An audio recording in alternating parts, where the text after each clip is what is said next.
Good morning, ladies and gentlemen. The May 21st, 2008 meeting of the City Council is called to order. This meeting has been properly noticed and posted in compliance with the open meeting law. These proceedings are being presented live on KCLV Cable Channel 2 and are closed captioned for our hearing impaired viewers. The council meeting, as well as all other KCLV programming, can be viewed on the city's website at www.kclv.tv. The proceedings will be rebroadcast on KCLV Channel 2 and the web the Wednesday of the meeting at 8 p.m. and also on Friday at 4 a.m., Saturday at 7 p.m., Sunday at 7 a.m., and the following Monday at 1 p.m. I make this announcement at every meeting that we have a state-of-the-art detection and suppression sprinkler system in the council chamber, so if alarms should activate, please exit through the various exits going to the outside and congregate on the Las Vegas Boulevard side of the building, and once there's a clearance, we'll advise everybody to come back into the chambers. There's no reason to believe that this will ever take place, but I've been asked to make that announcement in an abundance of caution. Before we proceed with the agenda, would everyone please rise for the invocation given this morning by Reverend Bonnie Polly, Christ Episcopal Church, and please remain standing for the pledge. Let us pray. Almighty God, our Heavenly Father, we give you thanks for all who are being recognized this morning, the citizen of the month, the employee of the month, teachers and children, Boulder Area Command. But mostly, Lord, we give you thanks for each city council member with us this morning. Give them the spirit of wisdom, charity, and justice, that with steadfast purpose they may faithfully serve in their offices to promote the well-being of all people. Strengthen their efforts to blot out ignorance and prejudice and to abolish poverty and crime, and hasten the day when all people are united with dignity and in peace. Amen. Amen. I pledge allegiance to the flag of the United States of America and to the republic for which it stands, one nation, under God, indivisible, with liberty and justice for all.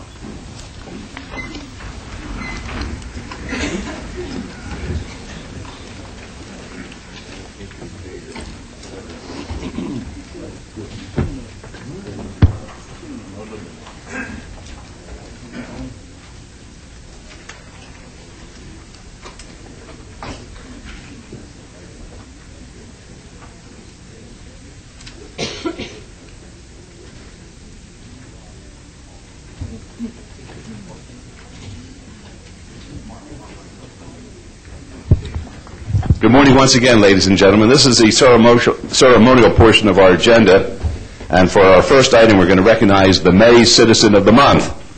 And I'm happy to announce that my good friend and a friend of the city, Larry Ruvo, is our Citizen of the Month. Larry, come on up, please.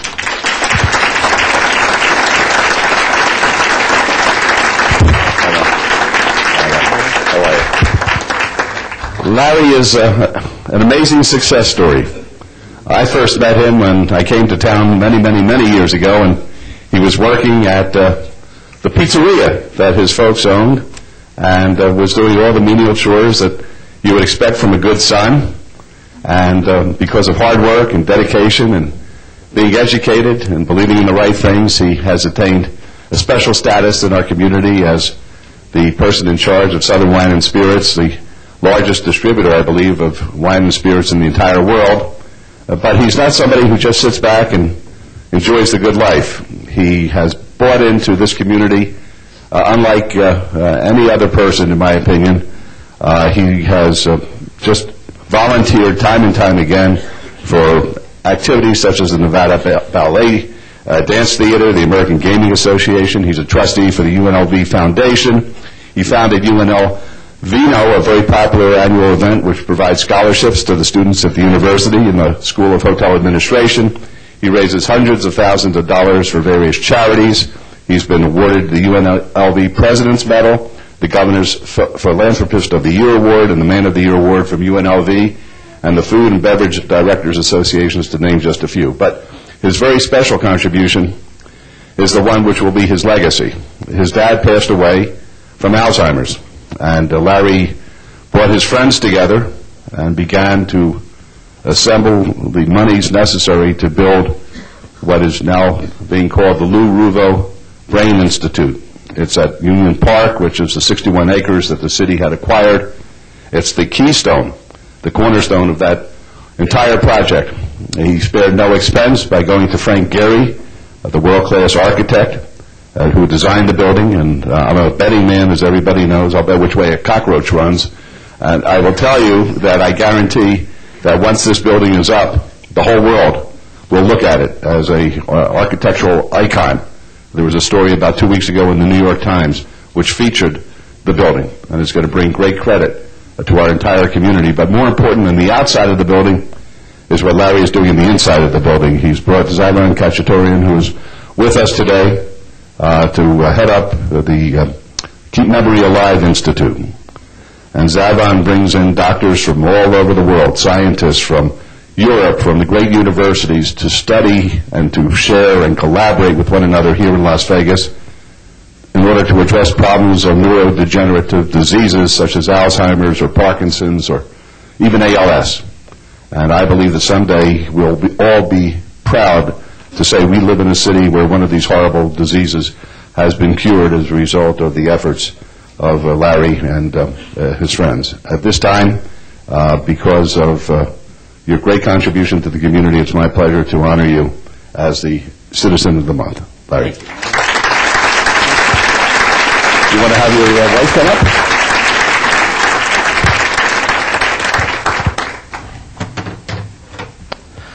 When I first arrived in Las Vegas, I was a lot younger than some of the young people in the back of the room. I arrived at the Union Pacific Railroad station. And to go to school, we didn't have school buses, so we used the city school buses, and we got a card so we didn't have to pay. And I board the school bus, come down and go to Fifth Street Elementary School. I believe it's really ironic that less than 100 yards from where I first set foot in this amazing city is where this Brain Institute is going to be built. And I don't want to do this today, but if I did, I would guarantee that, and I'm a betting man, not as much as the mayor. I stop at the cockroaches. I won't do the bet on the cockroaches. But I would bet that over 50% of the people, even the young people, would stand up if I asked, who do you know in your life that's been afflicted with Alzheimer's or Parkinson's, Huntington's, and ALS? It's a family member, a loved one, a grandparent. And we're going to put a stop to it. We're going to make sure that people in this room do not have to leave our city. In fact, I predict that people will come to our city when this building is finally accomplished. And the goal of this project, I have to thank the ladies and gentlemen on my right and left. It's not unlike other major cities like Los Angeles and San Diego and Philadelphia. It takes great leadership to bring people back to the urban centers, the heart of the city. And what this city council has done, each of you should be very, very proud. Look what's going on in downtown Las Vegas. Thank you, Mr. Mayor. Thank you.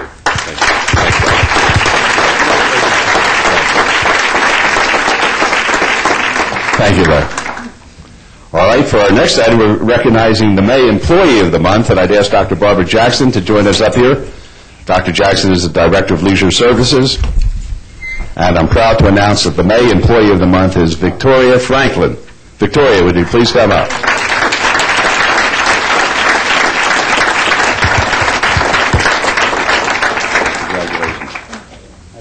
Victoria is a recreation leader, too, with the Leisure Services Department and has been an employee with the city since 2005. She's a valued and dependable member of the Doolittle Community Center staff and has made significant contributions to help improve and increase programming opportunities and community awareness. She plans and organizes many of the center's events, including the very successful It Takes a Village event, which brought together numerous groups to send the message that our community will not accept acts of violence. Victoria is also the lead instructor and coach of the award-winning Doolittle Community Center Jam Squad cheer team. The performance cheerleading team recently returned from a competition in Phoenix where they won numerous awards, including the Leadership Award. Her involvement in these activities speaks volumes in terms of her commitment to promote civic involvement in our neighborhoods and providing a safe environment for our residents. On behalf of the entire City Council, we'd like to congratulate you on being named our May 2008 Employee of the Month, and along with the plaque, which is a very nice plaque, you'll receive a $100 Visa gift card. Didn't give $100 to Mr. Ruvo, did we?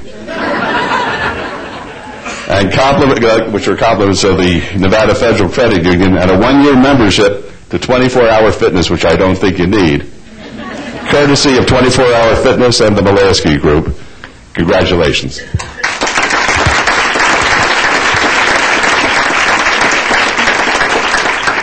I just want to note the fact that Victoria, since this award was written, has received a promotion and is now with the Veterans Memorial Leisure Services Center staff, so she'll be a welcome addition there. We've seen her grow up through this department, and we're very proud of her and proud to add her to the roster. She's also working toward an advanced degree, so we expect some leadership skills. Perhaps a Director of Leisure Services in your future. How about that? But nevertheless, we want to thank you for everything you've done. You've been a valued member of our staff, and we're glad to add you to our list of Employees of the Month.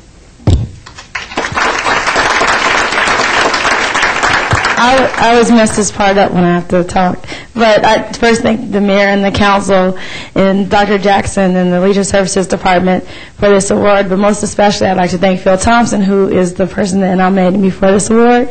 Last time I was up here, I forgot to thank him.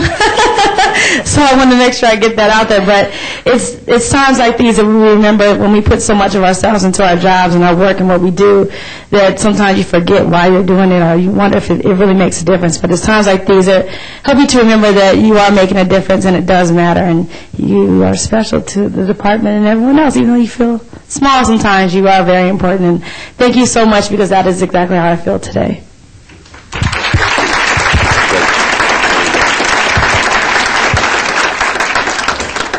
Okay, now Councilman Barlow is going to recognize some very talented young artists. Thank you, Mayor. Today, we're going to celebrate some young people.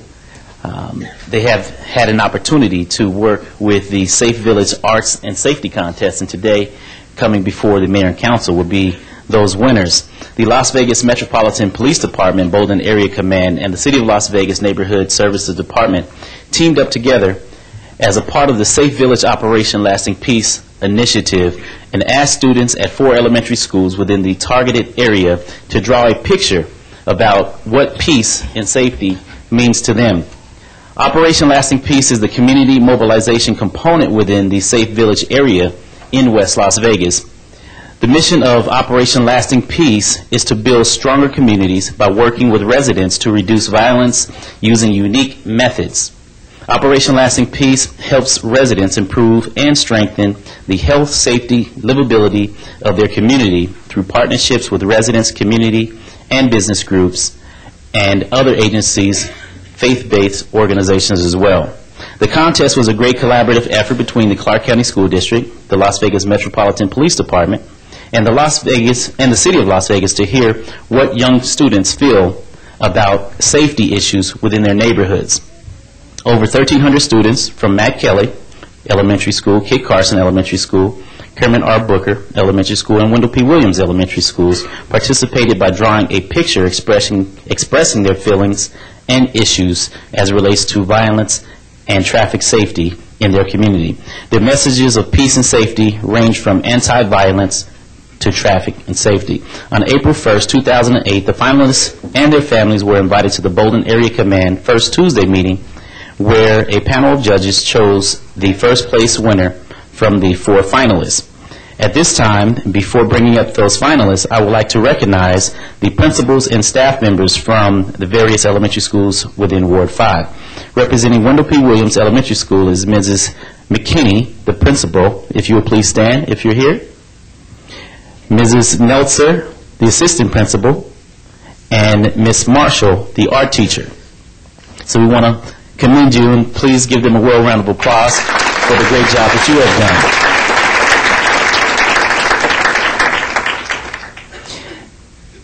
And representing Wendell P. Williams as the first place winner, that will be Quanisha Price. Would you please come forward?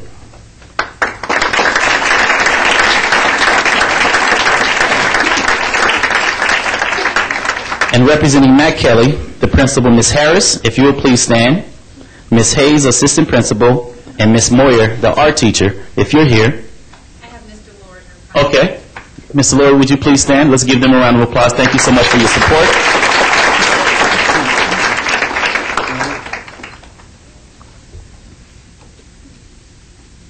And don't go anywhere. And the winner from Matt Kelly Elementary School will be Maggie Morris. Would you please come forward?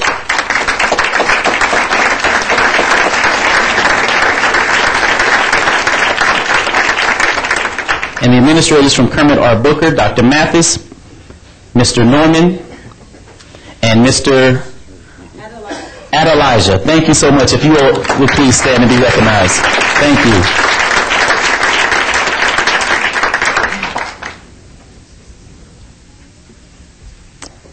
You have that?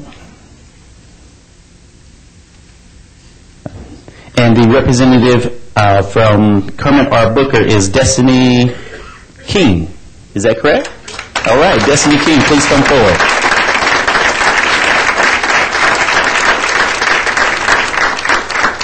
And representing Kit Carson, we have Ms. King, the principal, Mrs. McDonald, assistant principal, and Artie Neal Simpson, the art teacher. If you will please stand and be recognized.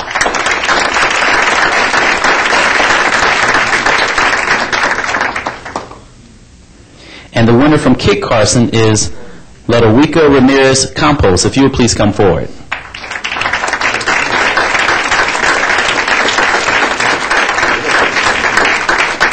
And as they come forward, I would like to thank the Bolden Area Command for their continued support with this and other events in the community, and all the assistance that you have provided Ward 5 and its constituents for their outstanding community involvement. And at this time, if the representatives from the Las Vegas Metropolitan Police Department, if you will come forward to please stand with us in this recognition, because it was due to your hard work and effort in working with the young people in Ward 5, this wouldn't be possible. So I would like to call forward Lieutenant Miyama, Sergeant Dan Newberry, Officer Ryan Evans, who is unable to be here today, and Officer Jason Henson. If you're here, please come forward.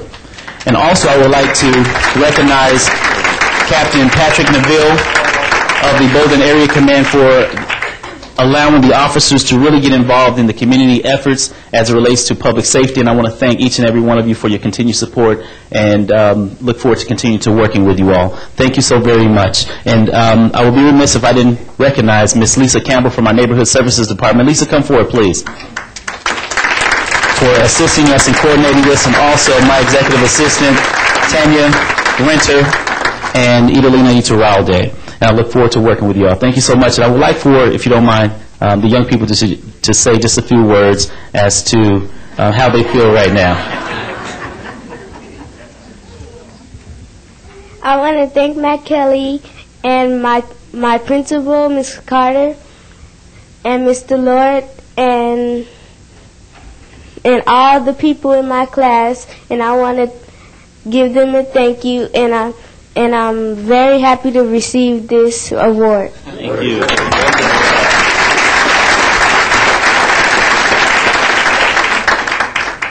I want to thank my principal, Ms. McKinney, and our vice principal, Ms. Meltzer, and my art teacher, Ms. Marshall, and everybody at my school and family who supported me. And I'm really happy to receive this award.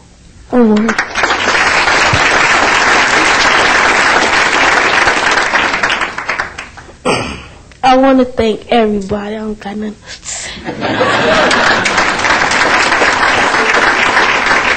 I want to thank everybody.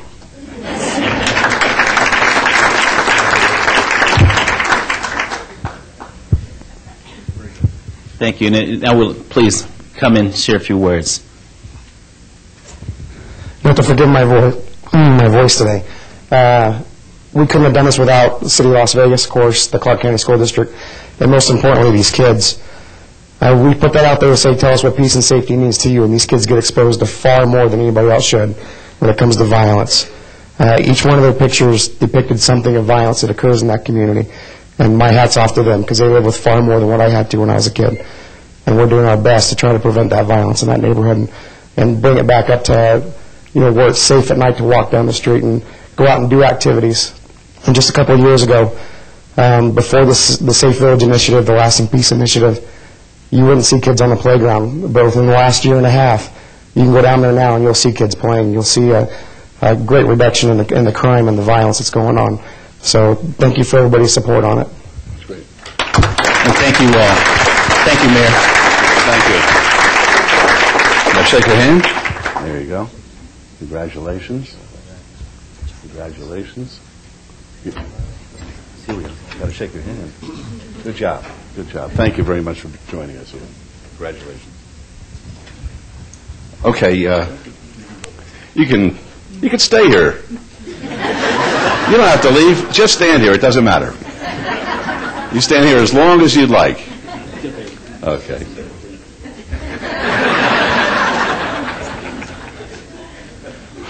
For our next item, Councilwoman Tarkanian will recognize a local teacher for earning a national award. Councilwoman. There's a secret at the corner of Penwood and Arville in Ward 1, and that secret is the high academic achievement of the magnet programs at Clark High School. For years, this school has been at the top in the number of National Merit Scholarship winners. This year, again, I noticed that you and the Advanced Technology Academy tied for the most. You have just done an excellent job through there. And that, of course, is because they have master teachers. And today, we're going to honor one of those master teachers, Phil Bombino.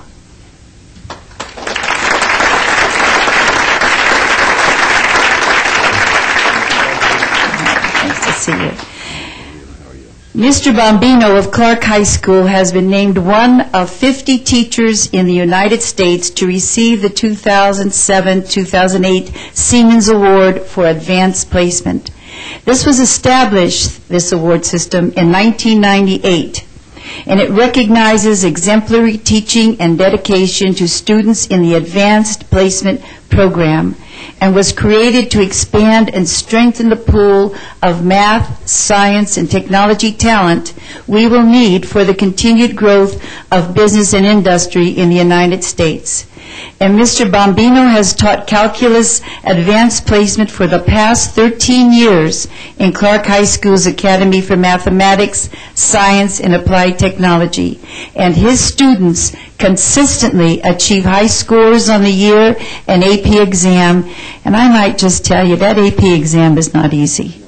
I've had grandchildren up late at night, several nights in a row, moaning and groaning, oh my gosh, this test is going to be so hard, and it is. And to have so many of your students pass that test and do well, which I don't know if most of you know, but if they pass this test with certain scores, they then will get credit for that class in college. So it's a very important element of our school system. Many of Mr. Bombino's students have gone on to attend colleges such as Yale, Harvard, Princeton, Stanford, Berkeley, USC, Duke, and the University of Pennsylvania, just to name a few. And so today, in honor of what we should honor every day, our master teachers, we honor you, Mr. Bombino, and we urge all the citizens of Las Vegas, myself, the mayor, and all our city council, we urge all the citizens to join us in this day-long celebration of Phil Bombino Day here in the city of Las Vegas.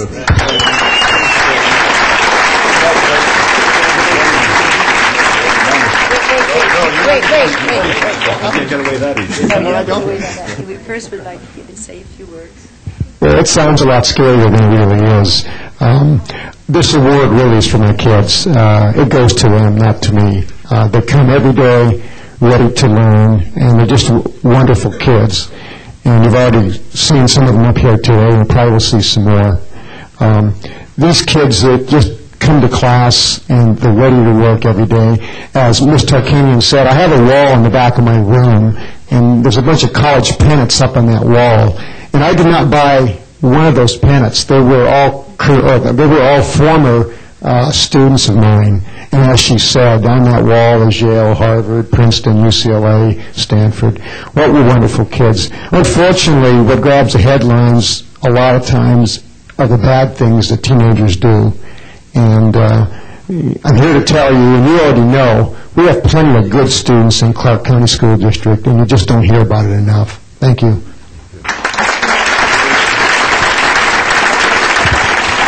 We want to give this to you, this proclamation that today is indeed your day. And let's have a picture taken, all right? We're going to have a picture taken, Mr. Mayor. Here we go.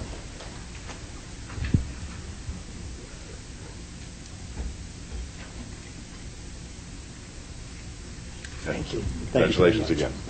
Really. That's great. Thanks, all. Councilman Brown's going to honor some local students and athletes. Okay, we're going to start with the recognition of Ruthie Deskin Elementary School students for earning the Great American Pride Award. Councilman. Thank you, Your Honor. And this is a group that joins us every year.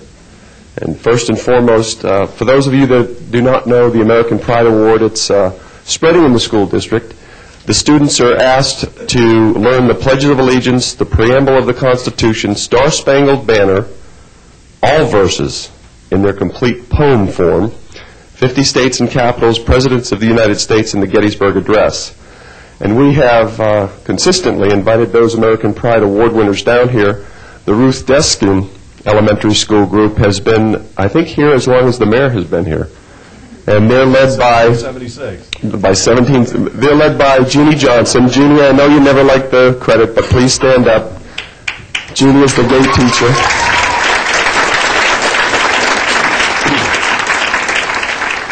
And Jeannie has been threatening to retire from the school district for at least 4 or 5 years now, and she promised as long as the mayor's in public office, she'll stay at Ruth Deskin. That's a deal. That's Governor Goodman. Governor Goodman. So I'd like to bring the American Pride Award winners up. I will call out your name, and you come up, and you're going to do... What are we doing today, Jeannie? Star-Spangled Banner. Great.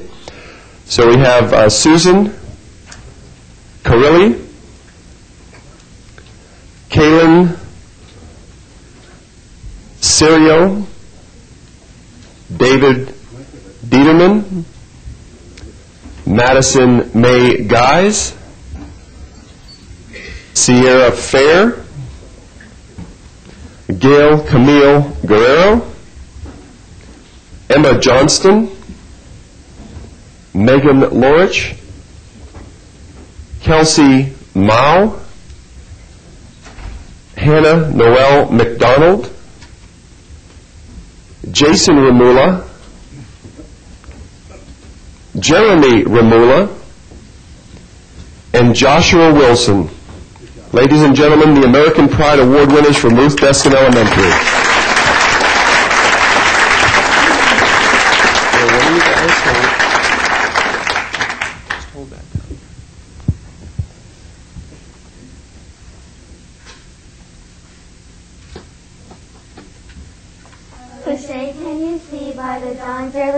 What so proudly we hailed at the twilight's last gleaming. Broad stripes and bright stars through the perilous fight, o'er the ramparts we watched were so gallantly streaming. And the rocket's red glare, the bombs bursting in air, gave proof through the night that our flag was still there. Oh, say does that star-spangled banner yet wave, o'er the land of the free and the home of the brave. On the shore dimly seen through the mist of the deep, where the foe's haughty host in dread silence disposes, what is that which the breeze o'er the towering steep, as it fitfully blows, half conceals, half discloses? Now it catches the gleam of the morning's first gleam, in full glory reflected, now shines on the stream. 'Tis the star-spangled banner, and long may it wave, o'er the land of the free and the home of the brave. And where is that band who so vauntingly swore that the havoc of war and the battle's confusion, a home and a country, should leave us no more? Their blood has washed out their foul footsteps' pollution. No refuge could save the hireling and slave from the terror of flight or the gloom of the grave. And the star-spangled banner in triumph doth wave o'er the land of the free and the home of the brave.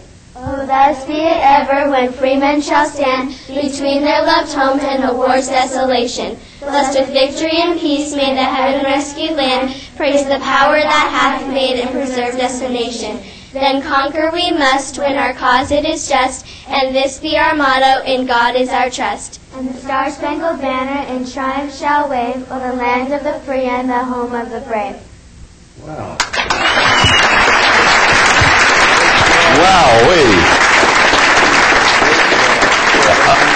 I've got to ask you a question. Did Francis Scott Key write all of that? All at the same time? No. Oh, see, we're going to learn something. When did he write it? He wrote the first verse while he was captive on a ship, and he was watching Fort McHenry being fought. And the third other verses, he wrote them later on when he was safely back. How do you like that? That's very good.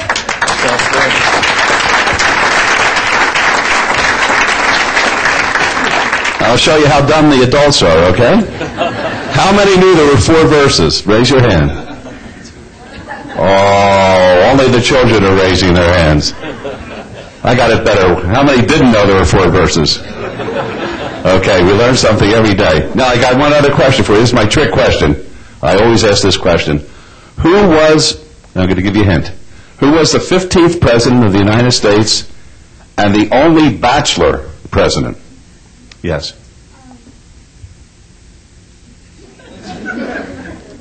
And he's from Pennsylvania. You got it? James Buchanan. Very good. Excellent. Is there a spokesperson? Do I have a chip?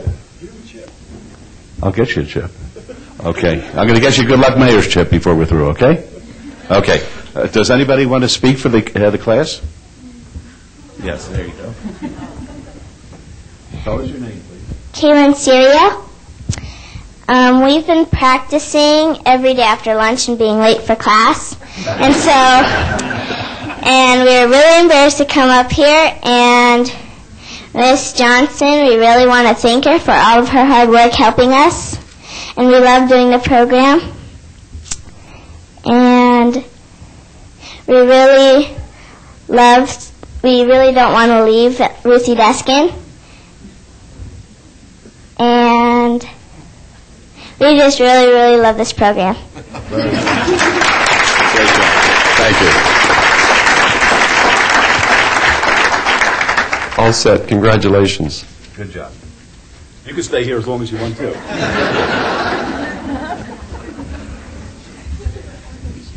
Are there any of the American Pride Award winner parents here this morning? Just please stand and be recognized.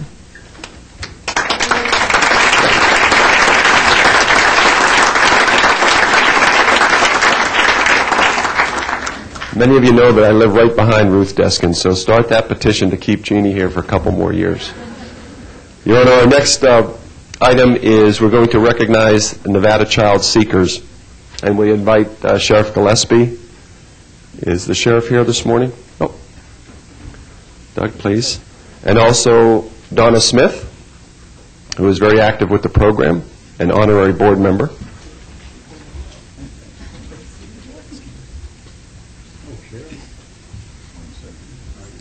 Morning, Donna.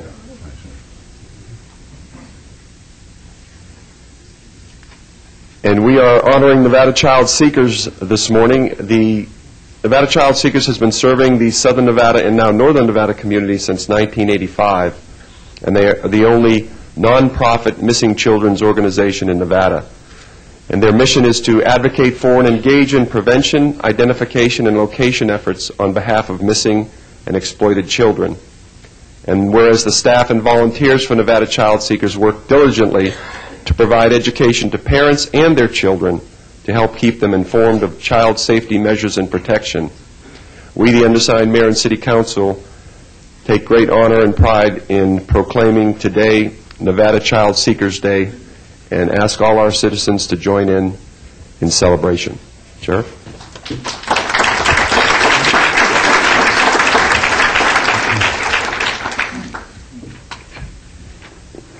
Well, again, It's my honor and my privilege to stand before you this morning representing all law enforcement in Southern Nevada, because this particular program is one that we would not be able to do the intense work that we do in this particular area without the support of multi-jurisdictions as well as many volunteers.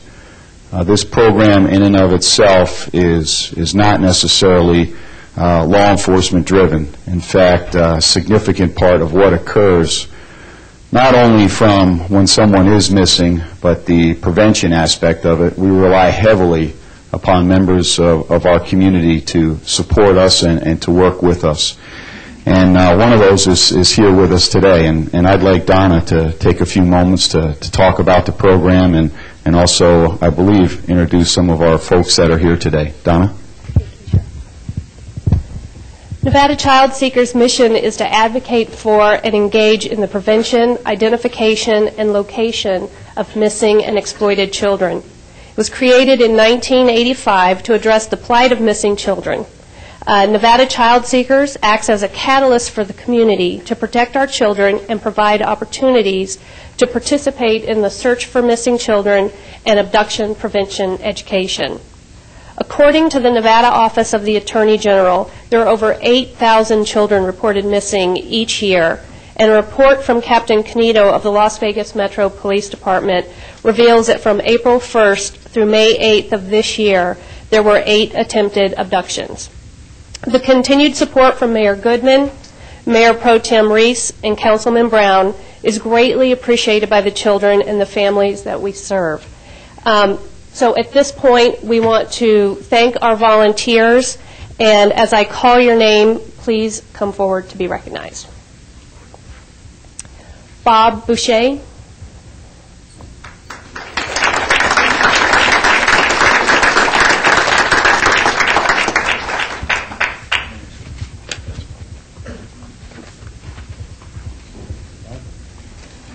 Cindy Boucher.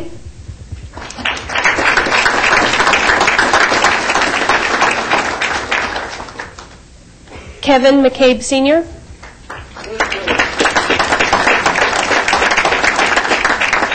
Kevin McCabe Jr.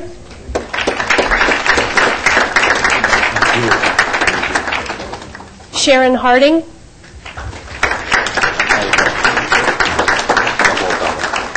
Virginia Douglas.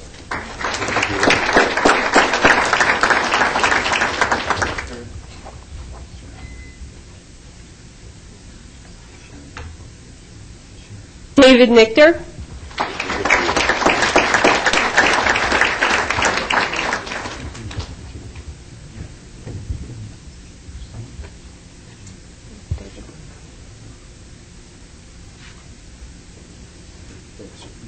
Gina Stetson.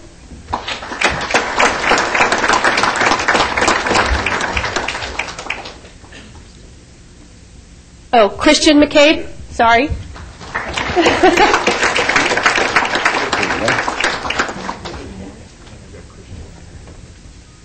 Gene Richmond.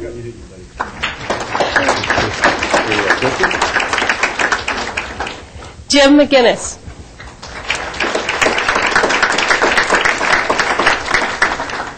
Victor Schultze.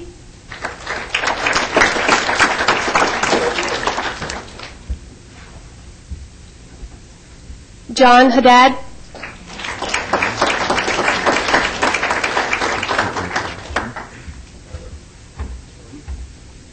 Barry Tedesco.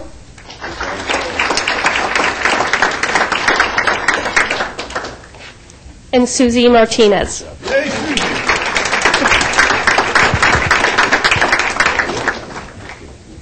And again, on behalf of Nevada Child Seekers, thank you all for your continued support.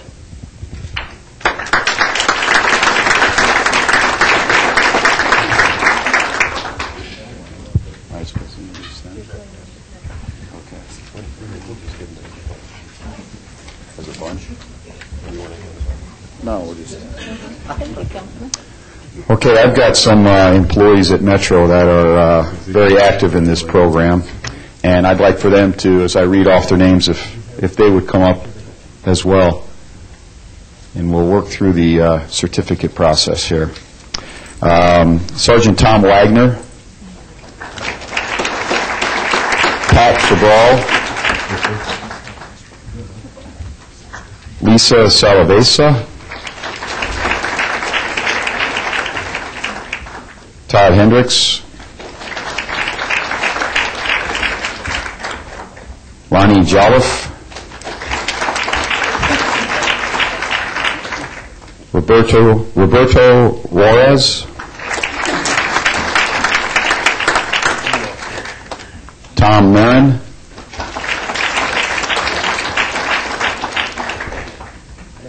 Sergeant Pete Ferranti, Anna Courtney,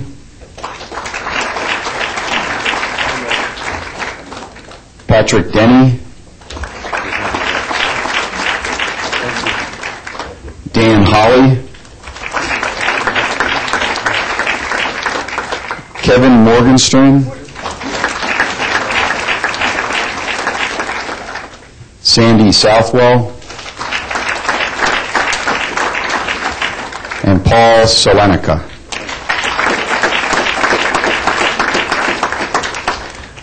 I'd just like to say on behalf of Sergeant Wagner and Sergeant Ferranti, no matter what the time of day, no matter what's going on in their lives, when we get the call in regards to one of these situations, they drop whatever it is that they're doing and respond. And it was stated earlier the number of attempted abductions that we've had in our valley. And I can tell you one of the main reasons that they're attempts rather than abductions is also the amount of educational work that these police officers do on a regular basis, going into the schools, going into the community, and letting our youth know exactly what to do if, in fact, someone approaches them and attempts to abduct them. So I don't get the opportunity as often as I would like to thank many of the men and women that I work with at Metro, but this is one of them. You all do a great job, and I appreciate it. Thank you very much.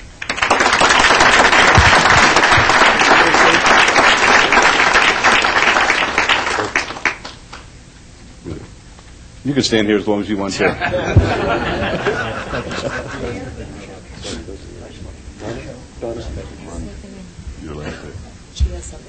Okay, here we go. Bye.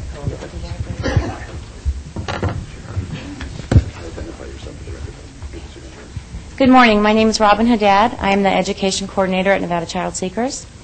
I'm here on behalf of Nevada Child Seekers, and I'd like to present a plaque to Councilman Larry Brown for his dedication to our organization. Councilman Brown, we understand that you're not seeking another term with the City Council. We appreciate your assistance in helping us achieve our mission to locate missing children and provide abduction and exploitation prevention education. As an honorary board member, we hope you will continue your active role in achieving our goals to protect our children.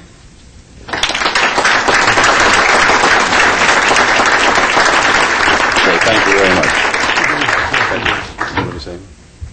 Can I stay up here as long as I want? Also? All right, we're almost done. The mayor gets very frustrated, but I think, folks, our ceremonial portion of the city agenda is the best thing we do all day because it celebrates all the great things in Las Vegas. What do you think?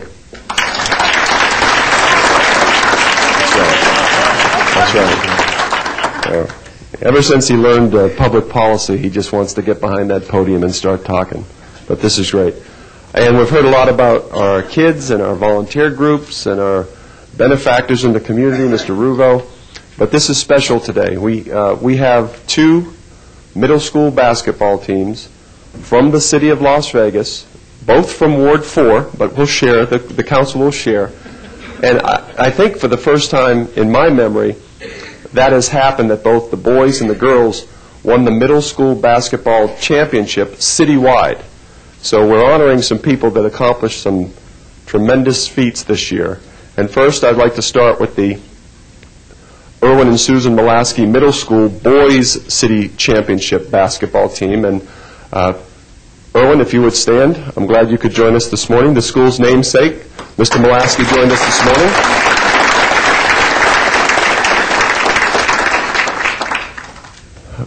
the principal, Darren Hallman, if you could join us down, and also the coaches, head coach Jamie Brockway, and assistant coach Jeff Dalkey.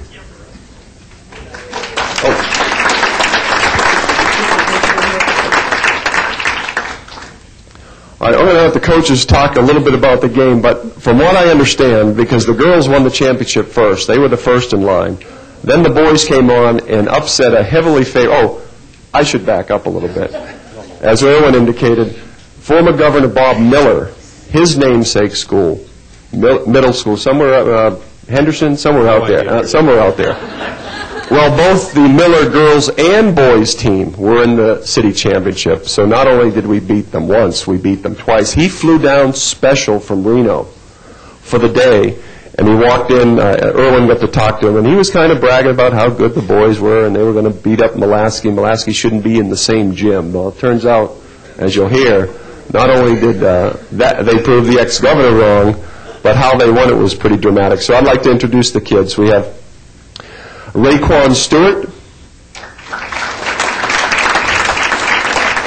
Eris Winder, Brandon Yeager,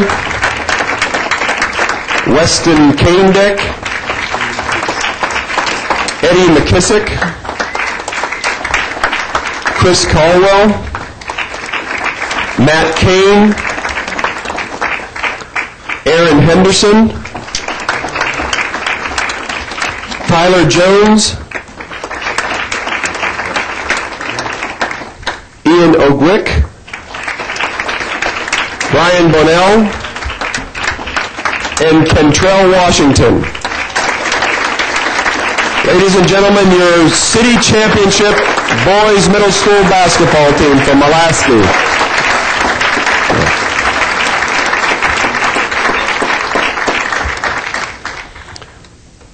Coach, on behalf of the City Council, would like to present you not only with this championship basketball, and if we could pass down we've got medals for all the city champs and some certificates of recognition. So please, as much as the mayor, I'm going to give you at least 15 to 20 minutes. We'll get them real going today, but please share the story. All right, first of all, thank you for having us down here. We appreciate it. I wish I would have known you were going to give us such a nice basketball. We would have used this next year for our game ball. You guys didn't have to write all over it. We would have brought you one of our old ones to sign, but we'll definitely display this in our trophy case. Thank you very much. If you look at my boys up here, we had a dream season from more than anything I could ever ask. We're not the tallest team on the court, and very seldom were we ever the tallest team on the court. And we started off the season during our tournaments, and the boys played above my expectations of what I'd ever expect them to be able to perform at. Finally, when we started walking to the gym and kids were 6'3", 6'2", and their shortest players were 5'8", and we're walking with our 5', 5'2" guys, and they're looking at us and they're looking down at us, and we weren't getting any respect. But a few games of the season, we knew we were going to go in and do real well. And these guys performed above and beyond, and we had a heck of a playoff run. Won all of our games by less than 4 points in the playoffs. We were down at one game by 9 points to the only undefeated team in the city at the time, and came back and beat them. And these guys really play with heart. They play well together as a single unit. They're really fun. Championship game, we had played Miller once earlier in the season. They had beat us by, I think, 4 or 5 points in their tournament at their gym. And coming into the game, we knew that we had made the nice improvements throughout the season. Came in, they were definitely a lot bigger than us. But these guys really responded well, and it was a back-and-forth game the entire game. We were up by a few, down by a few, and it was that way from the beginning till about 35 seconds left in the game when one of my little guards, Eddie McKissick, came in and hit a big three-pointer, bounced up, around, over. I don't know how if he would have just made it, it seemed like it. Eddie's right here. Raise your hand, Eddie.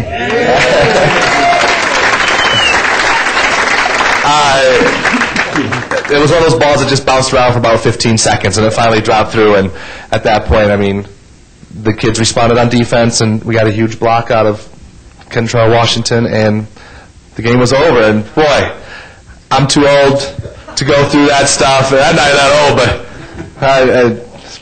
my assistant coach Dalkey, he knows how to run those AED machines. I thought he might have to use it a couple of times. So I'd like to thank you guys again for having us down. Mr. Molaski, we're glad you could join us. Mr. Heileman, for all the support he gave us this season. And good job, boys. We're still very proud of you.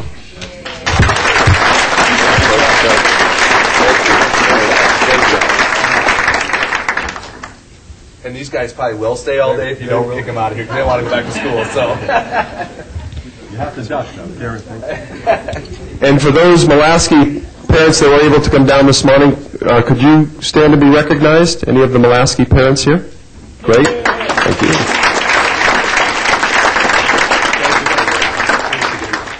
Thank you.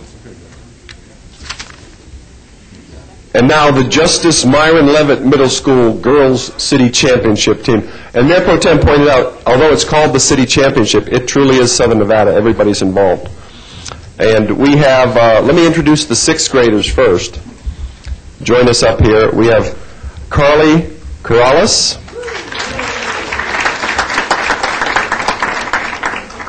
Kai Denton,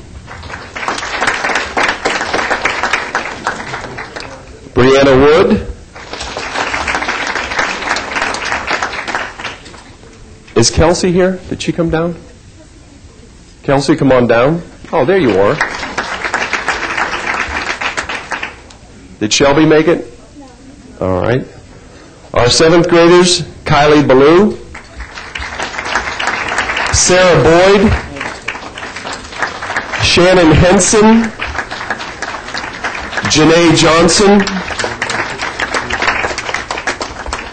Elijah Muhammad, Sadia Muhammad, and the eighth graders, Chelsea Gregorka, Ashley Oswald, Tony Smith, Jenna Valenzuela, Head Coach Turley and Assistant Coach Sedlak, come on down. We have, oh, I forgot Caitlin Kelly, another eighth grader.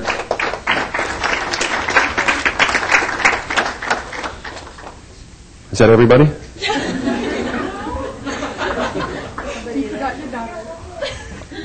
Full disclosure here.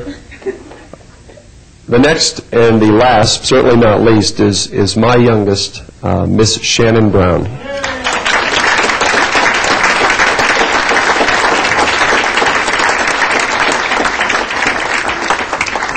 And I've been, fortunately, we've been blessed over Levitt with Coach Turley's guidance and not only coaching but mentoring the girls. And if you notice, she keeps as many girls on her team, 6th, 7th, and 8th grade, that she can possibly raise money for uniforms to get the girls into. It was spoken earlier by some of the attendees today as far as the importance of getting these kids involved. And if those that follow middle school and high school sports and even the Clark County School District, it wasn't too long ago that the last time the school district had to cut, they chose to cut the middle school basketball program. And but for the fact that this city council stepped up and actually subsidized the program that year, and fortunately since then it's come back strong and they even have additional programs at the middle school, it would have gone away and it would have been a shame. And as we go through all these wonderful stories about how we have to cut education, cut teachers, cut everything, let me tell you, I don't think, from my history and seeing what sports can do for our young children, just like the American Pride Award, just like music, just like the arts honorees this morning, if we don't, as a city council, as a community, in our schools, if we don't continue to offer these opportunities that we do, we're going to fail as a community. So that's my policy speech, but I mean that sincerely. These are a special group of girls. The 8th graders have played together for 3 years, and what they accomplished this year, going undefeated, was just very, very special. We're certainly proud of them, and likewise, if those parents, which we got to see in the gym just about every game, those that are here, please stand and be recognized. They're already standing taking pictures. Coach Turley? Or Coach Sedlak? Who's? She's going to speak. Okay, that's wonderful. Here's your championship ball. And All right, I'm kind of shy, but thanks for the opportunity. This is a great educational opportunity for these girls to come down and be recognized. And so I thank the councilman and Mayor Goodman for this opportunity. It's not only about winning the game, it's a lot of other things that go behind the scene. These girls worked very, very hard for 3 years. They deserve this. Their dedication to the program was unbelievable. And they're not only winners on the basketball floor, they're also winners in the classroom. These girls are very, very high academically, and I'm so very, very proud of them. Thank you.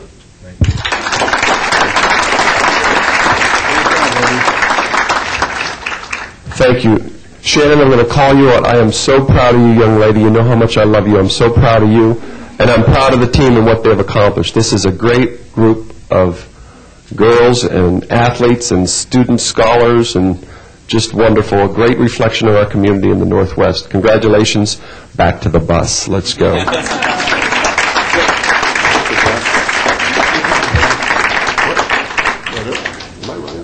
can do a couple more. You want a song and dance?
This is you. Oh, that's fine. Okay. You want me to get you another? No, that's fine. Are you good, sir?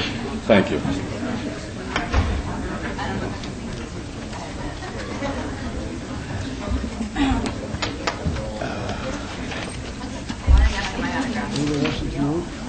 Yeah, it has a picture of a guy brought to me from Germany. He wanted to present it to me. I said, I can't do it. It's not on the agenda. He said, I'll come back during citizens' participation. Fine.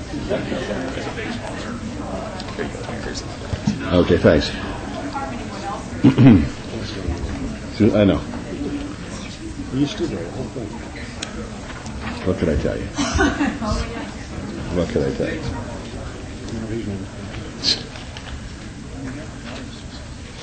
How are we doing here? Okay? The four of us. We're start.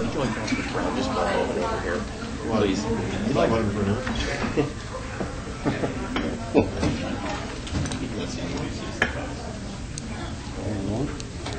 Pictures, I guess.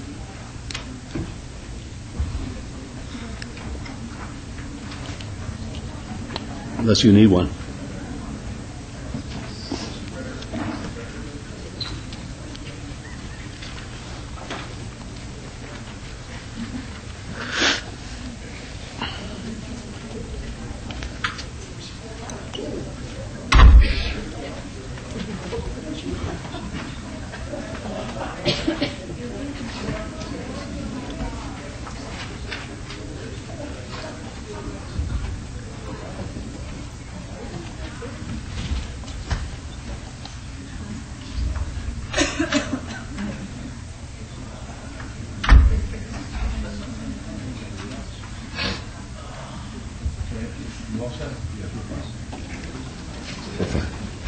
All right, thank you, everybody. We'll call item number 12. Any items from the morning session that the council, staff, and/or the applicant wish to be stricken or held in abeyance to a future meeting may be brought forward and acted upon at this time. Mayor Pro Tem. Thank you, Your Honor. We only have one item this morning. Item number 50 is nuisance, an order regarding a vacant dangerous building at 1500 Rancho Circle.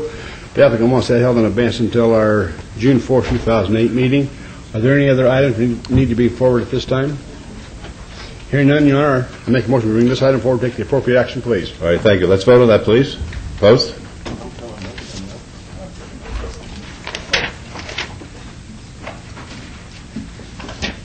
Motion carries. Thank you. Item 13 is approval of the final minutes by reference of the regular City Council meeting of April 16, 2008. Is there a motion, please? Yes, Your Honor. No additions or deletions. I make a motion for approval of the minutes, please. All right, let's vote. Opposed? Motion carries. Thank you. Items 14 through 45 are on the consent agenda. They're considered to be routine. They're recommended for approval by the departments, and they may be enacted in one motion. Are there any items that the council wishes to bring forward from 14 through 45? All right, seeing none. Mayor Pro Tem? Yes, Your Honor. I make a motion to approve items 14 through 45 with all conditions, please. All right, let's vote on that, please. Opposed? Motion carries. Thank you. Item 46 is a public hearing on proposed local improvement district for special improvement district number 1511, Farm Road from Virginia Dale Street to Tule Springs Road. This is in Ward 6. Mr. Cervantes.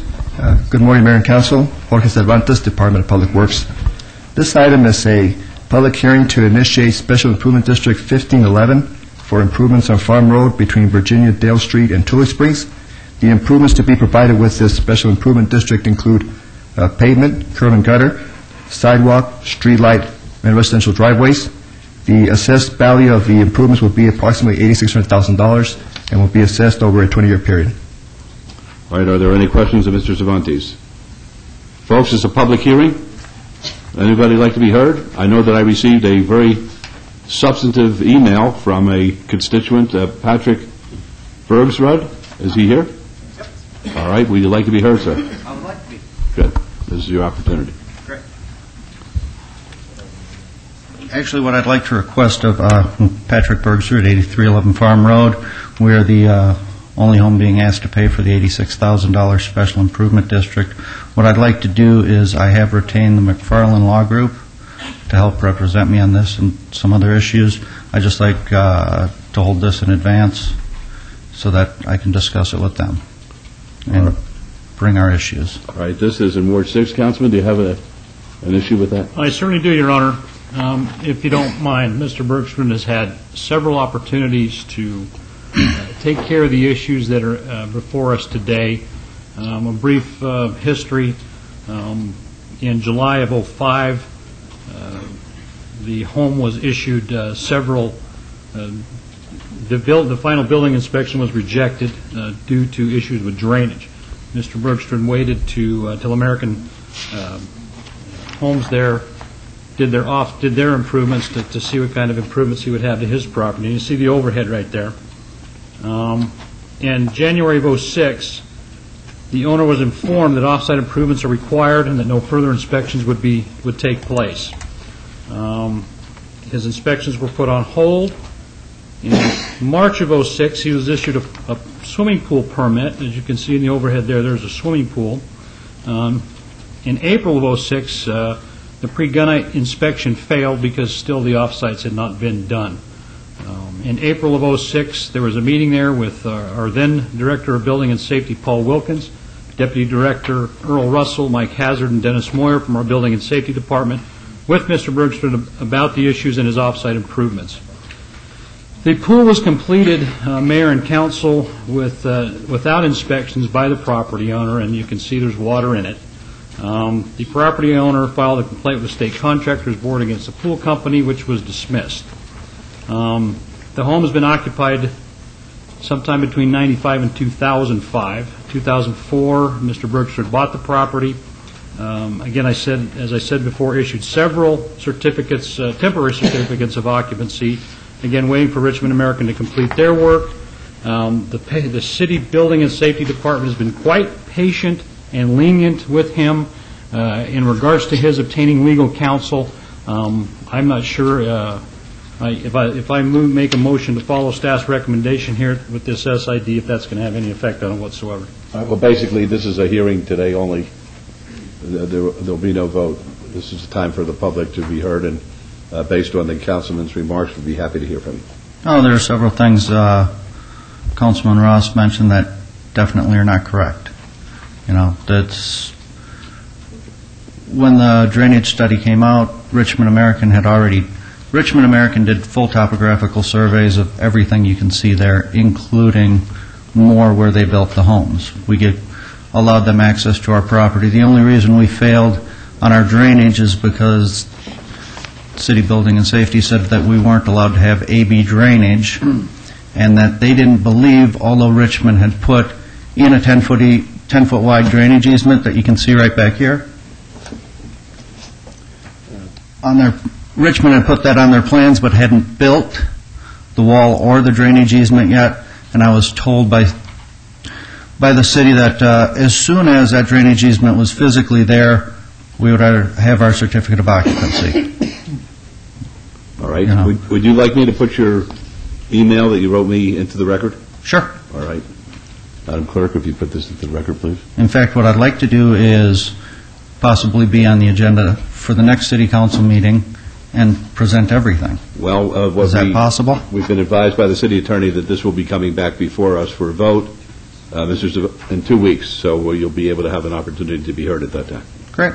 Very good. Thank you. All right. Thank you very much. Very good. Would anyone else like to be heard on this item?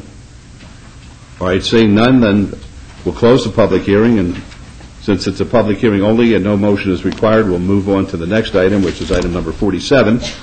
Item 47 is a public hearing regarding the proposed amendment to LVMC 6.40.140 to eliminate the requirement that a general business-related gaming establishment licensed to sell alcoholic beverages obtain a separate special use permit for the gaming use. It's a public hearing which I now declare open.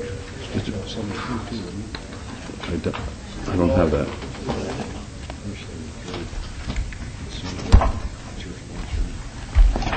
I'll also read item 73 in as well. This is bill number 2008-25, eliminates the requirement that a general business-related gaming establishment licensed to sell alcoholic beverages obtain a special use permit for the gaming use. Mr. Jerbick, did you want to be heard on this? I don't know. This is just an opportunity for a public hearing. I think it's just appropriate to take any comments that you wish to take at this time. Very good. Ms. Ingram, would you like to be heard? Yes. Please state your name for the record. June Ingram, Charleston Neighborhood Preservation.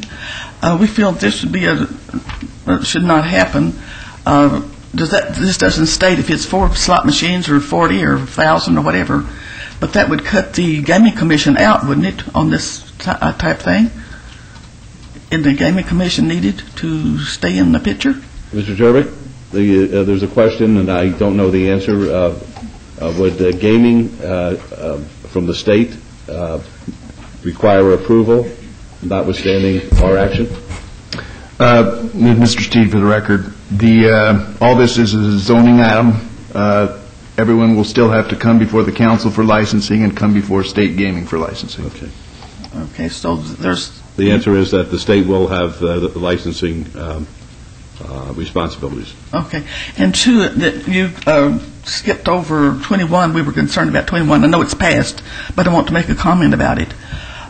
This is about the FFA and the noise problem. Well, I can't hear it now, though, because it's... well, can you just I know it's over, but I just wanted to say something. I know you want to say something. Well, I just got to say something. Okay, she's going to say something. Everybody close your ears. Okay. Have you finished? No. All right, well, pretend that she's not saying something. Okay. Anyway, we think that this is like beating a dead dog. The FFA is Goliath, and they're going to win anyway. So why should we spend the $63,000 to pursue this further? And then too, today, it's talking about how much money is needed for these schools and stuff like that. Wouldn't that money be better spent on the schools than to beating the dead dog with $63,000? As I said, we can't take any action. Okay, well, anyway, I got to say it. All right, you feel better? Yes. Good. Thank you. Want everyone to feel good. Everyone's happy today. It's a wonderful thing. Thank you very much. Would anyone else like to be heard on item number 47 or 73? All right, seeing none, we'll close the public hearing, and no motions required since it was a public hearing only. We'll go on to 48. 48 is a public hearing to consider the report of expenses to recover costs for abatement of nuisance and assess civil penalties located at 6213 Shawnee Avenue. The property owner is Colbert Venny Q Revocable Trust, and this is in Ward 1. It's a public hearing, which I now declare open. Mr. Smith. Good morning, Mayor and Council. Devin Smith, Manager of Neighborhood Response. The purpose and background is that the condition of the property was a public hazard and an attractive nuisance. The Department of Neighborhood Services declared the property in violation and started legal notification. When no corrective action was taken, nor an appeal filed, the Department of Neighborhood Services hired CH Construction to remove refuse, waste, dead, dry, and overgrown vegetation, and dilapidated fence structure. To date, there have been 7 inspections conducted at this location. The value of the property based on the sale date of May 1980 was $75,000. The recommendation is that the City Council approve the report of expenses and the amount of $2,261.35 for the work completed by CH Construction. Did they take all that junk out of there? Because if I ever saw a fire hazard, that was it. Yeah. Anybody living in that house? I believe there was. Like a pigsty. Is the owner of the house here? Okay. All right, it's a public hearing. Anybody want to be heard on this? Seeing now, we'll close the public hearing. Councilwoman Targanian? Your motion, please. I move to approve staff's recommendation. All right, let's vote, please. Closed. Motion carries. Thank you. Next item is 49. This is going to be a public hearing to consider the report of expenses to recover costs for abatement of nuisance and assess civil penalties located at 5908 Fawn Avenue. The property owner is Sharon Louise Cox, and this is in Ward 1. It's a public hearing, which I now declare open. Again, Mayor and Council, Devin Smith, Manager of Neighborhood Response. The purpose and background is that the condition of the property was a public hazard and an attractive nuisance. The Department of Neighborhood Services declared the property in violation and started legal notification. When no corrective action was taken nor an appeal filed, the Department of Neighborhood Services hired WA Construction. Excuse me, Mr. Smith. Is there a reason the overhead's not working? We don't have this is slated as having video, Devin. All right, no video on this one, Mr. Smith? I assume there was. We checked yes. Video on 47 and 48, but we don't have a video. Okay. All right, I was just looking for it. You can continue. If you'd like. This number, Devin, we have a video for it. We've got video on it. All right, I'd like to see the video, please. I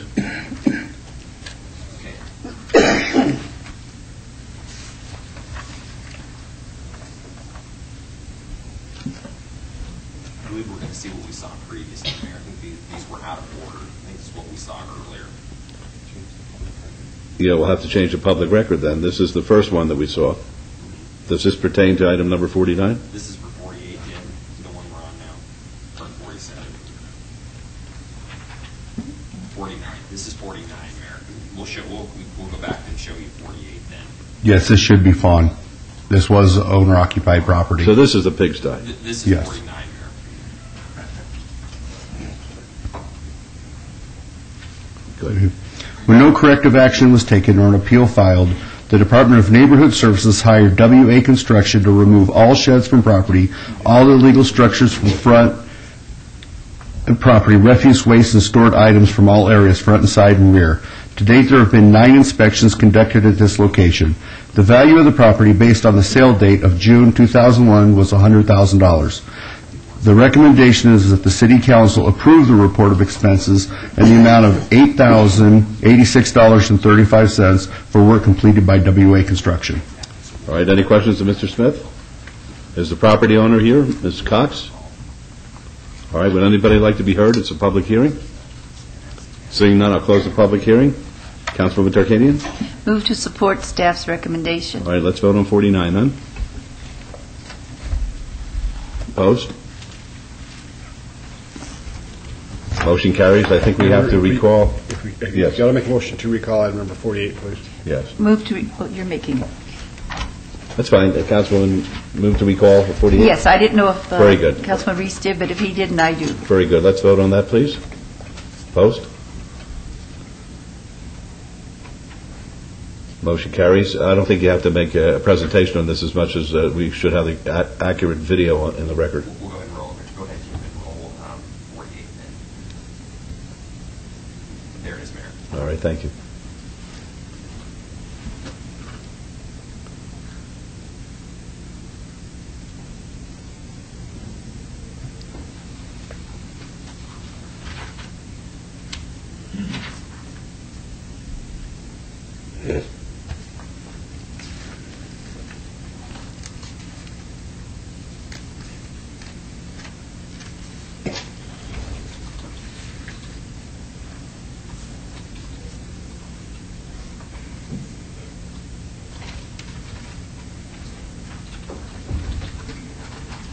It's Paulson Tomatoes.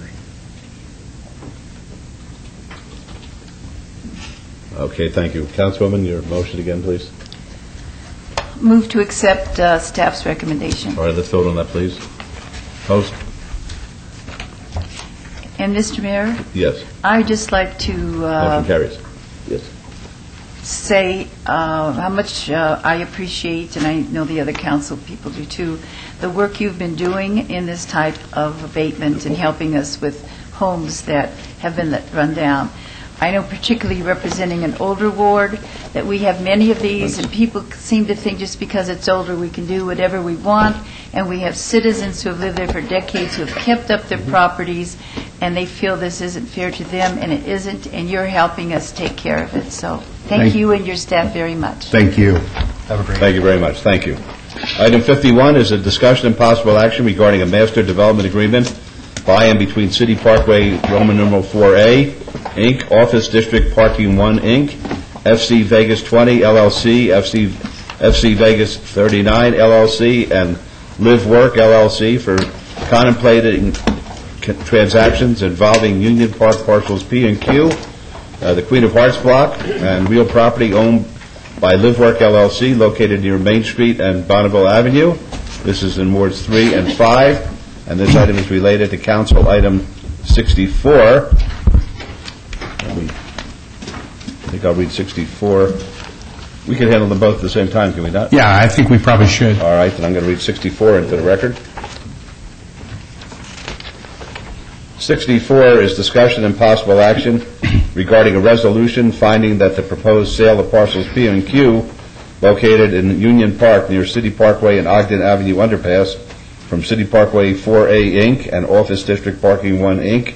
to Live Work, LLC, FC, Vegas 20, LLC, and FC Vegas 39, LLC, is in the best interest of the public. That's Wards 3 and 5 again, and of course it's related to item 51, which we just called. All right. Happy to hear from you, Mr. Adams. Okay, good morning. Scott Adams, Director of the Office of Business Development. If you remember back on April 2nd, we brought before you a memorandum of understanding respecting this particular project, which is the development of the Live Work Las Vegas project that also involves the development of City Hall and parcel PQ on Union Park.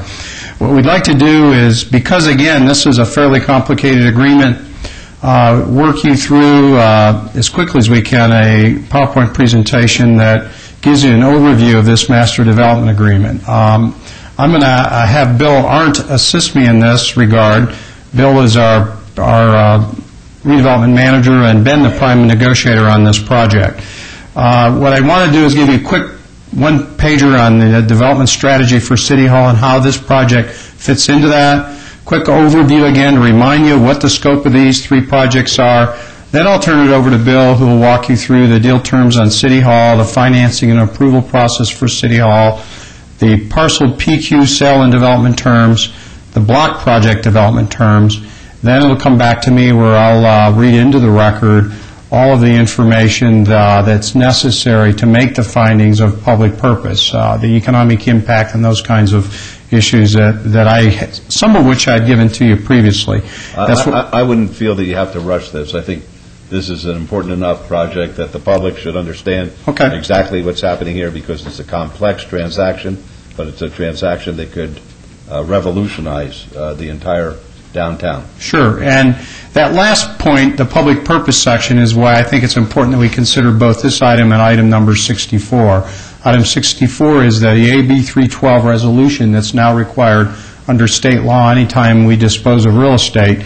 And the public purpose section of this presentation makes those findings that we'll put on record for that resolution. Just a quick one-pager on our strategy for the development of City Hall. There have been two underlying principles or strategies for the City Hall project. One is to find the most cost-effective solution for meeting our long-term space needs, and to take an asset management approach to find the highest and best use for the city-owned assets. In our implementation of this strategy, there's really been three prongs. The first of that was we purchased the Atrium building for use for our Development Services Center. This is very much taking a private sector approach, where we're buying for development of a service center, a building, and occupying that building with some of our back office and service center operations at a much lower cost of occupancy of space. The Atrium building averages, with its acquisition and improvements, about $200 a square foot versus $500 a square foot for new construction space. So that was the first prong of the strategy. The second is to do a build-to-suit City Hall building on a 2.7-acre site. As we've indicated in the Memorandum of Understanding, you'll see, and when I go over again the master plan for Live Work, the Live Work site is a 2.7-acre city block, and that paves the way for us to be able to sell the existing 6-acre City Hall site. So we're able to fit what's on 6 acres now onto 2.7 acres in terms of development.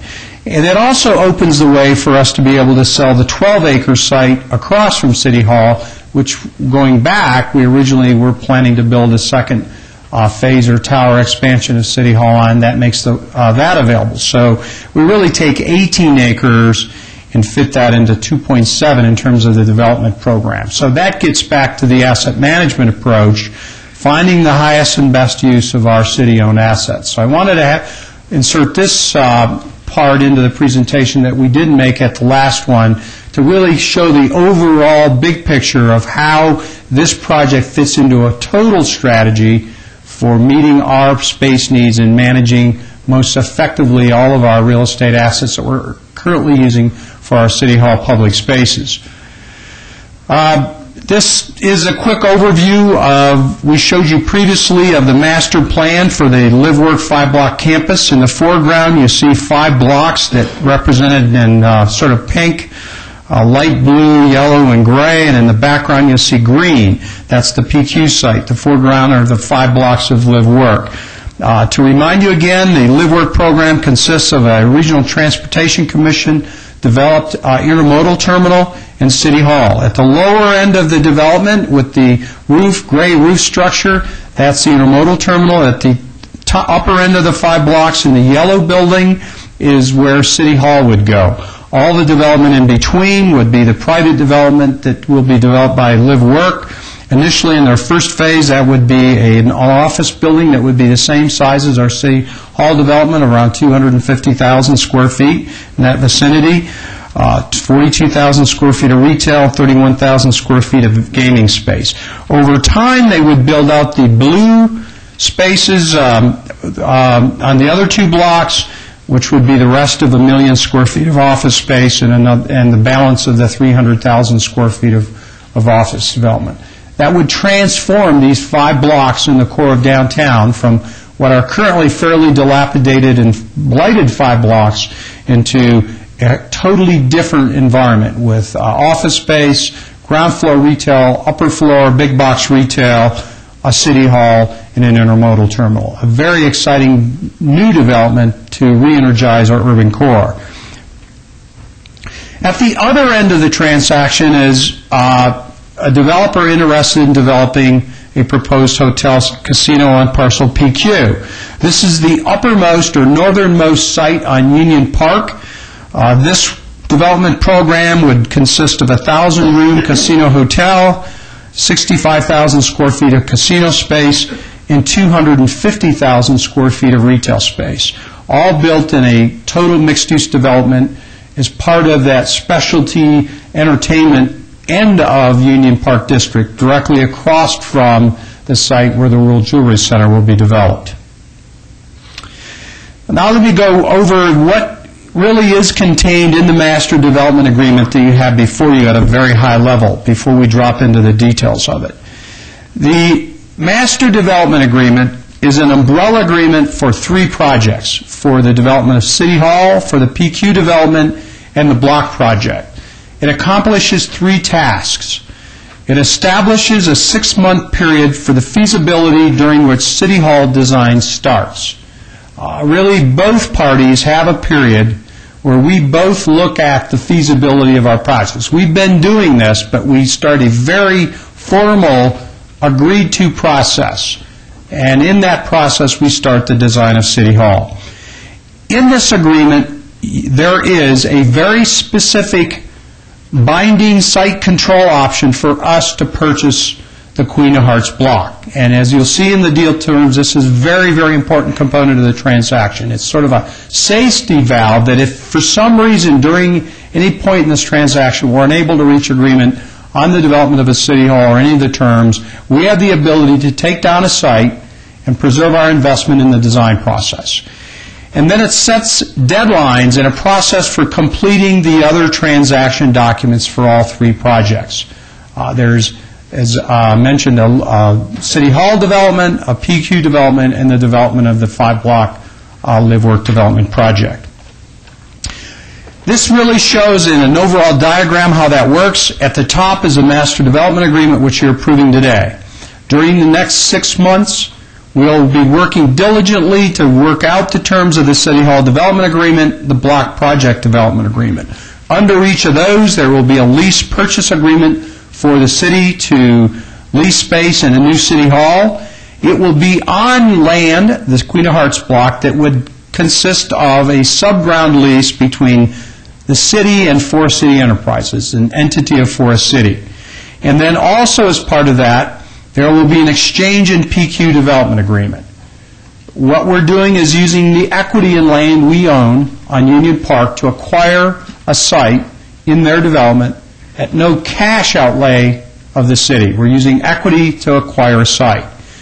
In the block development agreement, there would be an owner participation agreement that stipulates the terms of TIF rebates being provided on the LiveWork Las Vegas development project, and then in our master development agreement, we talk about at least 1 or more parking agreements that will be necessary to be entered into to create a district that would comprise all the parking needs of the LiveWork Las Vegas project.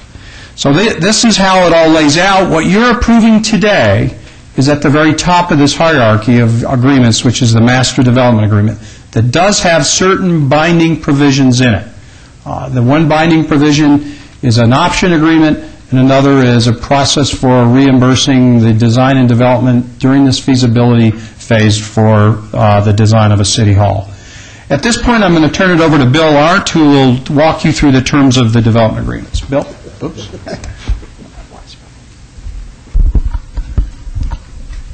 Thank you, Scott. Good morning, Mayor and Council. Bill Arndt, Redevelopment Manager for Office Business Development. As Scott mentioned, we have the umbrella agreement, which is really for 3 transactions, so I'm going to walk you through each transaction in quite a bit of detail and certainly be available for questions at the end of the presentation. The first is obviously the City Hall. Design and construction. We've appropriated as a city already $5 million for pre-development work. Forest City as a developer is going to be managing this work and this set of funds for a fee, negotiated fee of 5%. They are in the process of contracting with an architect, JMA Architects, who's going to be the lead architect or the architect of record, along with Elkus Manfredi. And we have in the audience today Tom Schuman as well as Howard Elkus from each of those respective firms here to speak in more detail should you have questions. Pre-development work, it's a big set of work really to get us to a point of being able to really get our hands around what City Hall is going to cost to build, what it's going to look like, how is it going to be situated on the Queen of Hearts block.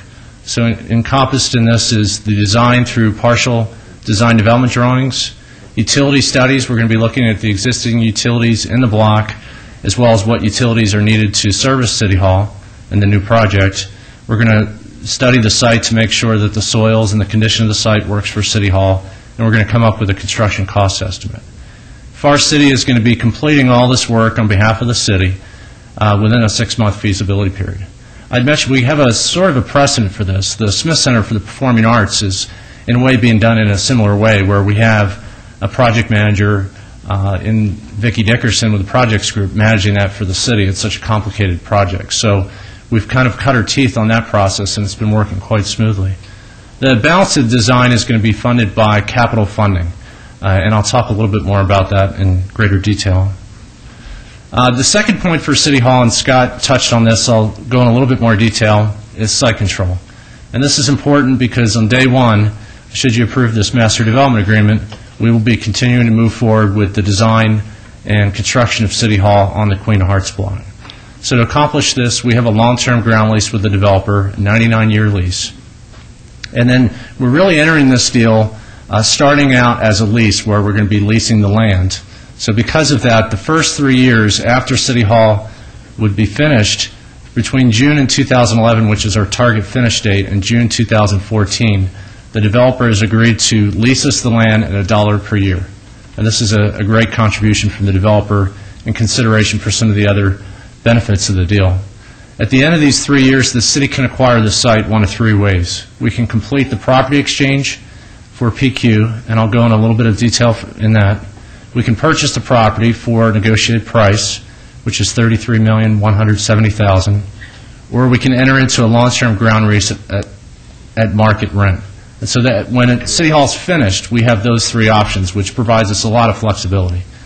The city has a backup purchase option really for two ways. One is in this 6-month feasibility period, if for some reason we couldn't come to an agreement on those transaction documents, everything under that master development agreement that Scott mentioned, or if we got to the point of finishing City Hall and we, for whatever reason, could not do the exchange, either the developer did not want to proceed or the developer did not satisfy our conditions as far as getting a quality gaming operator and being ready to proceed, then we would have an option to purchase that property at this negotiated price. And so that gives us a lot of security moving forward. On day one, we'll know that we have firm binding site control, and our pre-development funds, as a result, are not at risk. The financing, should look familiar, the next 2 slides, because it's essentially the same as we presented on April 2nd with our Memorandum of Understanding. We're financing soft and hard costs through a lease purchase agreement. So this initial $5 million gets us to a certain point in design, but not all the way through. We're going to finance the balance of the funds of the soft costs through capital financing, much like you'd see in a private sector project. The financing is the same as in the MOU, except the city, not the developer, is going to use COPS, which is an acronym for Certificates of Participation in the Lease. And this essentially is a financing tool that gives the city a ton of flexibility. We're going to be able to proceed on this site, and we think it's the best means to deliver City Hall on time and under budget. Can I interrupt here? There is a distinction here between what we're presenting today and the prior Memorandum of Understanding. If you remember, under that situation, the developer was going to finance at their cost of funds and lease to us. And what we've done since that time is looked at their cost of funds versus our cost of funds. And we believe we can do it cheaper using COPS than at their interest rate. That's the reason for the difference here. We have all the same options and flexibility built into the financing. It's just that the interest rate is much lower using COPS. Go ahead. Yeah, and I would add to Scott's comment, we've been working very closely with the finance director for the city, Mark Vincent, as well as our outside bond counsel, John Swenside. And so this has really been a collaborative effort for your entire city team to package a City Hall project that gets it built in the most efficient way. The lease purchase agreement is for a 30-year term, so we're going to be paying for the City Hall over a 30-year term. and I'll go over that in a little more detail a few slides from now.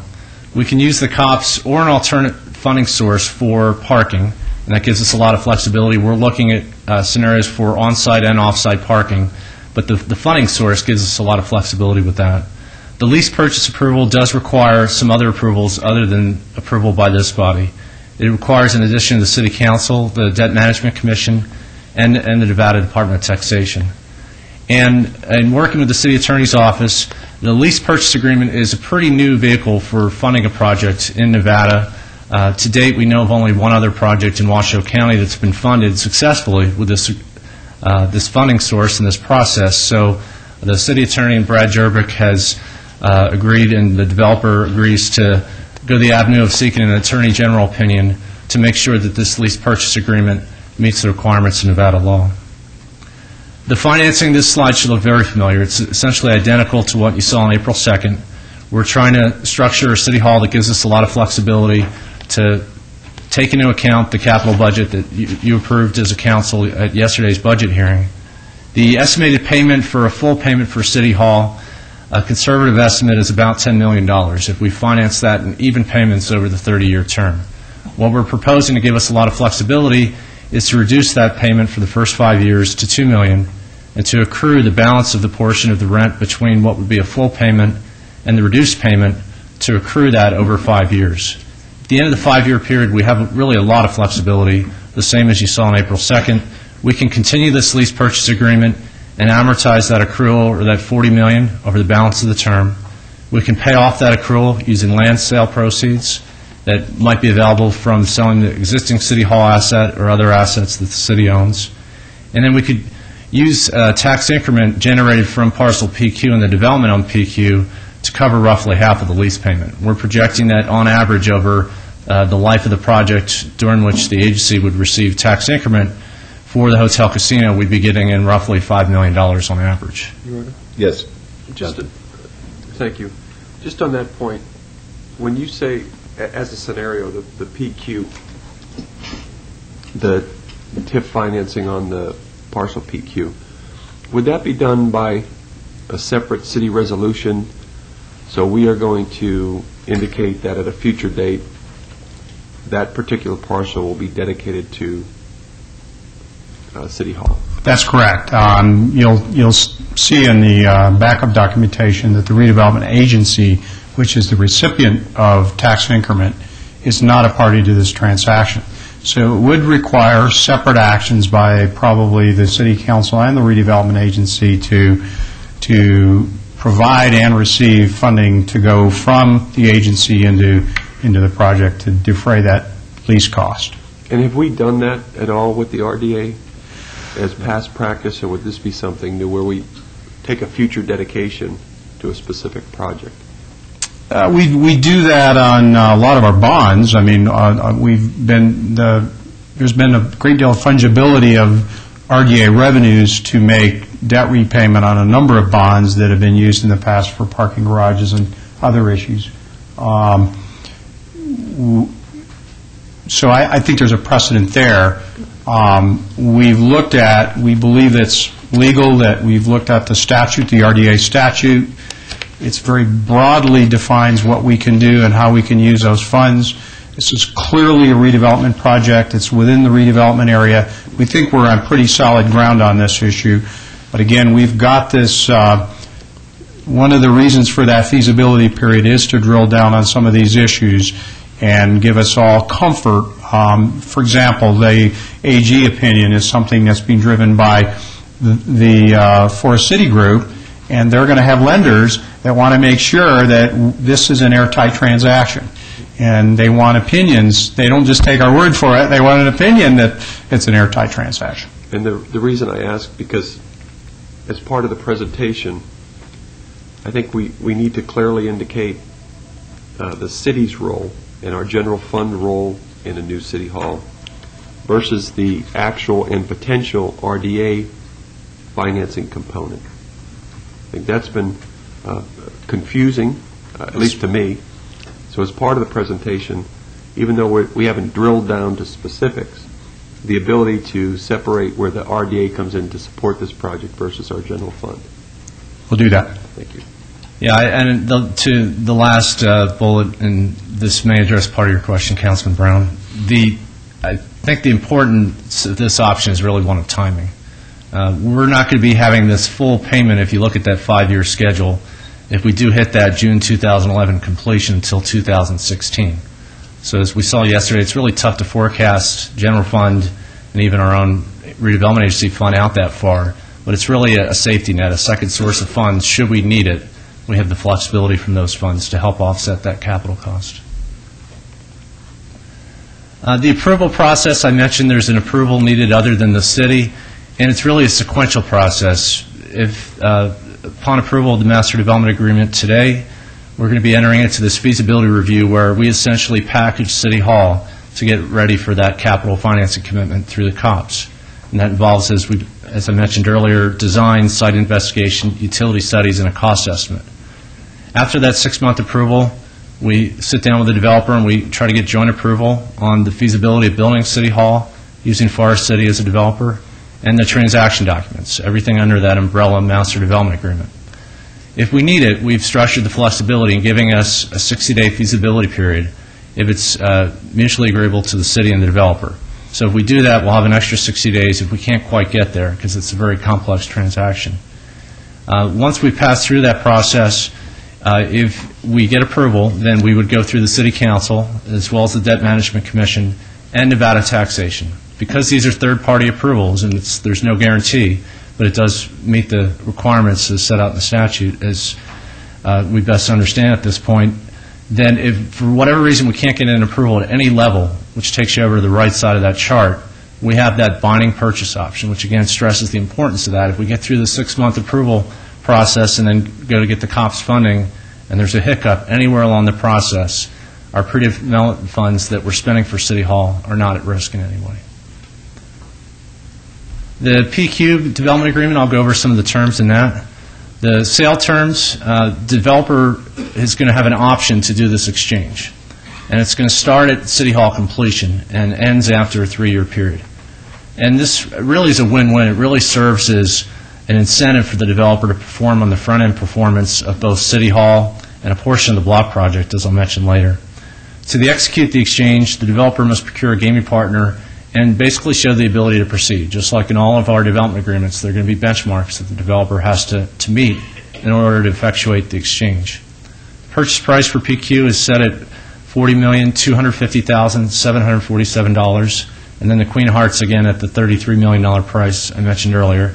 And Scott will touch on this in the public purpose as far as how we arrived at those prices, the timing of negotiation, and how that compares to both current appraisals as well as appraisals at the time we negotiated the exchange. After the exchange, the developer's payment to the city of this price difference. We're saying in this agreement that the two properties, by definition, have this price difference in excess of $7 million to favor the city. And we're going to be getting that $7 million not in cash, but offset by contributions from the developer on a dollar-for-dollar basis. So it's essentially the same as if we were getting cash. We're only getting this offset by their needs. Part of that will be building a Metro police and fire substation on parcel PQ. We've identified that as the best location within Union Park to deliver that service for Union Park. And so dollar for dollar, that will be an offset against that price difference, that $7 million. Would it be a fair statement, Mr. Arndt, that the developer, Forest City, pursuant to the terms of this agreement, really has to develop PQ in order to make a profit on this transaction? Basically, they're fronting their money for everything that we're talking about, and the way they're going to get that money out is the development of the 1,000-room hotel casino on PQ. Is that a fair way to look at this? I think it is. I think if you look at each piece, and is each piece self-funded? Some of them are, some of them aren't. City Hall, they're essentially delivering City Hall at cost. We're paying a fee for their services, but there's not a profit motive there. For PQ, there is a big profit potential, obviously with the hotel casino. For the block project, there's a gap going into the project. It'd be hard to find another developer in the country that would be willing to develop with hard commitments 1 million square feet, which is essentially going to redefine the office market in downtown and the entire valley. So there's an upside for the city in getting that office product delivered, but really the profit motive is really not in the front end of the deal, but more towards the middle and the back end of the deal with the hotel casino, which is how you want to structure these deals as a public-private partnership. You don't want it all coming on the front end. You want a performance-based development agreement, and I think that's what we have here. But we have the leverage because PQ comes last. Correct. Close to last. Yeah, we've been deliberate. We've been deliberate in our transaction to keep it that way. Very good.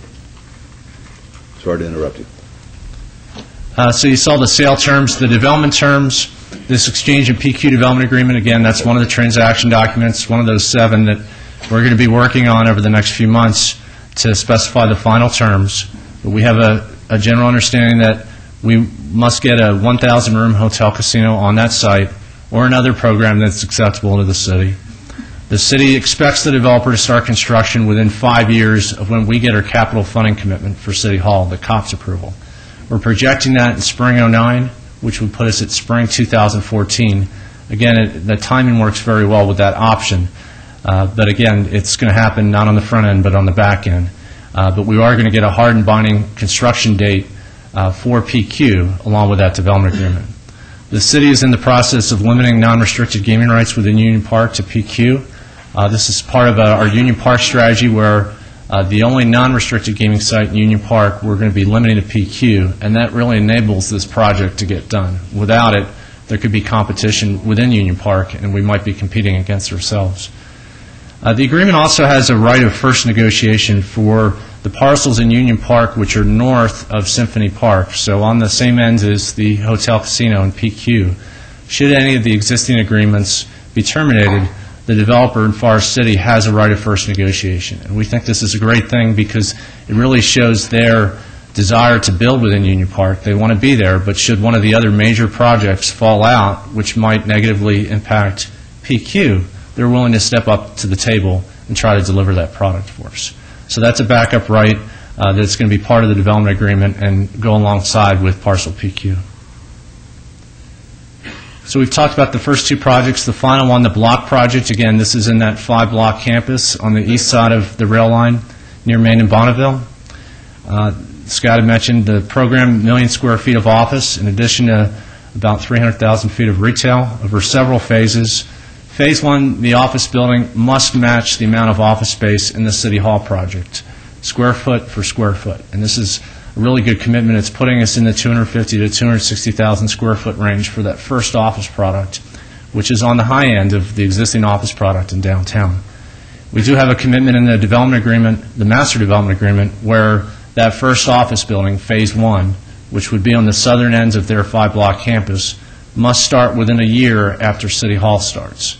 So if we're successful in starting in May or June of 2009, they have to trail us by a year.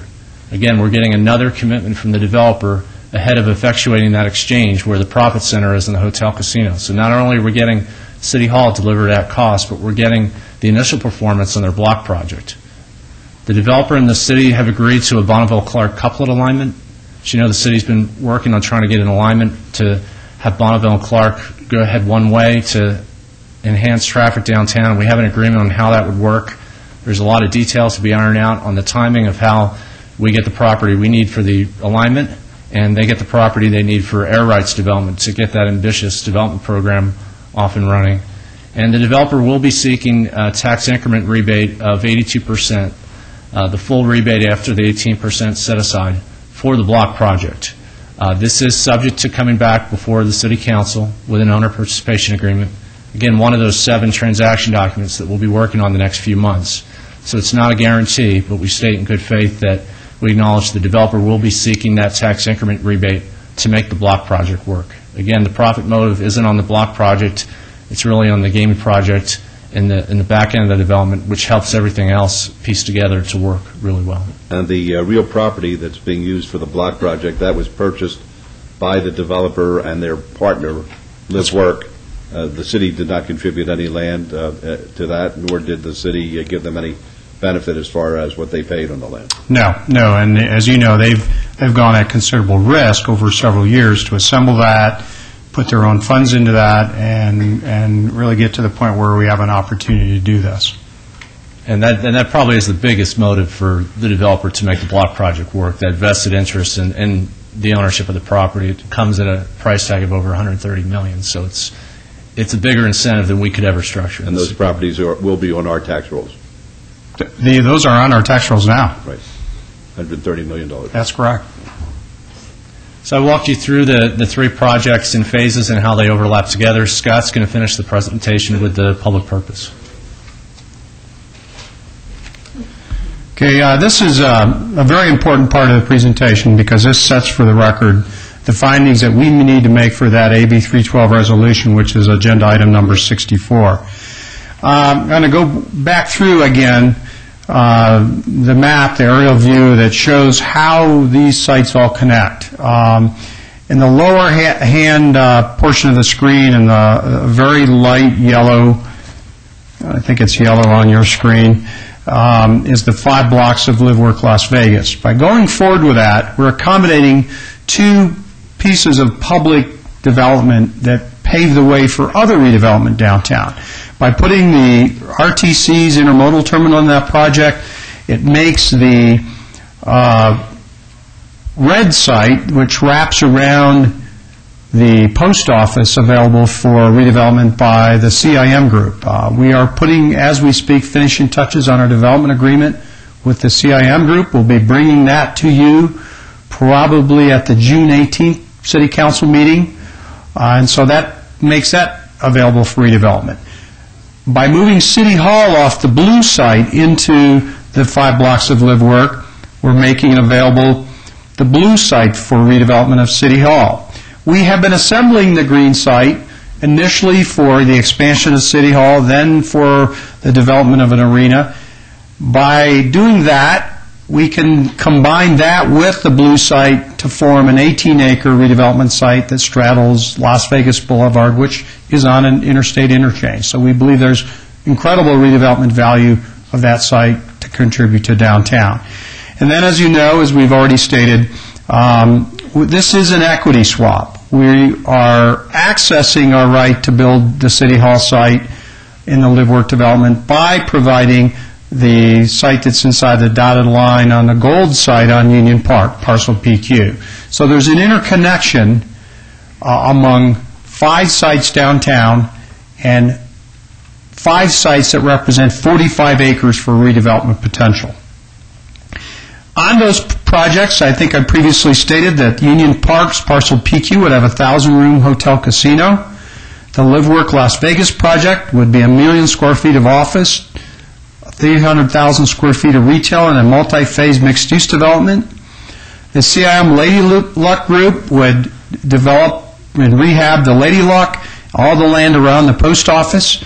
That would be new hotel towers, retail, parking. It involves our redevelopment and refurbishing of the post office to a mob museum, which would be a $1 billion project. And then it makes the City Hall and former arena site available for redevelopment. We've got an estimated value of $72 million on that site, and that really sets it up for some high-density potential given its location and its, what we believe, future development potential.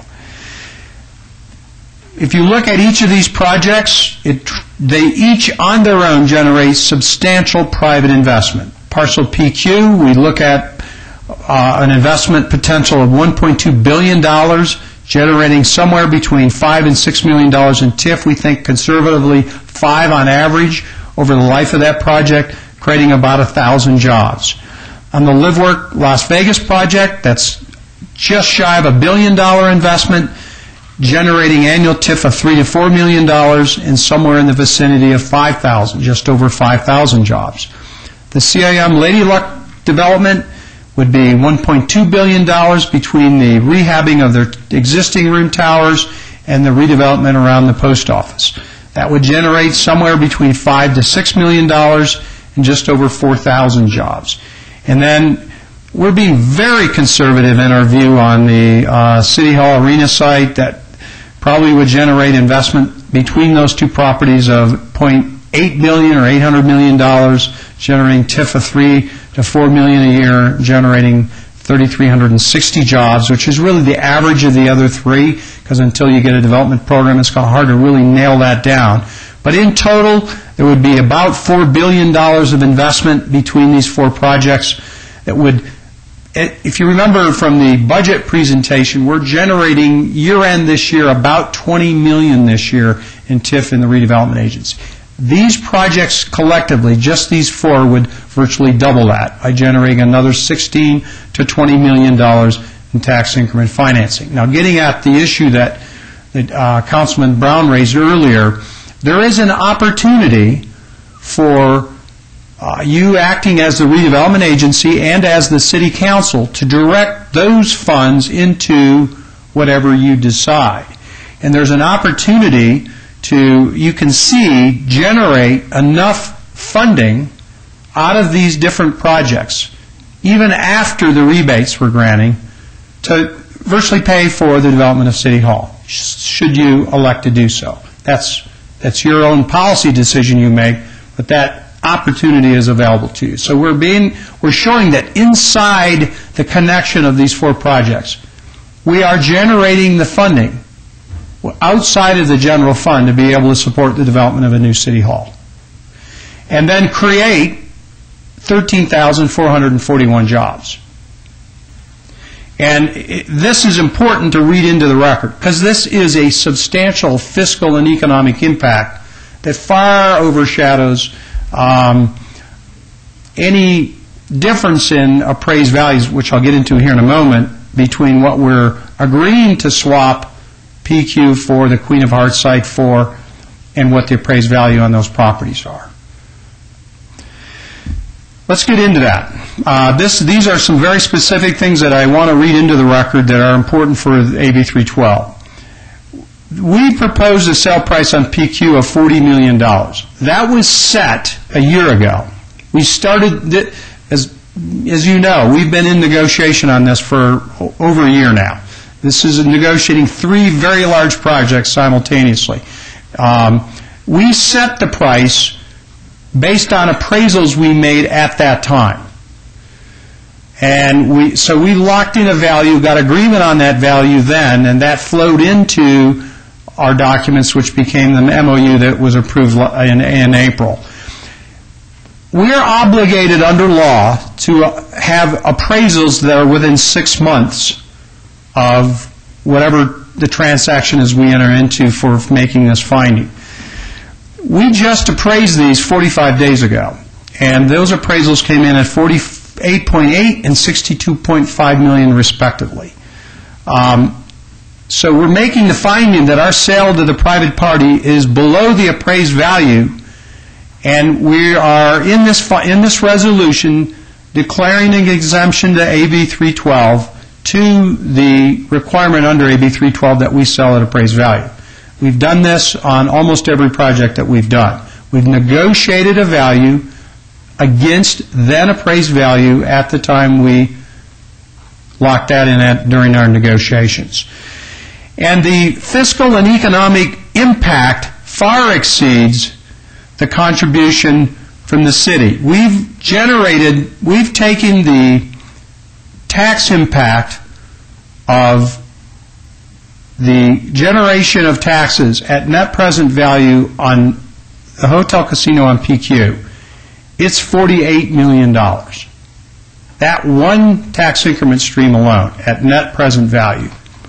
And that far exceeds the difference in the appraisals between what we're appraising it for today and what we've agreed to sell this project for.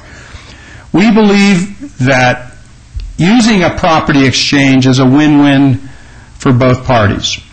That the city acquires a site without a cash outlay by using equity, and we get a developer commitment for a $1 billion project on that site.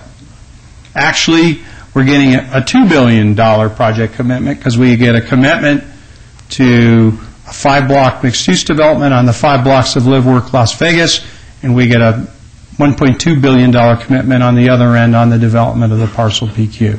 But it's very important that these findings be read into the record, that there's a public disclosure of what it appraises for today, what we locked it in for, and what we're agreeing to sell the property for in the master development agreement.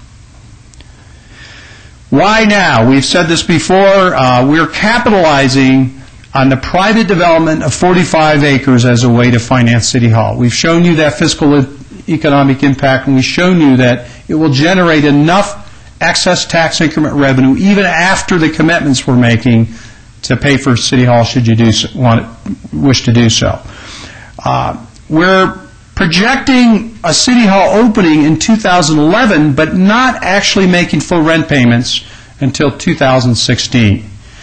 Now, you heard yesterday's budget discussion on an expected economic recovery, and under a pessimistic scenario, we believe the recovery is a 3 to 5 year recovery, and that is very pessimistic. I think if you pick up the newspaper and read some of our economists lately, you are actually starting to see indicators turn upwards. We're seeing resales pick up on housing inventory, and we're starting to see the signs of life, especially in the housing economy. So that recovery could be sooner, it could be 6 months to a year, but we're saying if it's 3 to 5 years, the time horizon for when you would make full payments on City Hall is well beyond any pessimistic projection of economic recovery. And by doing it now, we're avoiding increases in future construction costs. Everything that's being done off-strip in major construction on major buildings competes with construction on the Strip. And as long as we continue to see a bullish economy and development on the Strip, which I don't see any abatement of that in the foreseeable future, we're going to see continuous rise in construction costs. That's been a historical trend that's continued for decades in Las Vegas, and we don't see any reason for that to abate substantially. So building it today is much cheaper than it is 5 or 10 years from today. In summary, the City Hall project satisfies the city's long-term space needs and maximizes the use of our city assets. It's been according to a deliberate strategy. The property exchange is a win-win for the city and the developer. We get access to a site, they get access to a site under an equity trade. The PQ tax increment, projected at $5 million annually, directly within this project can be used to offset future capital costs of City Hall, 50% of that. And the block project redefines the downtown office market at no upfront risk to the city. As you know, the way TIF rebates and TIF support works, they don't get it till after they build the building. While we're providing an 82% rebate, they have to build it before they get it. Actually, developers really don't like it that well because they don't get it up front and get to use it in development. They have to wait till they build the building before they can get access to the rebate. We're not at risk. And the developer's return is based on performance. Everywhere we could in this transaction, we've put their performance first. As much as possible. And that is the summary of the overall transaction. We have the entire development team here available to answer questions. I know Dimitri Vasilakis, David Mitchell are coming up front, but I know they have their entire team backing them here. The design team and all of the Forest City team is here present, so that should you have any questions about their aspect of the development or on our side, the public aspects of the development, we're all here to answer any questions. All right, thank you. Mayor Pro Tem. Thank you, Mayor. Scott, great presentation, Bill. I think your staff is doing a great job for us. I think just really quick, I want to touch on the need that we have for City Hall. I know that it's been questioned many times on why now. What's wrong with existing City Hall? Why can't you just add on? And I truly believe from my experiences at City Hall that it was built inadequately. We've had a lot of naysayers that have talked about things that have happened at City Hall. The murals on the south side many years ago that was put up by previous city council members. The jail that was put in without a kitchen to feed the prisoners, which was a debacle in itself. I think we need to get a new City Hall at this time because of the downswing in construction costs and the ability that we will have to get a City Hall built at a lower expense to the taxpayers eventually when we start paying for the City Hall. I truly believe that this site, along with the 12 acres that we've assembled to the south of this site, will help us pay for the new city hall, and I think that we will be able to replenish our funds with the payments of the city hall by the time it comes to pay off the city hall, because of these other investments that are going to be made on these properties that we sell. I think that we are indeed in good hands with our partnerships that we've developed through these discussions through the city and the staff, and I know that there is a need to bring back into the fold many of our employees that are not directly associated with everyday business at City Hall. And I think that's important. I've seen other departments brought back to City Hall over the last few years. I do know that it really builds more of a family atmosphere. I do think there is a need for a City Hall.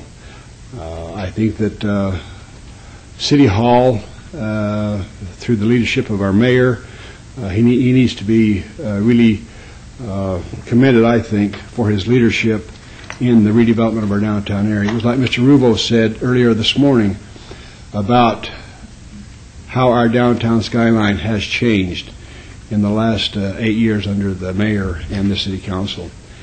And I know that our naysayers, again, will look at us and say they're just reaching and groping, but I do know that because of the growth that we're prohibited in having because of our boundaries in the city of Las Vegas, we're going to have to turn to our redevelopment area as well as our downtown area to continue to be the great city that we are.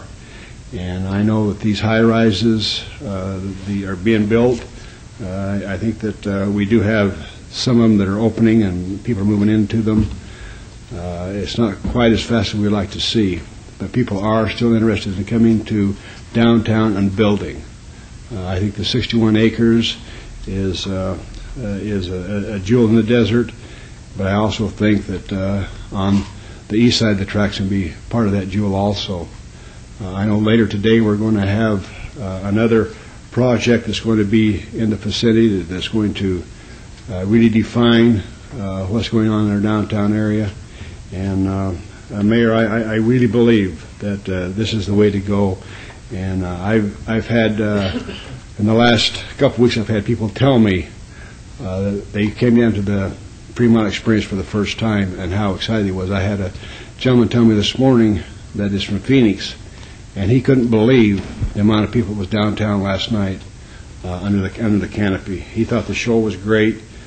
He didn't know where Fremont Street was until he went up there and seen what was going on downtown. And he couldn't believe the high-rises that was being built. He thought Streamline was an amazing structure, and it's just I think it is needed, and I hope that the other council members will feel the same way and support me when I get ready to make my motion. Thank you. Thank you. Anybody else like to be heard? Yes, sir. Councilor Wilson? Mayor Goodman, thank you. I have three things I need to cover. Let me do the easy one first. I've been told by our city attorney's office that because I own an office building about 5 blocks east of this project on 7th Street that I must disclose that, but I am allowed to participate. The value of my property will not be affected any differently than anybody else's property. Scott, I've been on the council coming up on 4 years, and I think that this is probably the most sophisticated real estate deal that we've been presented. Would you agree that this is probably the most or one of the most sophisticated and involved real estate transactions that we as a city are involved with? I think so. Other than the project management agreement that we have with Newland and how Union Park works, it's clearly probably the most sophisticated one. And that's going to lead into my next question. You've mentioned that we have an outside bond counsel that was utilized to help us give advice, I guess. We have the city attorney participating. Here's the nature of my question. I have the greatest respect for you and your department. But I just want to make sure I'm the one that pushes this button. My colleagues are asked to push this button. And whether it's 2 or 5 or 10 years from now, if this deal works, then we get all the accolades. But if it doesn't, they're going to look to us. Why did you push that button? So my question is this. Do we ever consult with others?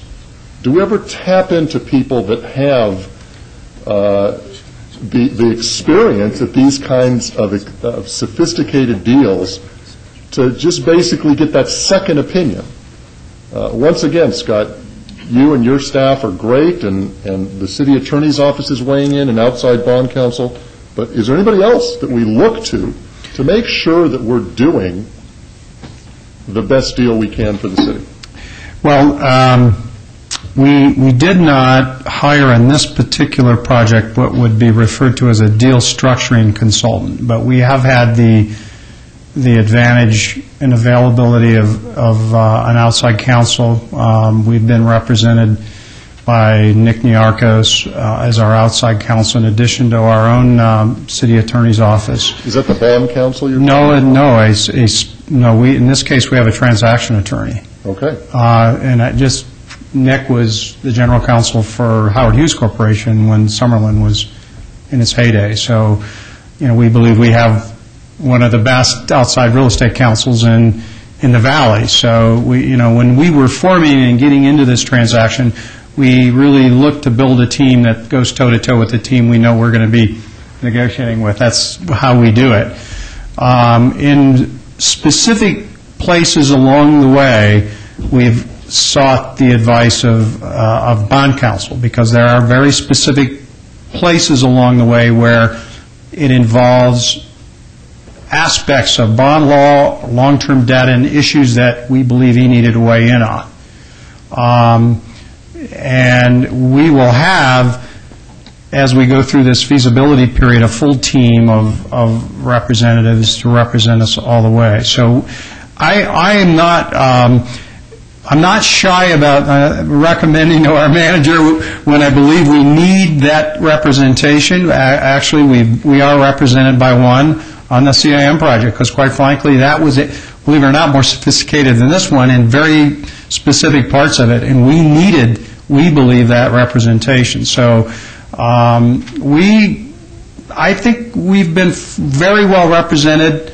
I think we've negotiated a very fair deal here.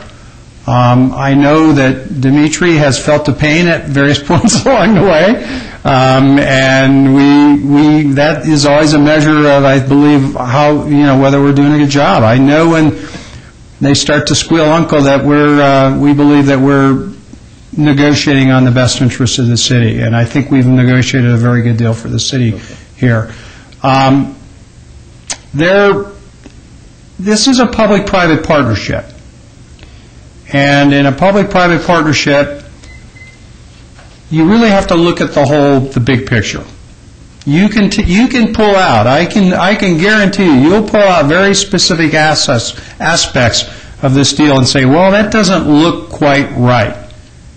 But what you have to do is look at the entire picture and how each of the components of the deal balance out in respect to each other. We may have given on certain points to get on other points, so that in balance, we believe we got a good deal. And so we believe we're there, and we believe we did get the representation we needed to make sure we didn't, using slang, have our lunch eaten in the negotiations during this transaction. And I appreciate what you just said, and I think one of the key points you just made is just that we have to look at the big picture. There are various pieces that by themselves may not be as attractive as we think it should be, but taken as a whole, it makes the whole project work. Hey, I'm going to ask you the same question I think I asked you last time when we met. I looked at your slides, and everything seems to suggest this is a great deal for the city. When you talk about deferred rent payment, you talk about the land swap and the appraisals and what we're getting versus what we're giving. I mean, it just looks great, which begs the question, is there a downside? What's the downside? I mean, well, the downside, and I think I stated before, is, and there's always this risk in any redevelopment program and environment, is the inherent market. Who would have thought 3 years ago that we'd be where we are today in America with the air being let out of our personal home values the way they are? And it's not just in Las Vegas, but all over the country. That created a market condition that nobody anticipated. It's caused numerous deals around America to crater. We can't control that macro environment. Now, we've got so much momentum going downtown that I believe it's at a point of no return, and that momentum will continue to grow. The risk in the transaction is we need performance. They have to build Live Work Las Vegas, and they've got to build PQ, the developer.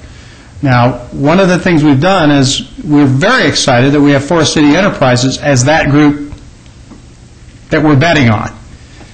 I'm not sure I'd be as confident standing before you if it was someone less. They are one of the preeminent developers in America, urban redevelopers. And I believe if there's anybody that can perform on a project like this, it's this group. Their portfolio is incredible.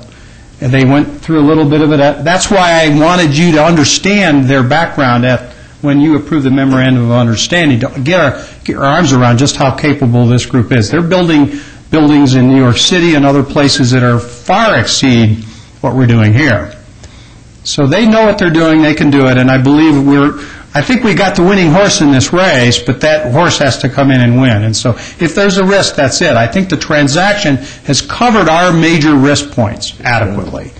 But at the end of the day, it's the underlying economy, and will they perform in that macro environment? That's where I think but we both share in that risk. It's not our risk alone, it's their risk as well.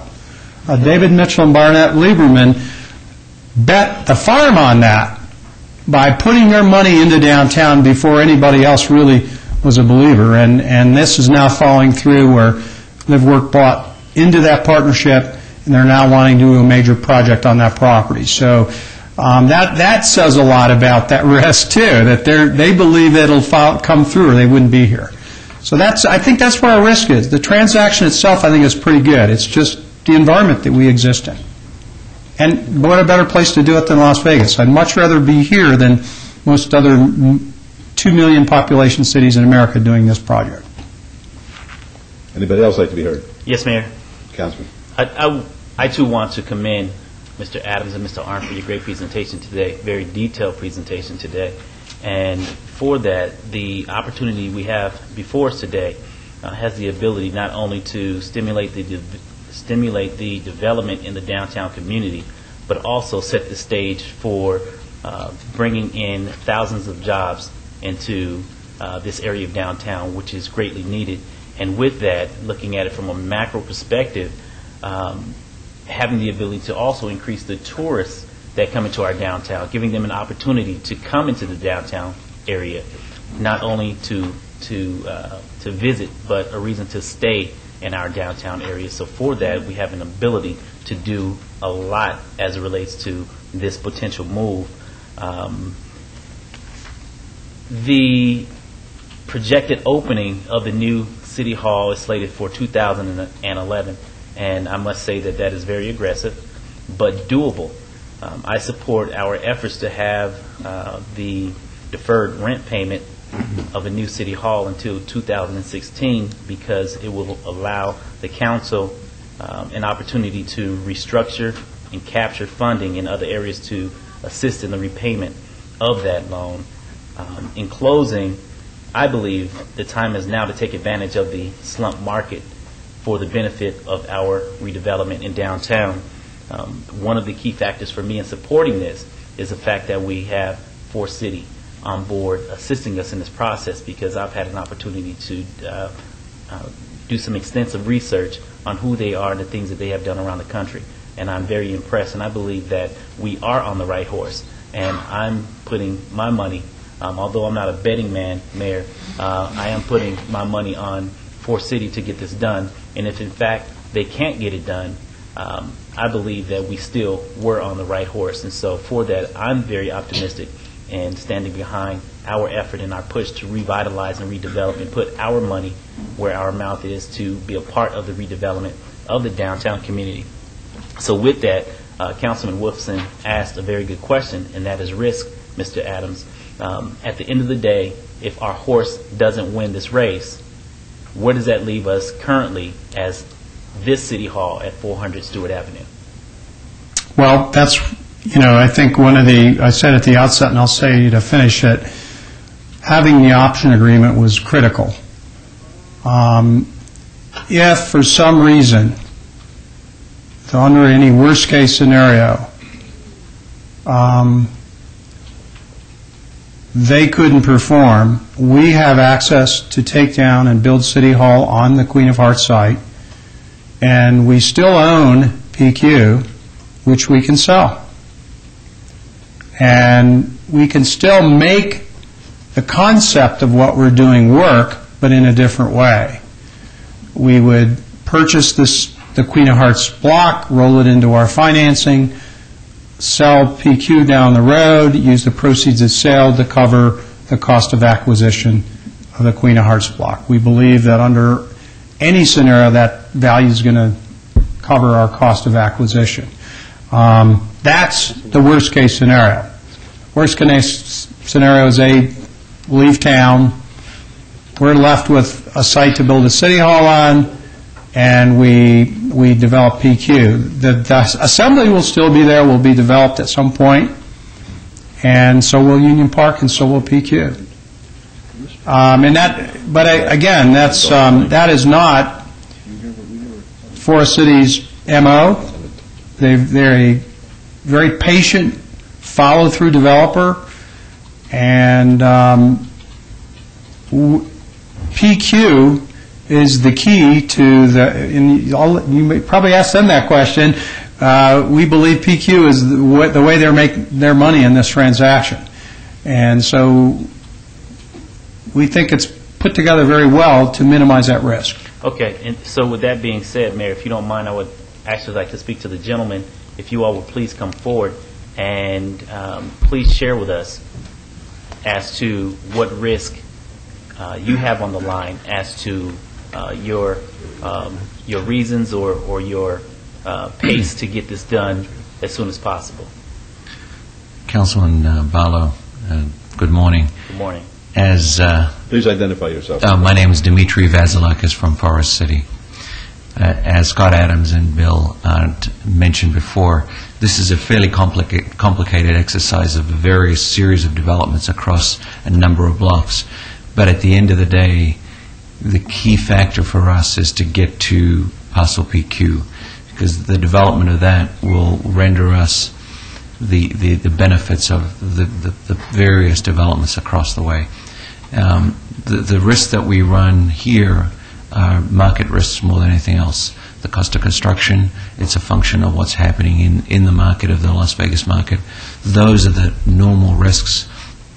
I believe what's set in place today is it provides us with a time frame by which we've got the ability to, all of us, both the city and our team, to evaluate what the feasibility of City Hall will take, what the cost of that will be, coming back before you and presenting that information to you for your assessment at that point in time. What would cause you to walk away from this deal? We haven't even contemplated that thought at the moment. But what Scott has done and what Bill has done is have the ability and the flexibility from the city's perspective to put our feet to the fire all the way through the negotiations. So I guess the ultimate thing would be is if there was something that we couldn't come to terms with in the process of the various documents that we've got to negotiate, that would be the only thing that would come into play that I can foresee at the moment. Would it be an accurate statement to say that failure is not an option for you? It certainly is not an option. Thank you, sir. Thank you. Yes. And David Mitchell just reminded me the one big aspect that we've got to keep saying it, that we do own the land, and that in itself, just the carry on the land is burning us. Thank you very much. Thank you. Would you like to say something? Councilwoman?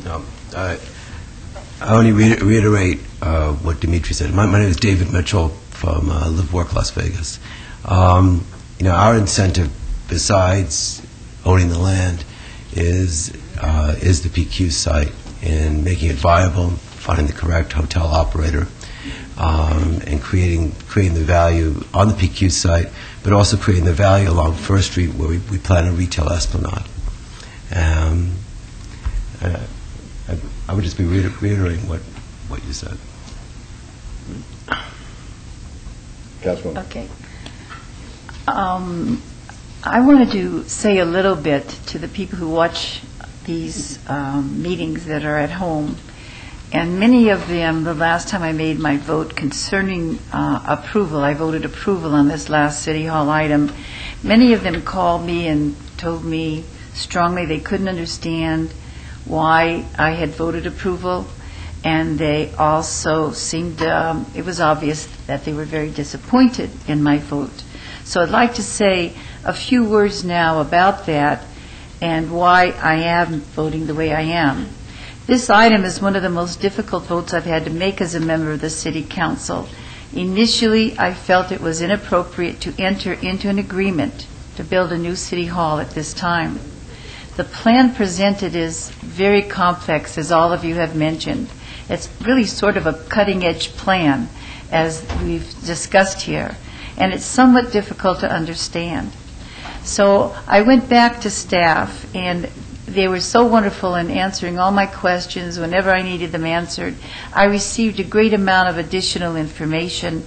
And then I went to people not connected with the city, who had no part in anything that would happen, would get nothing positive from it or negative. And these individuals were highly respected, conservative fiscal experts outside of our staff. And from what they told me about the plan, and I shared all the information I had received with them, it changed my evaluation of this project. Although our need for a new City Hall is not immediate, logically we will need more space, more efficiently built in the near future. We already have the leaking of the water down in the basement and the first floors, and I'm sure it's going to hit us in the 10th floor eventually. By bringing more of our, we know how fast we're growing. That's not going to stop. We're going to continue to grow rapidly. And by bringing more of our departments under one roof, that is, by consolidating our services, we could save money, be more efficient, and be offering better service to our residents. It makes good sense, as we've mentioned here, to avoid the continual increase in construction costs. And this plan allows that. By entering this agreement, we would be ahead of the curve rather than behind it, as developers often find themselves. A substantial part of the new City Hall would be paid for with tax increment financing and money from the sale of our present City Hall. And that sale would be enhanced, of course, by the 18 contiguous acres provided. And already there are buyers indicating serious interest in that acreage.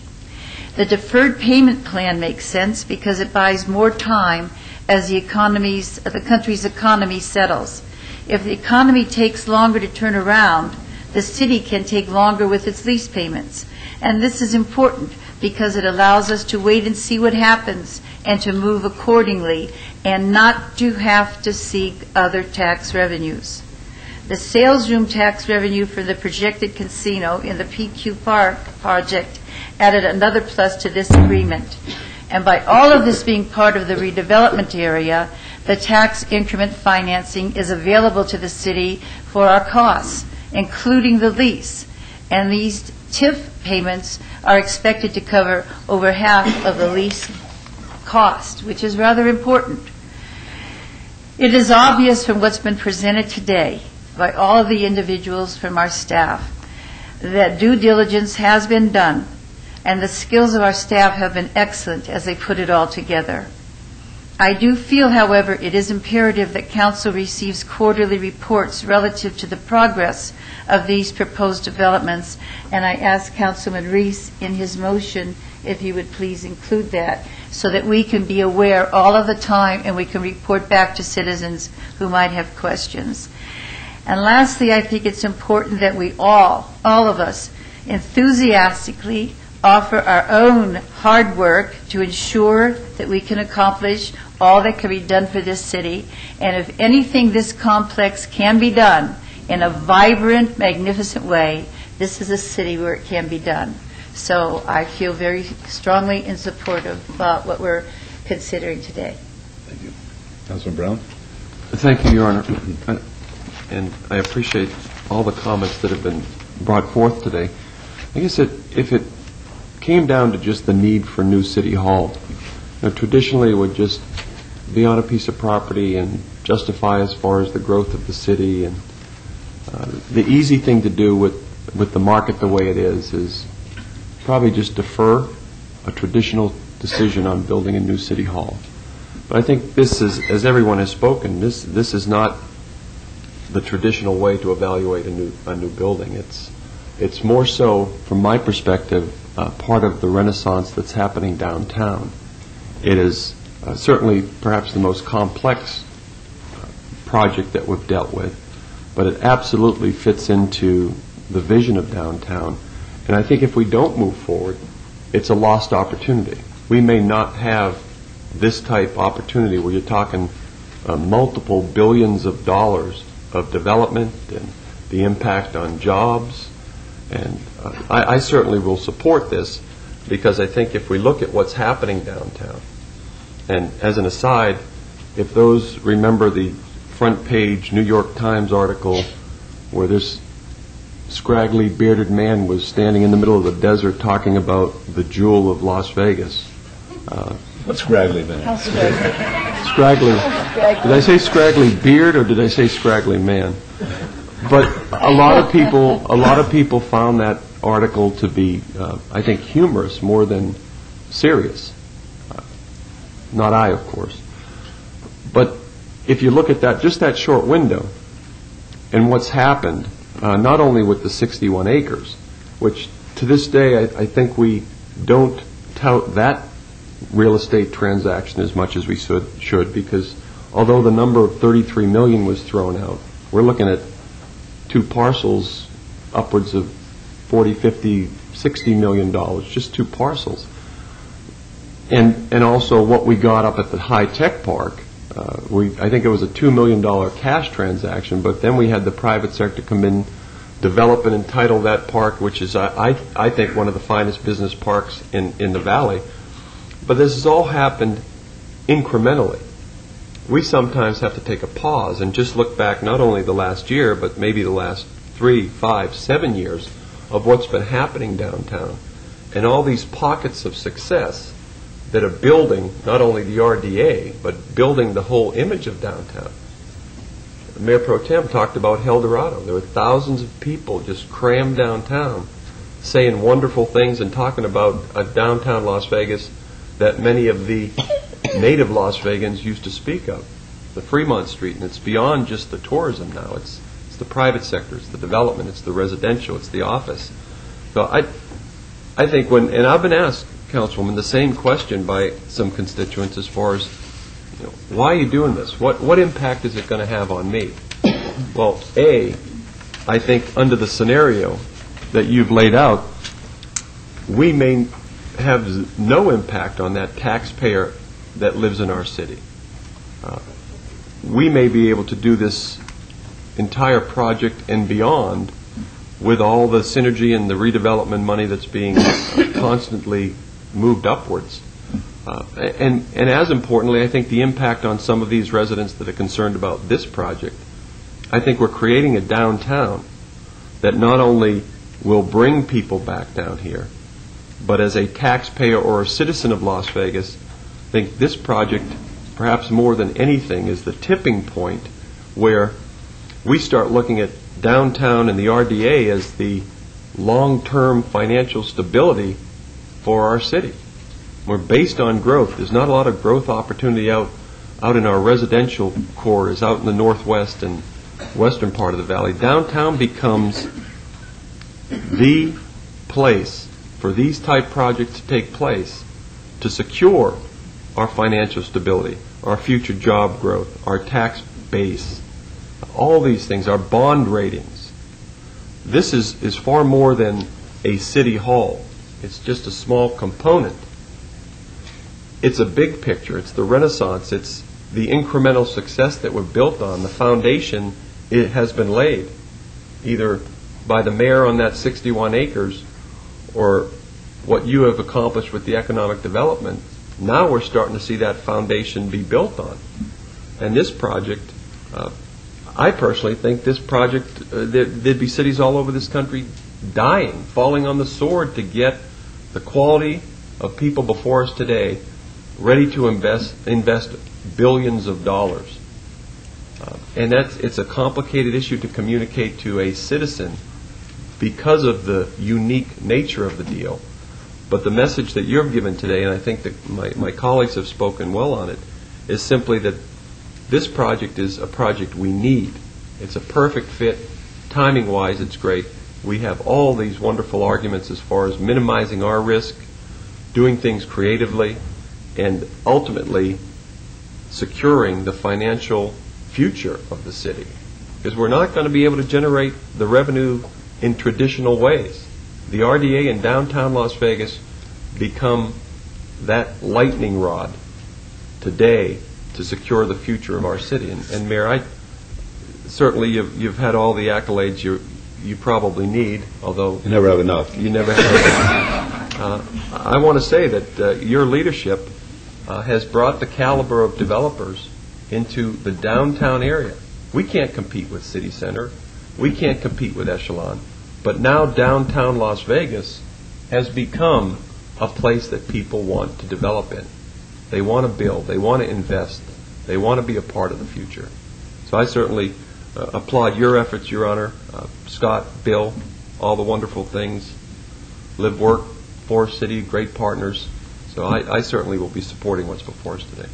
Thank you. I'm not going to take up much time, but I think we would serve ourselves well if we looked at this presentation as just being part of the train that started with this council about 8 years ago when we did acquire a piece of an old brownfield railroad site where nothing was happening. It sat fallow for as long as I can remember in a downtown that had no energy, which was lethargic, where people were leaving in order to found their law offices and places like the Hughes Center or up at Summerlin, where the banks were moving out, where people weren't coming down.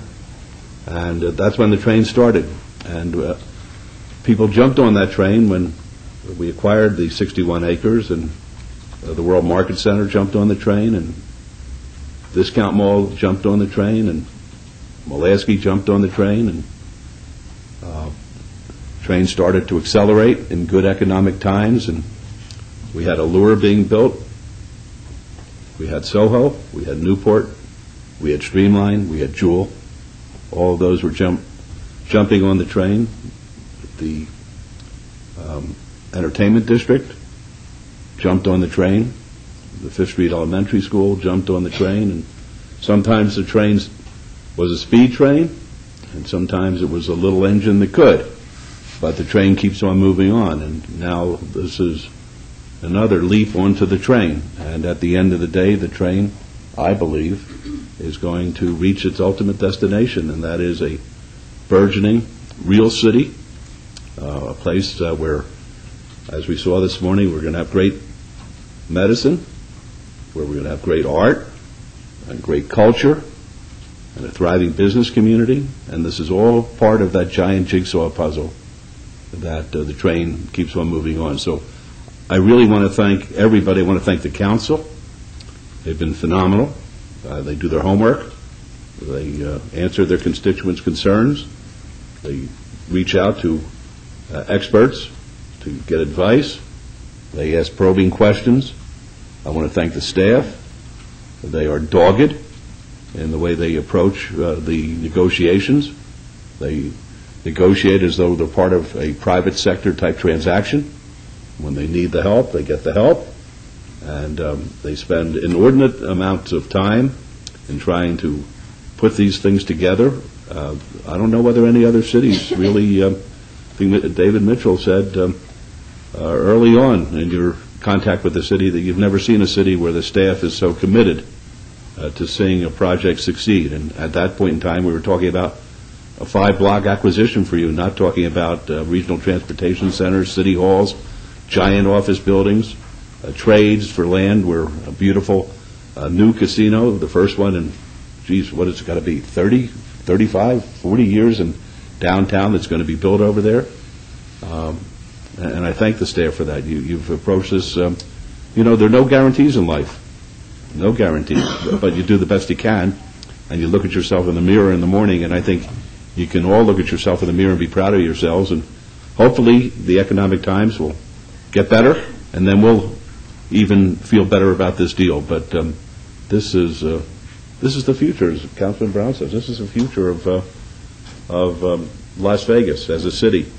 I think we found that out when we had our discussion with Mr. Restrepo, when he talked about the significance of the assets that we have and how we could use our assets in order to better the city. And we had the presentation yesterday during the budget as to the phenomenal impact that the RDA is making, and we talked today about doubling what the RDA will be doing. I don't think anybody should take this for granted. I think you should pat yourselves on the back, and when it works out, we won't even remember it. The same way nobody remembers when we acquired the 61 acres, they laughed at us. What do you need an old brownfield site for? Nothing happens over there. And they'll forget about this. And we'll forget about Campage Place, which was your project that people said can't work. And we'll forget about La Octane, where one of the council members was betting that it would turn into a crack house. And now it's phenomenally successful over there, a beautiful new building in our downtown. And we already forgot about Center City Apartments with Mr. Biagietti from Reno. He's an afterthought at this point in time, but when he was standing in front of us saying he's going to build 300 rooms in the downtown, everybody got all excited about it. So I think we have to look at this as a moving picture. Just keep on going, do our best. And these are little snapshots that we'll be taking along the way, and whatever criticism or heat comes along with it, it comes with the job. And I just know at the end of the day, we're going to be able to look back, each and every one of us, all of those who are participants in this, and just say bravo. So with that, Mayor Pro Tem. Thank you, Your Honor. Again, I want to thank the council members for their comments. They're certainly appreciated. Councilwoman Tarkanian, I don't think we have to condition them to come back and report to us about the progress, because I think Scott does that once a month anyhow. Yeah, I didn't mean for them to come back every month. I just meant for Scott to ensure that we have it on the record. Scott comes in and tries to give us a report. Sometimes we have to cut him off because we don't have enough time, but I know he tries. So I know we'll be getting many updates on this project as we go along. And again, I want to thank Mr. Giavetti and Mr. Mitchell for being here today. I'm going to follow staff's recommendation for approval of this item. Your Honor, on item number 51, please. All right, let's vote, please. Opposed? Motion carries. And 64, please. On item 64, I make a motion for approval also. Very good. Let's vote. Opposed?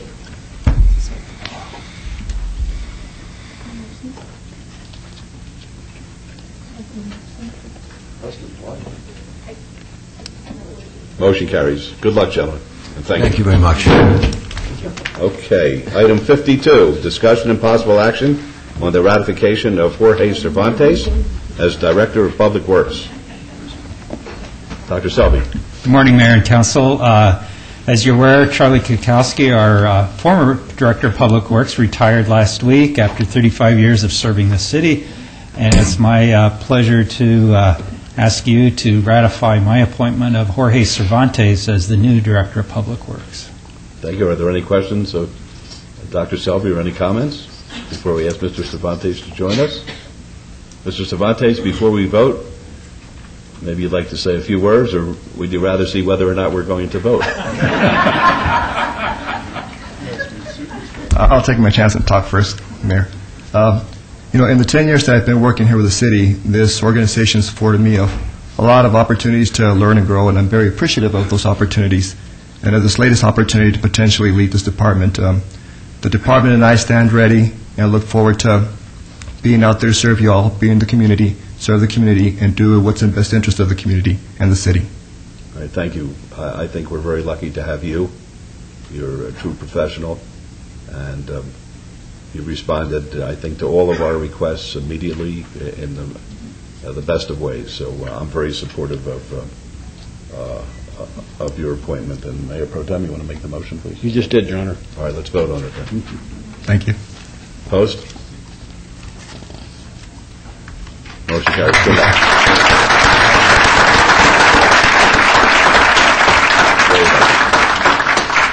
Okay. Item 53 is discussion and possible action for continued funding of Harrison, Kemp, and Jones to represent the City of Las Vegas in an arbitration filed against it by Asphalt Products Corporation over the construction of Washington Buffalo Park Phases 1A and 1B for an amount not to exceed $700,000. This is in Ward 5. I have to abstain. I'm going to turn it over to the Mayor Pro Tem. I have to abstain because one of the principals, I believe, in APCO is also a partner of mine. I have a very small investment in Apex Industrial Park. He is a partner in that as well, and I've been advised, based on that, that I can't participate. Thank you, Your Honor. Mr. Henry? Thank you. Good morning, Mayor, Mayor Pro Tem, members of the council. I'm William Henry, your litigation counsel. You've all been briefed on this item. I believe that the item's in order, and if you have no questions, I would recommend approval. Thank you. Are there any comments from any questions from the council members? I'm ready to make a motion. APCO constructed the Washington Buffalo Park for us between 03 and 05. APCO demanded the city pay money in addition to the contract price, but would not provide any evidence that the city should pay APCO additional taxpayers' dollars. APCO sued the city by filing for arbitration in December 2005 and demanded $7 million in addition to the contract price. Defending city taxpayers against APCO suit has been very costly, but the city has already paid for the majority of the defense cases. When it comes to defending taxpayers, we feel like the city is in the fight for the long haul. So therefore, I'm going to follow staff's recommendation for approval of this item. Any questions on the motion? Please cast your vote. Please post. Motion carries. Thank you. Thank you. Item 54 is discussion and possible action regarding the Animal Care and Shelter Services Agreement between the City of Las Vegas and the Animal Foundation at the Lead Animal Shelter located at 655 North Mojave Road at a monthly rate of $126,817 or $1,521,805 annually from the general fund. This is in Ward 3. Good morning, Mayor, City Council. Orlando Sanchez, Deputy City Manager. Before I go into some of the highlights of the agreement, I would like to acknowledge and thank the many individuals that worked on this, spent hundreds of hours working on it. As you can see, some of the policies and procedures that were written right here. It's just taken a long time. I'd like to acknowledge from the City of Las Vegas would be Mark Vincent, Karen Coyne, Tim Shatler, Floyd Womble, George Dorsey, and Jim Lewis from the City Attorney's Office. And I'd also like to acknowledge our partners, who's in the audience is Chris Robinson and Tom Riley, and our other partners from the other agencies from Clark County would be Jeff Wells and Alan Noya from North Las Vegas. When we started the negotiations of the agreement, we had three main priorities. The first priority that we will never experience what occurred in the first quarter of 2007. That was one major priority. The second major priority was to provide humane and appropriate care of the animals that are delivered to the animal shelter. And the third priority was to protect the best interests of the City of Las Vegas and our residents. Some of the terms of the agreement now. The agreement goes into effect upon execution. It will expire on December 31st, 2015. The city has the right to extend, has the option to extend the agreement for up to 2 additional 5-year terms if we so decide. And part of our long negotiations was a funding mechanism. To operate and run the foundation, it costs $6,181,675. What happened is, under negotiations with the Animal Foundation, our partner, is that they agreed, we negotiated where they'll pay 40% and we'll pay 60% as a jurisdiction. What that means is the Animal Foundation will pay $2,472,670 a year for the operation of it. The remaining 60%, $3,709,005 will be split between the county, City of Las Vegas, and the City of North Las Vegas. As you read, Mayor, our portion is $1,521,805 annually. The county's represents 42.67, which is $1,582,632, and North Las Vegas is 16.3%, which is $604,568 annually.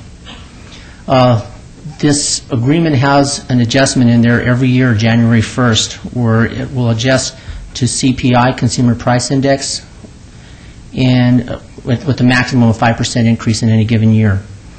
We also have in the agreement that there will be a spaying and neutering. Any animal that's turned over to that they pick up the Animal Foundation, they will spay and neuter it before putting it out for adoption or handing it to another organization unless the animal is not fit or ready to do that spay and neutering. We also developed, like I mentioned before, standard operating procedures, or as are known as protocols, that gives us the authority to go out there and monitor and make sure we never have an occurrence again. We also have a monetary sanctions in there ranging from $500 a day to $5,000 a day, depending on the violation, and if it's been a repeat violation and they're not addressing it. We also have, in the clause, we thought it was very important, we have two partners, City of North Las Vegas and the county. If one of them opted, we wanted to make sure that we would not be held responsible to pick up their portion of the donation or their contribution for the payment. So the way the agreement is written, if North Las Vegas or the county opts out, we're only responsible to continue making our $1.5 million payment annually. And we thought that was very important. The average length stay of the animal, what we did there is we also did an adjustment in there to make sure that we're paying our proration accurately. If animals are staying longer from the City of North Las Vegas or the county, and if it fluctuates more than 15%, we have the right to go back and renegotiate the percentages that we're paying. We thought that was very important just to make sure that we're not paying for subsidizing the City of North Las Vegas or the county, or vice versa if they're subsidizing us. We also included an audit provision in there that's due on November 30th each year that talks about their finances, where the money's going, and how it's being spent. With that, that's basically the particulars of the agreement. I know Chris and Tom are in the audience if you have any questions, and I'm available if you have any questions as well, but that's just basically in the nutshell. Thank you. Are there any questions of Mr. Sanchez? Mr. Riley or Ms. Robinson, would you like to be heard? No?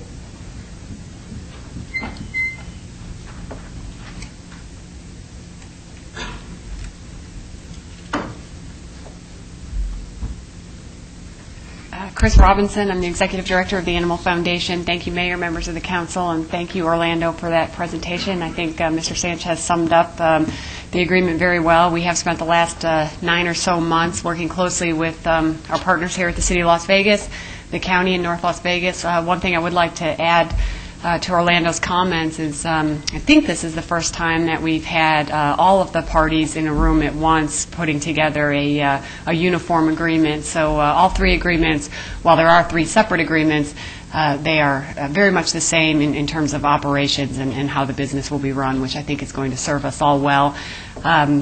It has been a long process. It's been a good one, and I think the agreement serves both the City of Las Vegas and the Animal Foundation well, and most importantly, the citizens of our community and the homeless pet population. So, thank you. Thank you. Any questions, Ms. Robinson? What happens if an owner of a pet goes to pick up the pet and the pet has not been spayed and neutered? Are we still going to spay and neuter the pet? Those are decisions that are made by each individual city as part of its own code or ordinance. As an example, the City of North Las Vegas recently passed a code where animals are required to be spayed and neutered in the City of Las Vegas. How the animal control officers and the city will intends to enforce that, I mean, we still need to work with them on how that will happen in terms of how we will play a role as the Animal Foundation. Because I understand that's basically the root of the problem, the fact that there's so many pets that aren't spayed and neutered, that they roam the streets and have Spay and other neuter little pets? is everything, in my opinion. It's the most important thing that we can do to bring those numbers down. 50,000 animals a year we receive at the Animal Foundation. All right, thank you. Anybody else? All right, Mayor Pro Tem. Yes, Your Honor. First of all, I want to apologize publicly to Chris.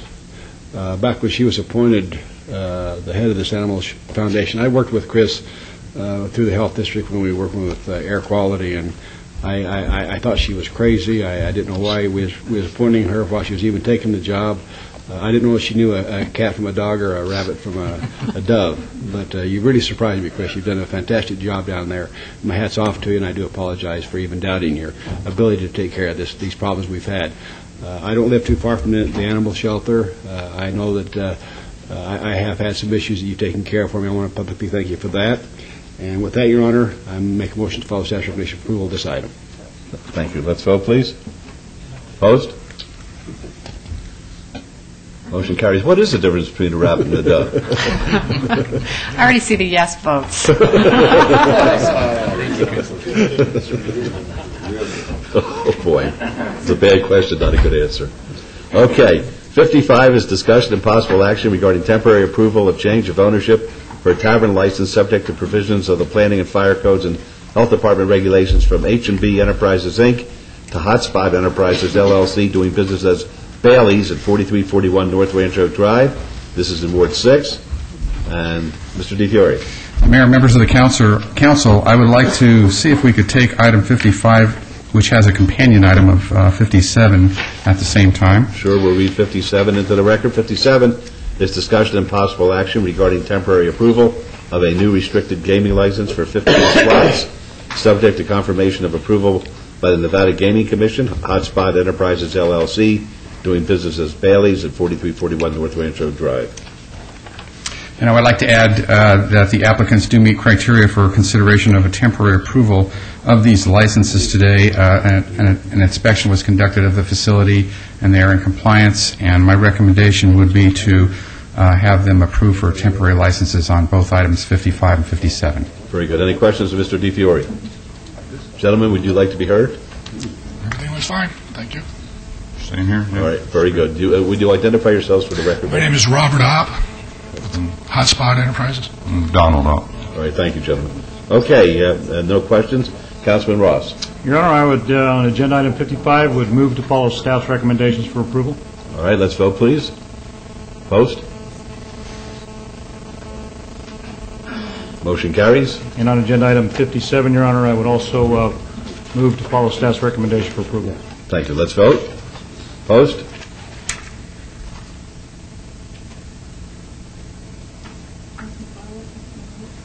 I'm not pushing this button again. Where's Beverly when you need? Motion carries. Good luck, gentlemen. Your Honor, if I can, before they leave, how are you guys doing over there? I mean, how's business on the corner? Well, that's a very busy corner there. There's a lot of traffic on Craig and Rancho. As far as the previous owner, he's keeping above everything. Of course, the smoking ordinance has severely affected the gaming in there. But as far as that, we're working with the Department of Health and seeing about reopening the restaurant and working with the ordinance. So. And you're not asking that because I'd like to see you guys be successful over there in that corner, just thrive. And yes. So good luck. All right. Thank you very much, Council. Very good. Okay, item 56 is a discussion and possible action regarding temporary approval of change of ownership for a beer wine cooler on sale license, subject to the provisions of planning and fire codes and health department regulations from Mariscos El Pescador, which is not operational, to Medina Investments, Inc., doing business as Mariscos La Serena Restaurant at 4371 Stewart Avenue in Ward 3. Mr. DiFiore. Mayor, members of the council, the applicant today does meet criteria for consideration of temporary approval for the change of ownership of this beer wine cooler on sale license, and that would be my recommendation. Yes, sir. Would you like to be heard, sir? Pablo Covarrubias, just owner of the Marisco La Sirena. It's my second restaurant in the city, so I would like to get an approval. What is your specialty? We have seafood, all kinds of seafood. We got lunch specials, chiles rellenos, enchiladas. We have the whole thing. We have a big menu. Very good. Yeah. Thank you. Okay, we'll be there. Thanks. I move to follow staff's recommendation for approval of this item, Your Honor. Okay, let's vote, please. Opposed? Motion carries. Good luck to you. Thank you. Thank you. Item 58 is discussion and possible action regarding temporary approval of a new tavern license subject to the provisions of the Planning and Fire Codes and Health Department regulations. LCC Cafe Nevada, LLC, doing business as Crazy Horse 2 Gentlemen's Club at 2476 Industrial Road. This is in Ward 3. Mr. DiFiore. If your permission, Your Honor, I'd like to speak on this very briefly and then turn over to Mr. Henry and to Mr. Silver. Staff is going to ask today that this be held in abeyance until the next meeting of June 4th. I wanted to personally get up here and let you know that based on my involvement with this particular application, there's nothing to suggest that there's a lack of due diligence on behalf of the applicants or there's any bad faith. This is a rather complicated time to be financing anything in this country, let alone a strip club that's been in bankruptcy and in forfeiture with the U.S. government. Mr. Silver will speak to that a little bit more. But the applicants in this particular case have submitted application to the Business Licensing Department, which is forwarded to Metro. I have received a draft of what looks to be a preliminary finding. It doesn't show any areas of concern, but it also doesn't look all that complete at this time. So based on the fact that financing hasn't closed, that the background check at this point in time is pretty sketchy and pretty preliminary, I think it would be prudent for this council to hold this until at least the meeting of June 4th. I also wanted to put on the record that you're probably aware that this location is grandfathered for liquor and for adult use. That grandfather provision expires at midnight on June 30th.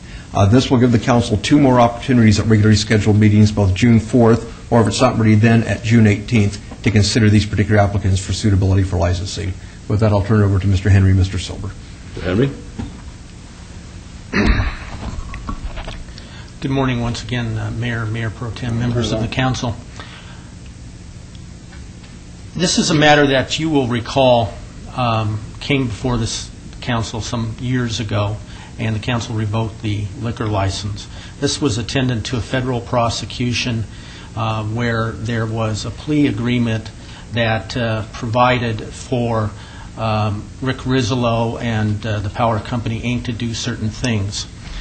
In the view of the United States Attorney, they were not done, and the United States Attorney sought forfeiture of the property and the business.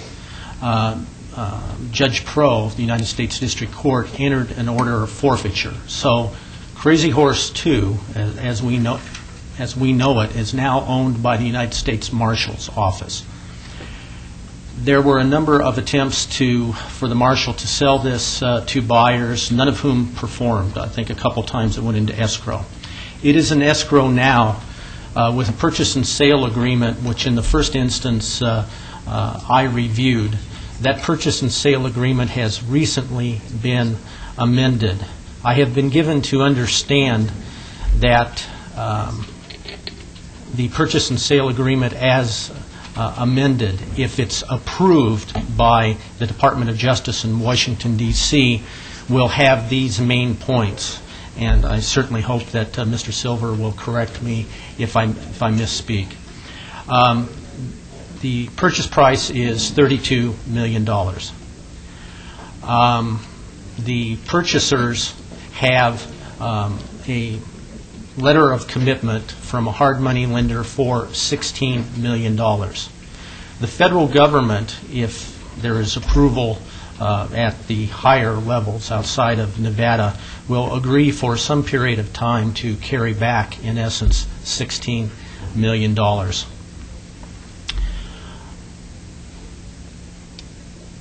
It is contemplated that the federal government, which is not really in the business of holding commercial paper, will either sell this or that the purchasers will, if issued a temporary liquor license by this council, then be in the position to get financing for the whole amount. I've been given to understand that the sticking point is that in the current economic times, they have not been able to find financing for $32 million when they don't even have a liquor license of any kind yet. And that's what the original deal with the federal government contemplated. So they have financing for, in essence, half the amount. They are of the belief that if they ink this deal with the marshal's office, if they can ultimately get a temporary liquor license, those two conditions precedent will then allow them to get financing for the last $16 million. Having done that, they will come forward for a permanent license. Mr. Silver has told me that given the circumstance that I have described to you, quite frankly, that it is the intention of the applicants, if ultimately granted a temporary liquor license, to open the business just for 8 hours to make beneficial use of the liquor and the adult use and reset the clock, if you will, once again on those uses, and then to close down until they can get the permanent financing that I described. Because this deal, the purchase and sale agreement, has changed substantially since I first reviewed the initial one, and that's happened very, very recently. And because, as Mr. Jerbick pointed out, the Metro background investigation seems not as complete as I believe this council would wish in order to make a decision like that, I suggested to Mr. Silver that he move to obey this item, and then I made suggestions to him how he might be able to assist the Metropolitan Police in expediting a much more complete investigation that would involve their investigators going to the states where the applicants have been doing business before. Well, before Mr. Silver begins, because I have a lot of respect for Mr. Silver, we go back a long way. We've been treated very shabbily as a city. It's as though we're not part of the equation from day one. The federal government has acted arrogantly, in my opinion, as far as the city of Las Vegas is concerned.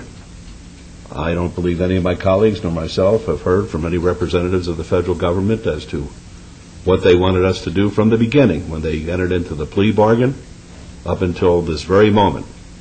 And I'm not going to support holding this in abeyance. Nobody's talked to me about it. That's not the way we do business in the city of Las Vegas. This is a privileged license. I just think that somebody let the ball drop here. I don't know what the problem is with the federal government when it comes to the city of Las Vegas, but if they don't include us in the solution, we're not going to, at least I'm not going to support their relief, and whatever happens is going to happen. That's the way I look at it. But, Mr. Silver, I wanted you to hear that from me because I'm not faulting you, but this has been going on for years now. We've taken all the heat, and we're always treated like a stepchild. And I've had it. Go ahead. Well, let me say at the outset, for the record, Jeff Silver, Gordon Silver Law Firm. I find these meetings very inspirational from the very inception, where we hear the Star Spangled Banner being recited by young people, and then going to the item on the redevelopment, which I think is a very courageous and bold move by the city in a time when economists and other people in politics are wringing their hands about a recession.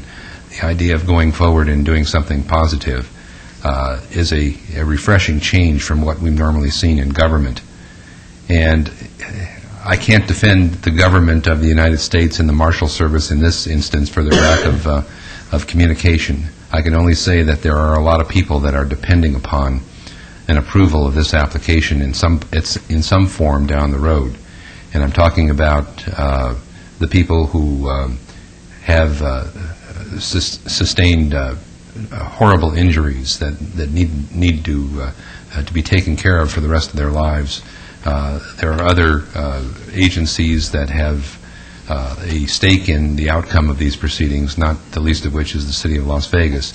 I am hopeful that we can overlook the communication problem, which we all know, having dealt with IRS and other agencies of the federal government in the past, that they're not the most responsive people in the world, and sometimes their arrogance is built in just by their very nature of the jobs that they hold. We all have our problems and our concerns with it, but this is something that I think transcends those kinds of issues. We put ourselves in a position to try and go forward as soon as we could with respect to getting a temporary license.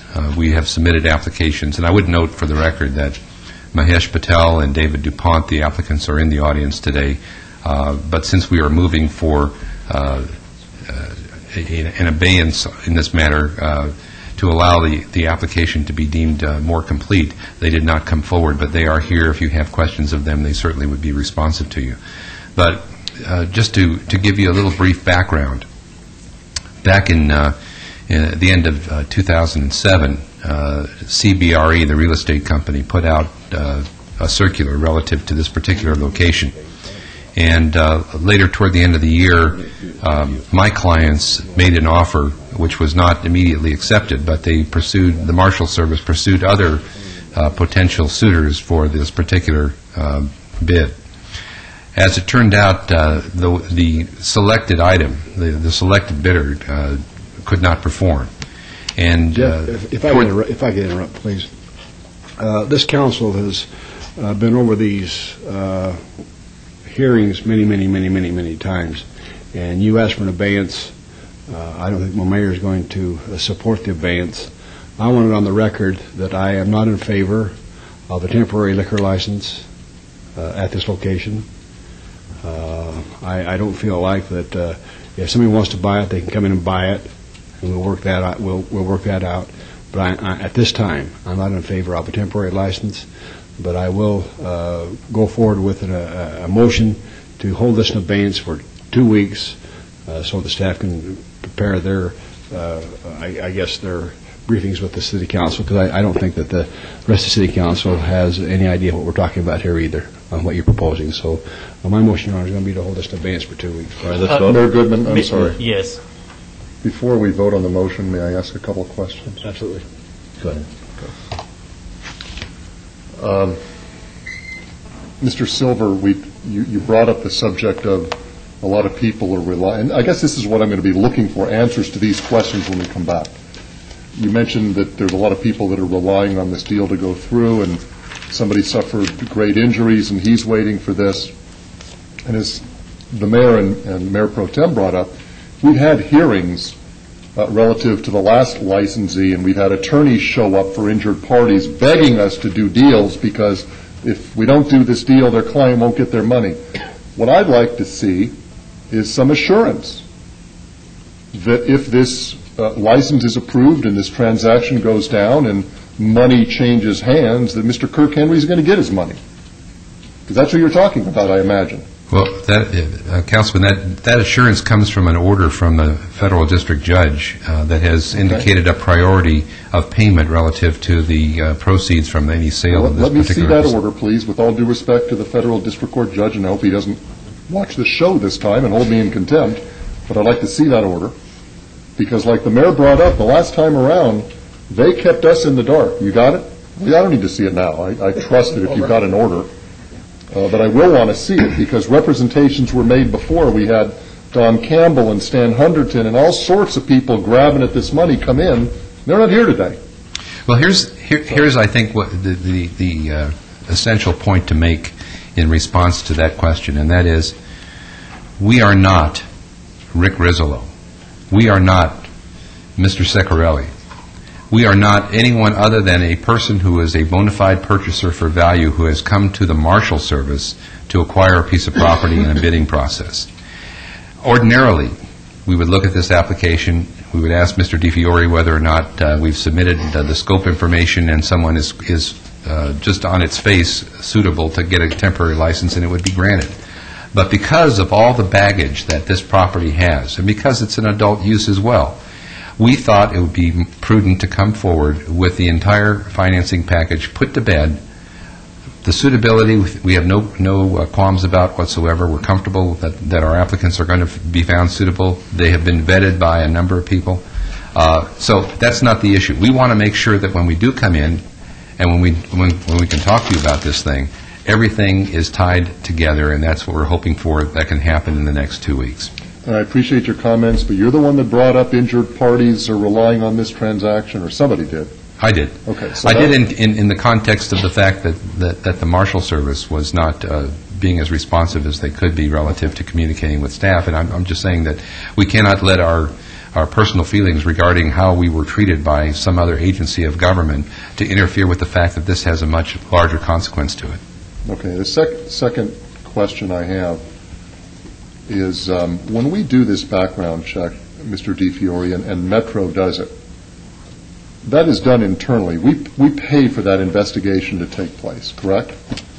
The purchaser and the seller, they don't pay for our internal law enforcement agents to conduct this background check. Isn't that right? No, they do pay for the investigation to be conducted. They pay a fee to Metro for them to commence and do the investigation. Now, keep in mind that they've had this investigative packet for less than 3 weeks, so they're just starting to get into the investigation at this point in time.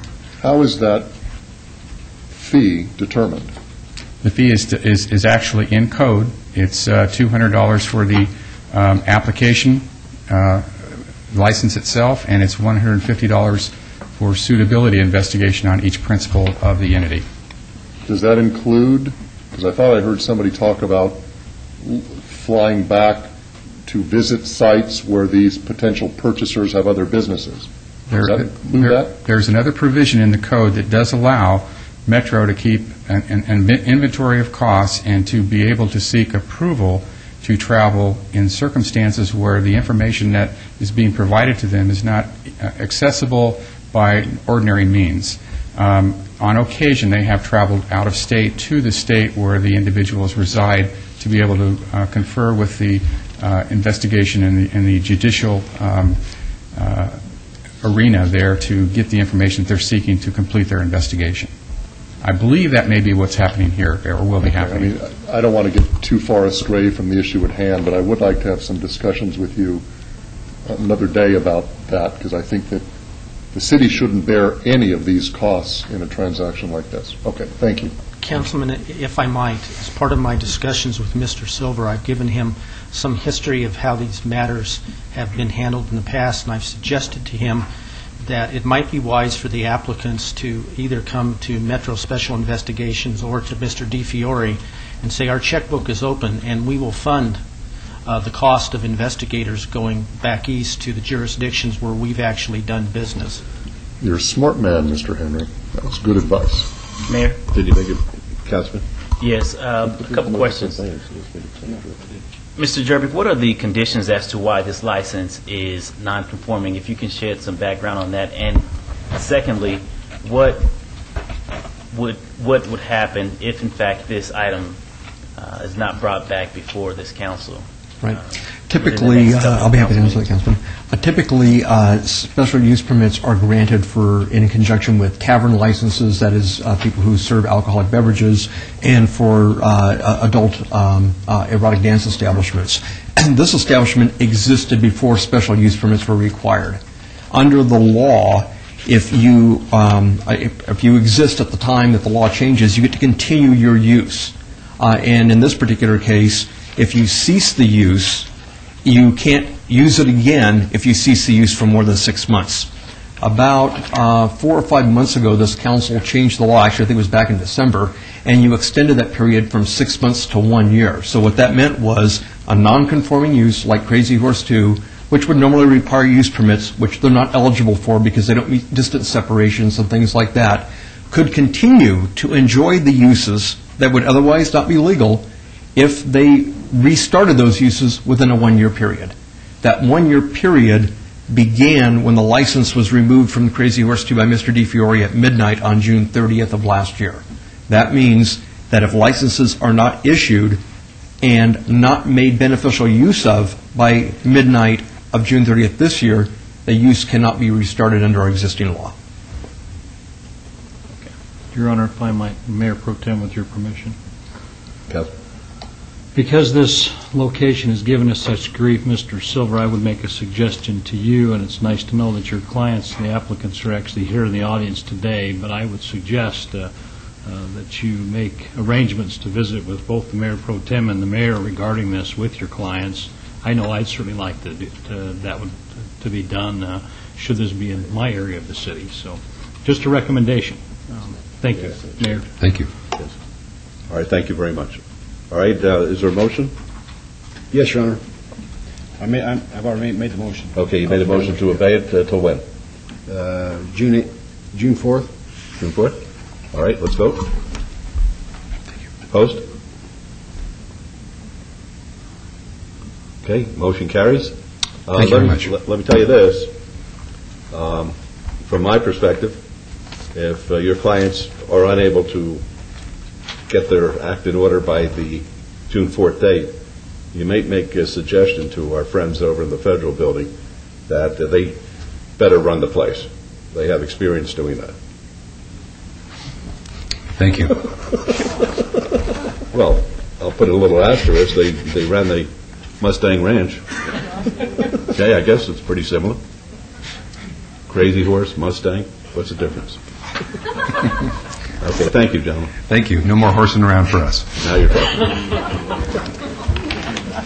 Okay, items 59 and 60. 59 is discussion and possible action regarding a 6-month review of temporary approval of a tavern license for Trejo Enterprises, LLC, doing business as Tom Peters Gaming Bar at 4065 South Decatur Boulevard in Ward 1.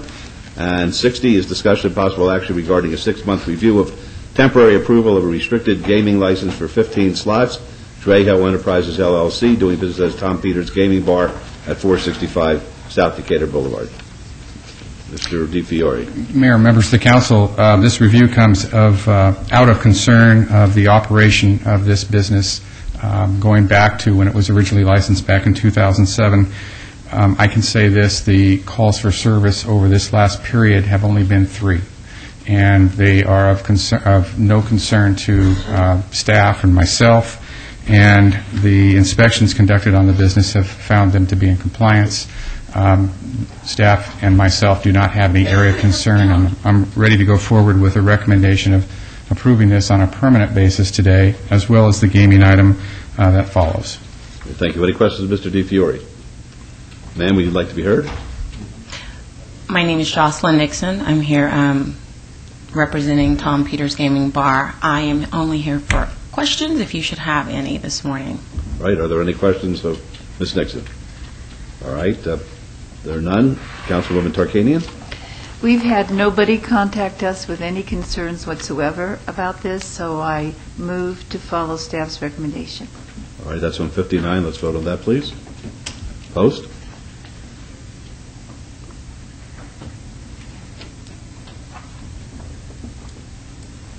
Motion carries. And 60, please. Move to follow staff's recommendation. Please vote. Opposed?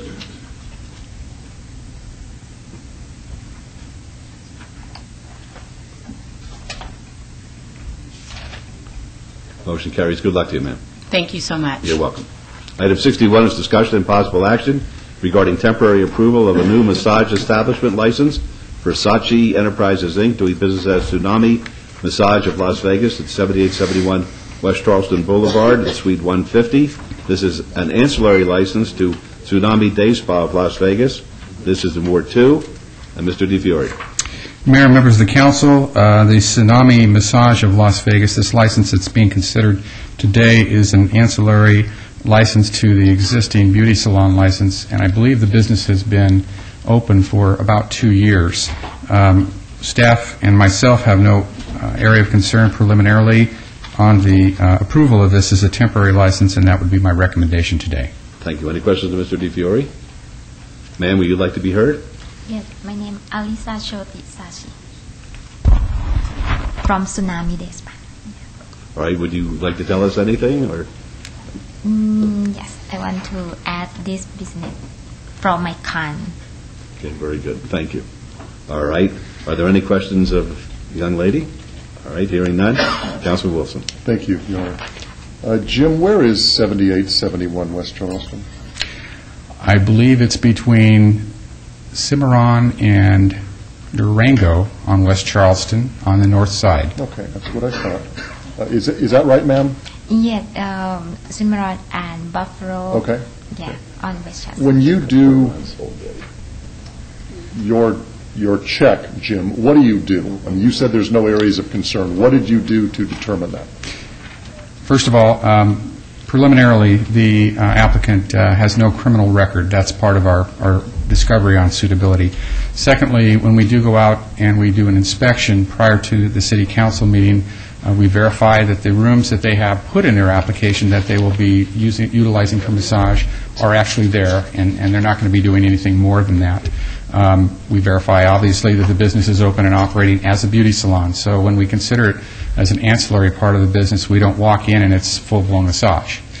So those are the kind of things that we look at. We also talk to the licensee about what we'll be looking for as far as the massage therapist, having to have a state and a city license, having an employee list that they'll have to have available to us when we do go out and do a regular inspection. So it's an educational part as well as a preliminary background check on the individual.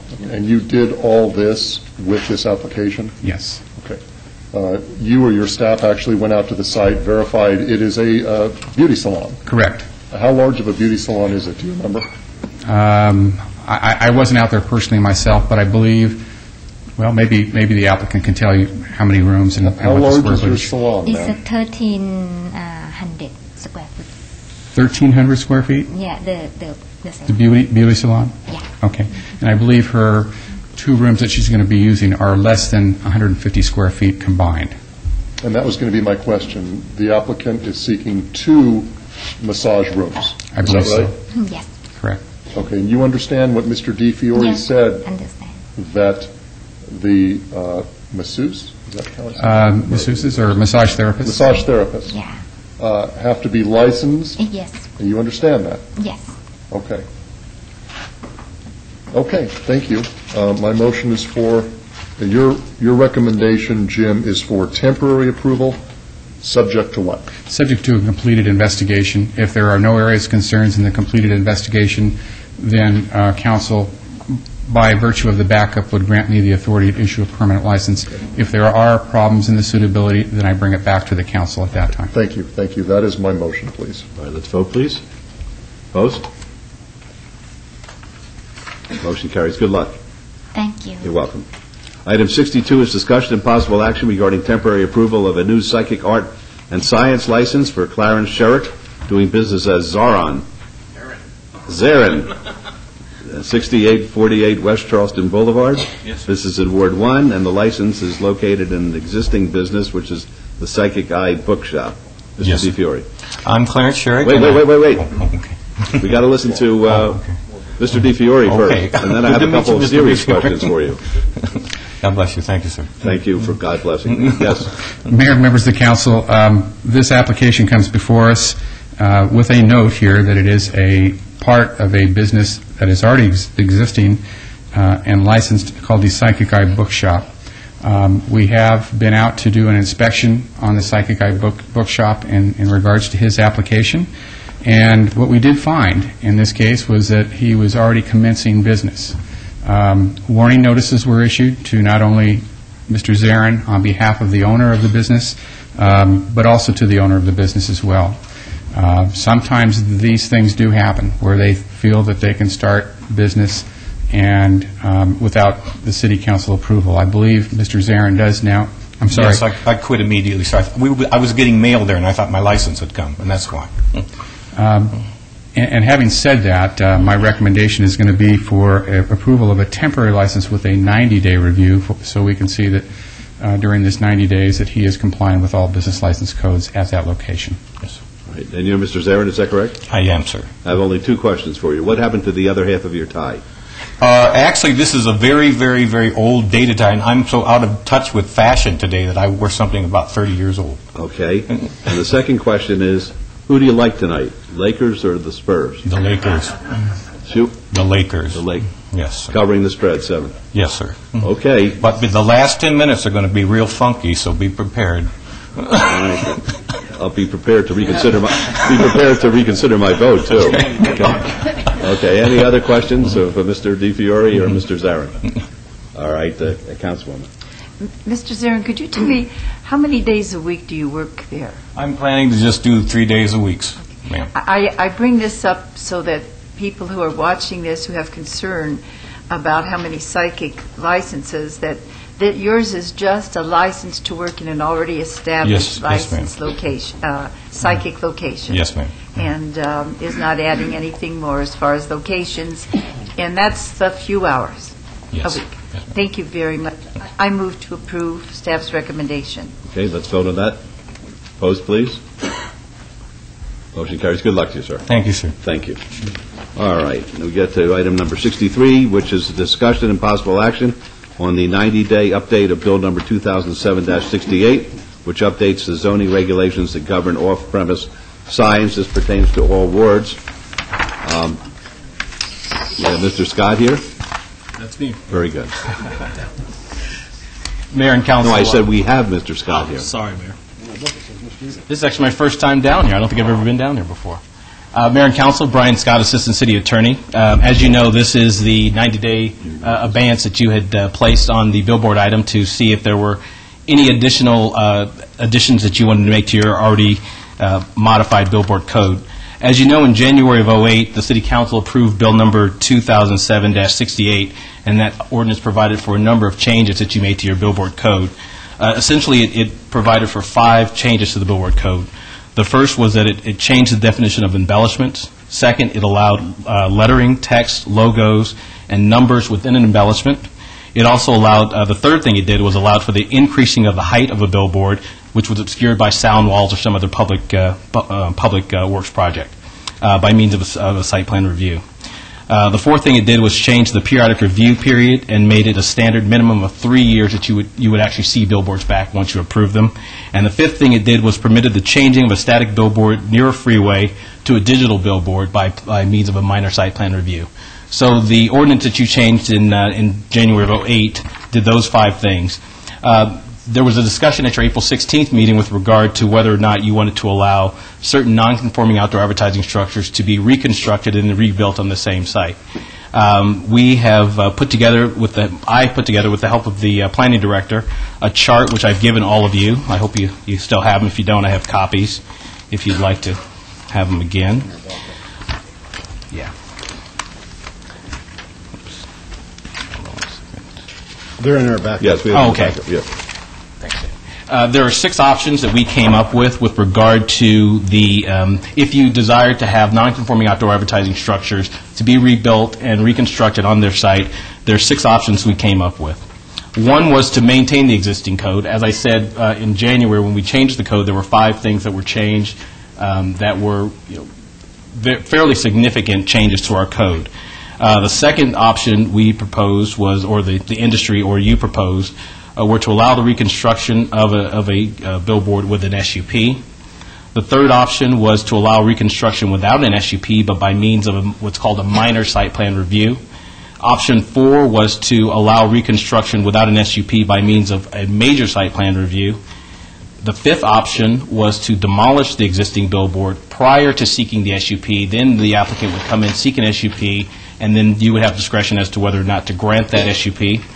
The sixth option was something that came up during your briefings, which was to propose a cap on existing billboards, and which means that the billboards that are here in the city now, which are 336 of, would be the only billboards that could be built. There wouldn't be any in the future, and we would cap it at the current inventory.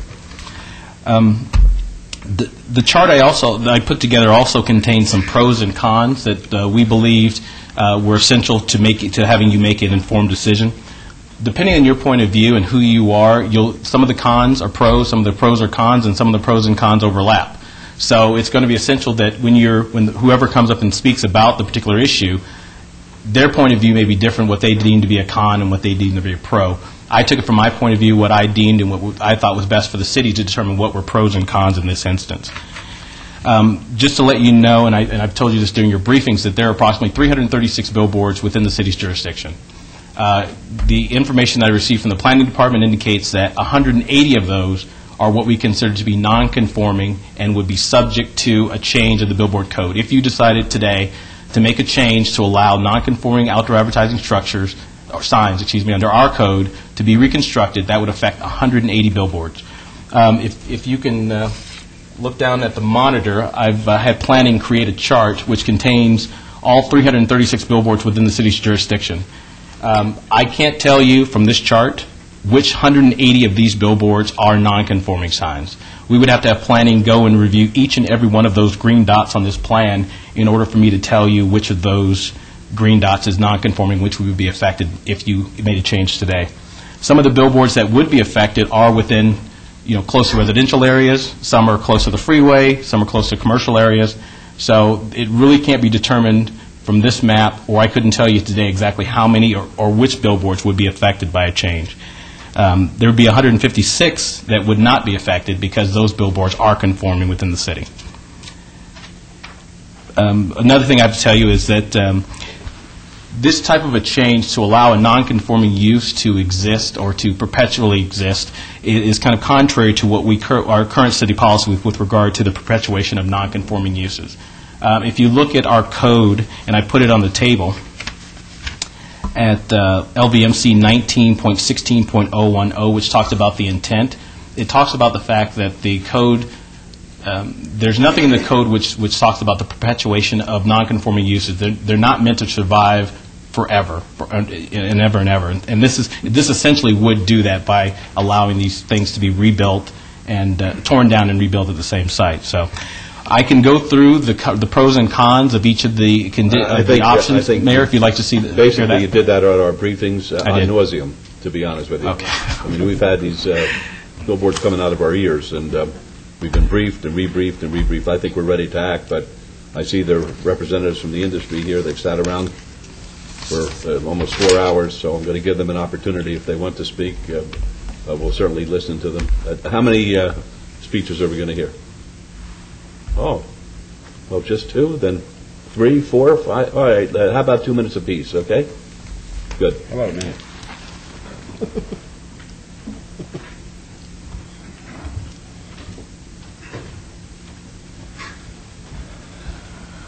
Mayor Goodman, members of the council, my name is Michael Schneider from 704 South 9th Street.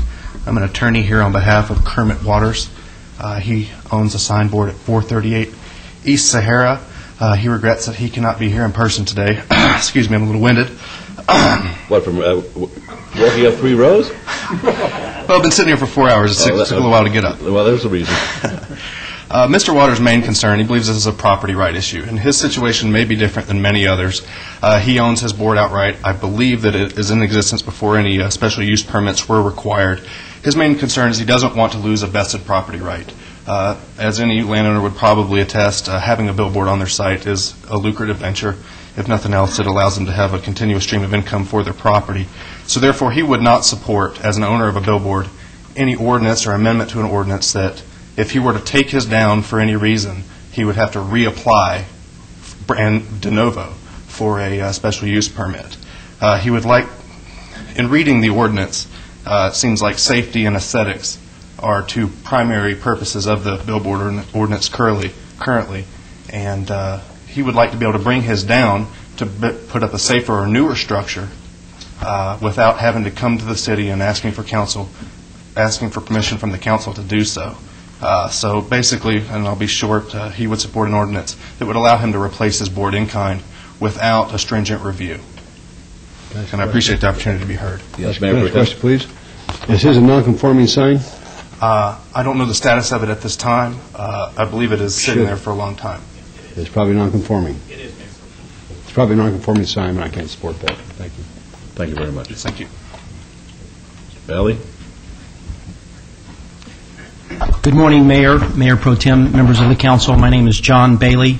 I'm an attorney by profession. My law office address is 8984 Spanish Ridge. I'm not here in that capacity, though.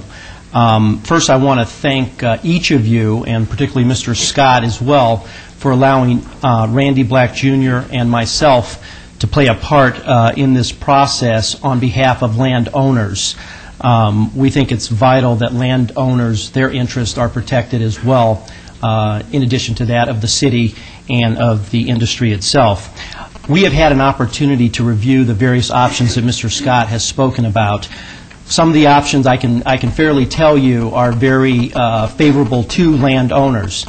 In trying to determine which one best balanced the city's interest as we understand it, as you have expressed it to us, and balancing the interest of landowners, we believe option number 2 fairly balances all of those interests while not giving competitive advantages to the industry itself. So with my 2 minutes, I'll try to make it short, but I would encourage you, as does Randy Black Jr. and as landowners in general, we would encourage you to adopt option number 2. And I understand that Mr. Scott expressed to you his belief that the cons were really based on his viewpoint. I understand those, but I would ask you to also consider that with respect to the pros, you see that the City Council has discretion. Those cons that he has identified are only implicated after you, as the City Council, have exercised your discretion. So you will always have the discretion with respect to a special use permit to make your determination and use your judgment in determining whether or not that's appropriate. So I would encourage you, as does Randy Black Jr., and all landowners, to adopt option number 2. Thank you very much. Thank you very much. Anybody else like to speak? Ms. Lazovich.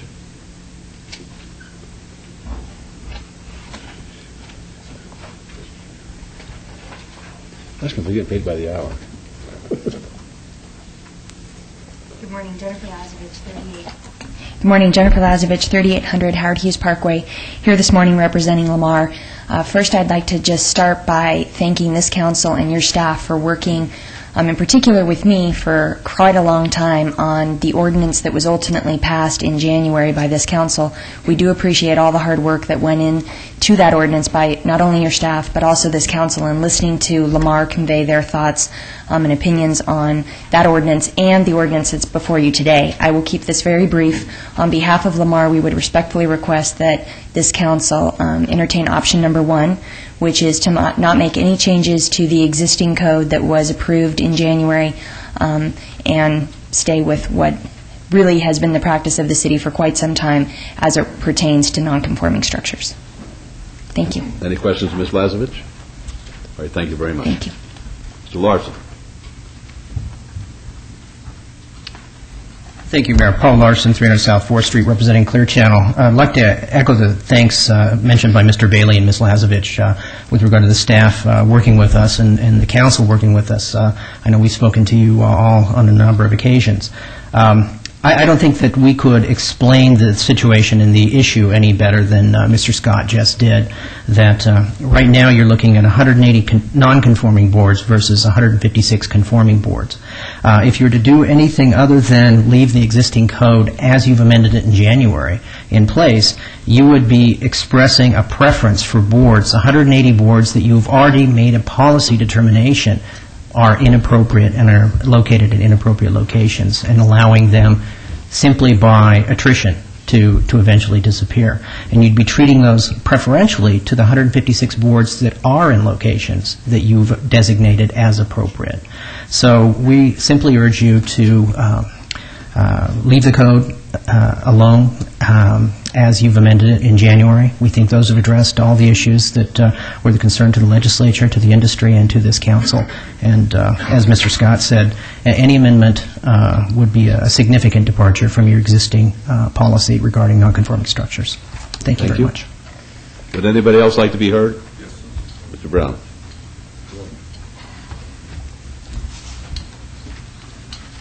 J. Brown, 520 South 4th Street.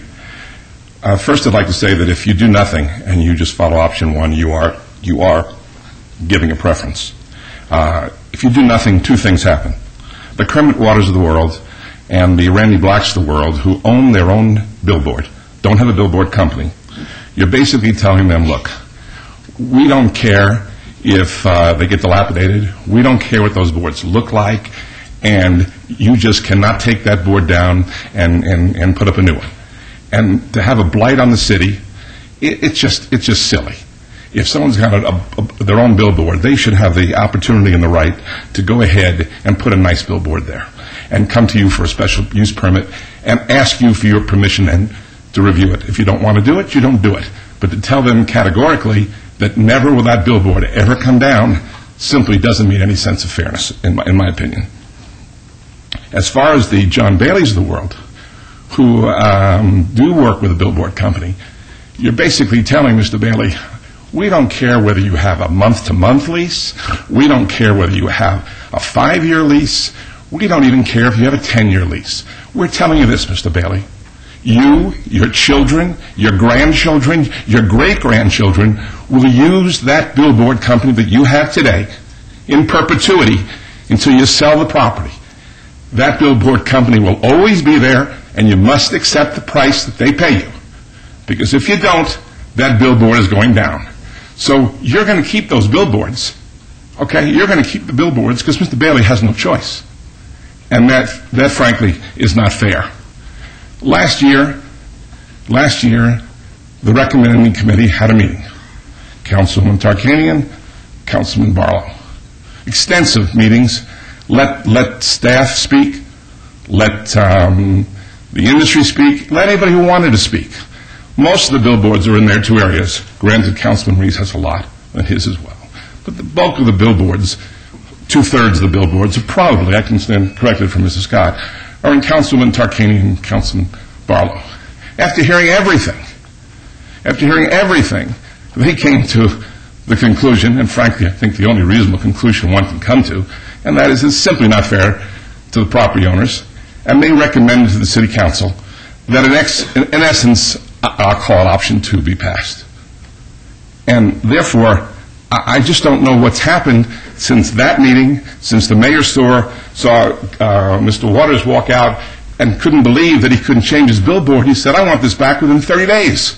30 days I want to see this back. That's outrageous. I don't know where the outrage has gone, sir. I mean, it's just not there, and I just think from any sense of fairness, option 2 is the only one that really works. Otherwise, you're just saying to the big billboard companies, you win, you go ahead forever, and you've got Mr. Bailey. Thank you. Thank you. Anybody else like to be heard? All right. I want you to feel free to come up. All right, fine. Mr. Scott? Mayor, we'll understand any additional questions or comments. I have a list of all the boards within each of the district wards if you'd like to hear how many you each have in your wards. I don't know if that's something you think is germane. I think it's relevant. Okay. Ward 1, you have 78. Ward 2, you have 0. Ward 3, there are 131. Ward 4, there are 6. Ward 5, there are 99. And Ward 6, there are 22. Thank you very much. All right, are there any questions of anybody? All right, I'll entertain a motion. Well, I guess, Mayor, what I need to get from you is if we're going to, get direction from you as to where we're going, I guess. I think that's what the motion is probably going to be. Okay. Your Honor? Yes, Councilman Brown. When we last heard this item, I abstained after talking with the Attorney's Office. Our campaign had been negotiating normal business contracts with a couple of billboard companies. That has been resolved, and with that disclosure, just the normal practice, I feel I'm able to vote. Very good. Your Honor, I've been involved with billboards for 13 years, and I can certainly appreciate the industry.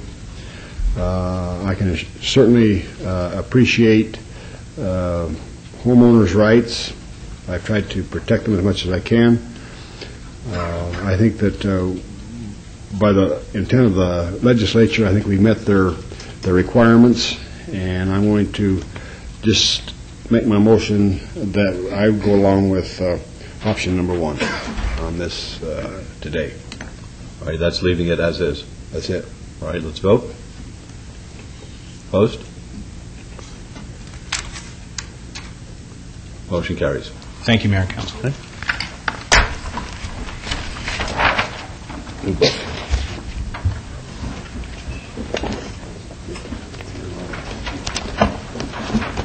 Thanks.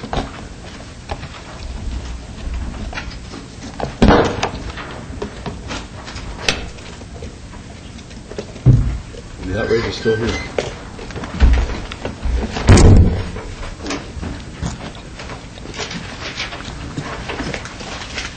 Mr. Mayor? Yes, Can I Councilman. just ask, is there a possibility that we might sometime in the future look into putting a cap on billboards in the city as the other entities have done? Because it is true that in 3, 5, and 1, we seem to be overloaded. I know you're sick of billboards right now, but sometime in the future when we get over this other. If you want to bring it up again, that's fine. I'm sick of it. Okay. But certainly you can always do what you think is right. Okay, thank you. Well, Your Honor, I just feel like that if they want to come in and request it, I can turn it down. We have that right as it is. Right. I understand.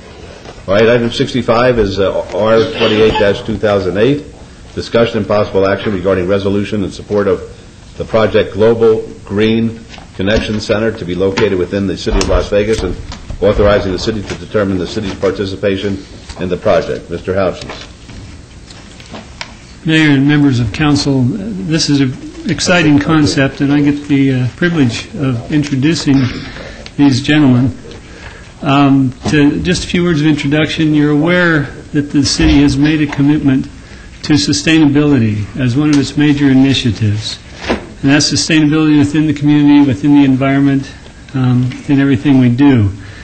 That commitment is reflected in numerous efforts, ranging from participation in the U.S. Conference of Mayors Climate Protection Resolution to the city's far-reaching programs in reducing greenhouse gas emissions.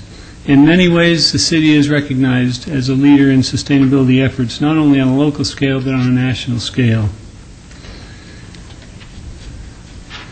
With that in mind, the city was approached by H2 Green Technologies, LLC, with an innovative concept of a Global Green Connection Center, a state-of-the-art center that provides for a living sustainability showcase for government.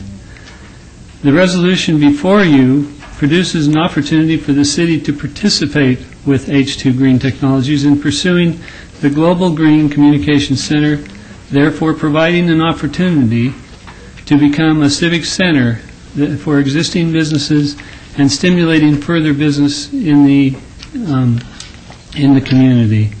Here to talk about Global Green Communication Center concepts are Ron Petrero and Tim Boyle, the principals of H2 Green Technologies.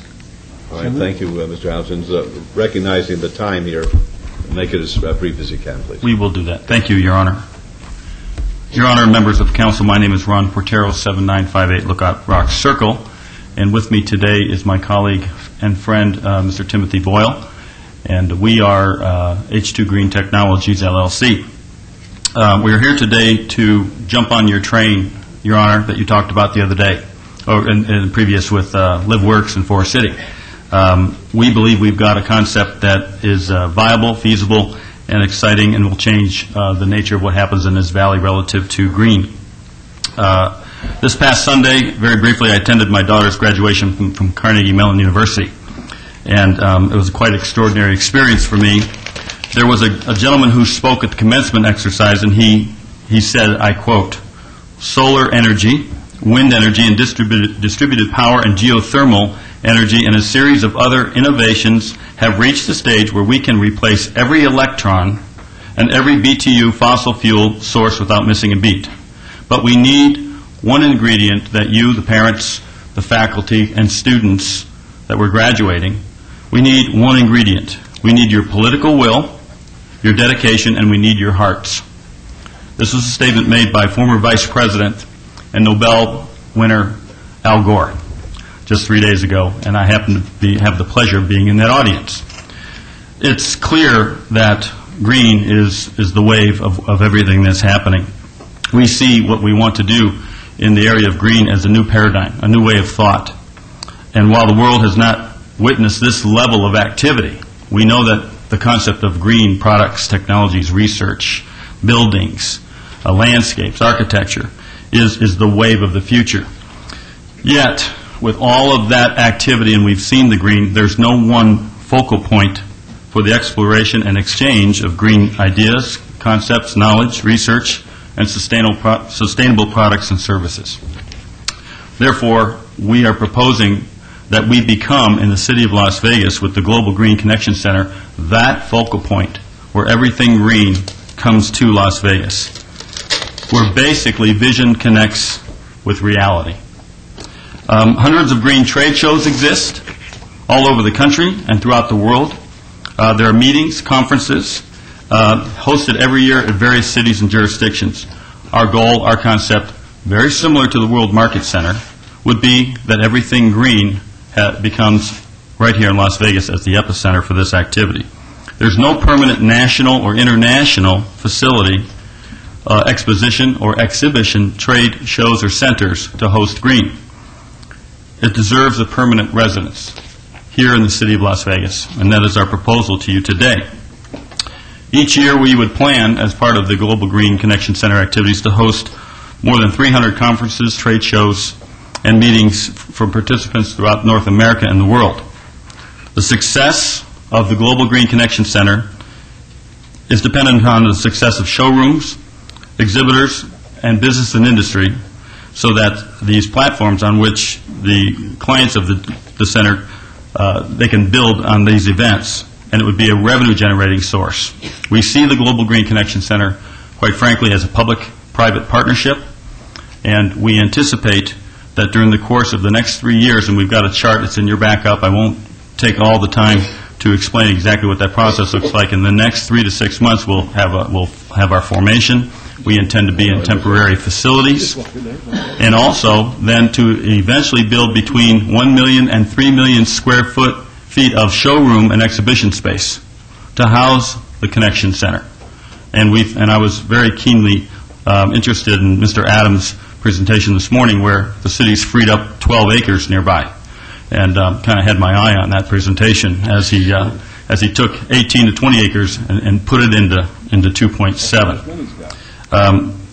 So the city of Las Vegas, we believe, my colleague and I have had this vision, and if I may say, the vision was birthed also with your Director of Sustainability, your Deputy Director of Planning, Tom Perigo, and I'd like to thank Tom for his tremendous effort in getting us to this point. We wouldn't be here but for Tom's efforts in working with us to get to this point today. Also, we've had a lot of support from Tom's Director of Planning, Margot Wheeler, and from Deputy City Manager Steve Houchin and our City Manager. What are you asking us for? I'm asking for you to partner with us. Does that mean money? No, it doesn't mean money today. No, it does not. What does it mean? That we should give you our stamp of approval? Is that what you're asking for? Stamp of approval to look forward and how we explore creating this center. Okay. A resolution of intent. You're a good man, okay, but we have so many areas that are involved in this very kind of concept. We've got the Springs Preserve, which is a living example of sustainability.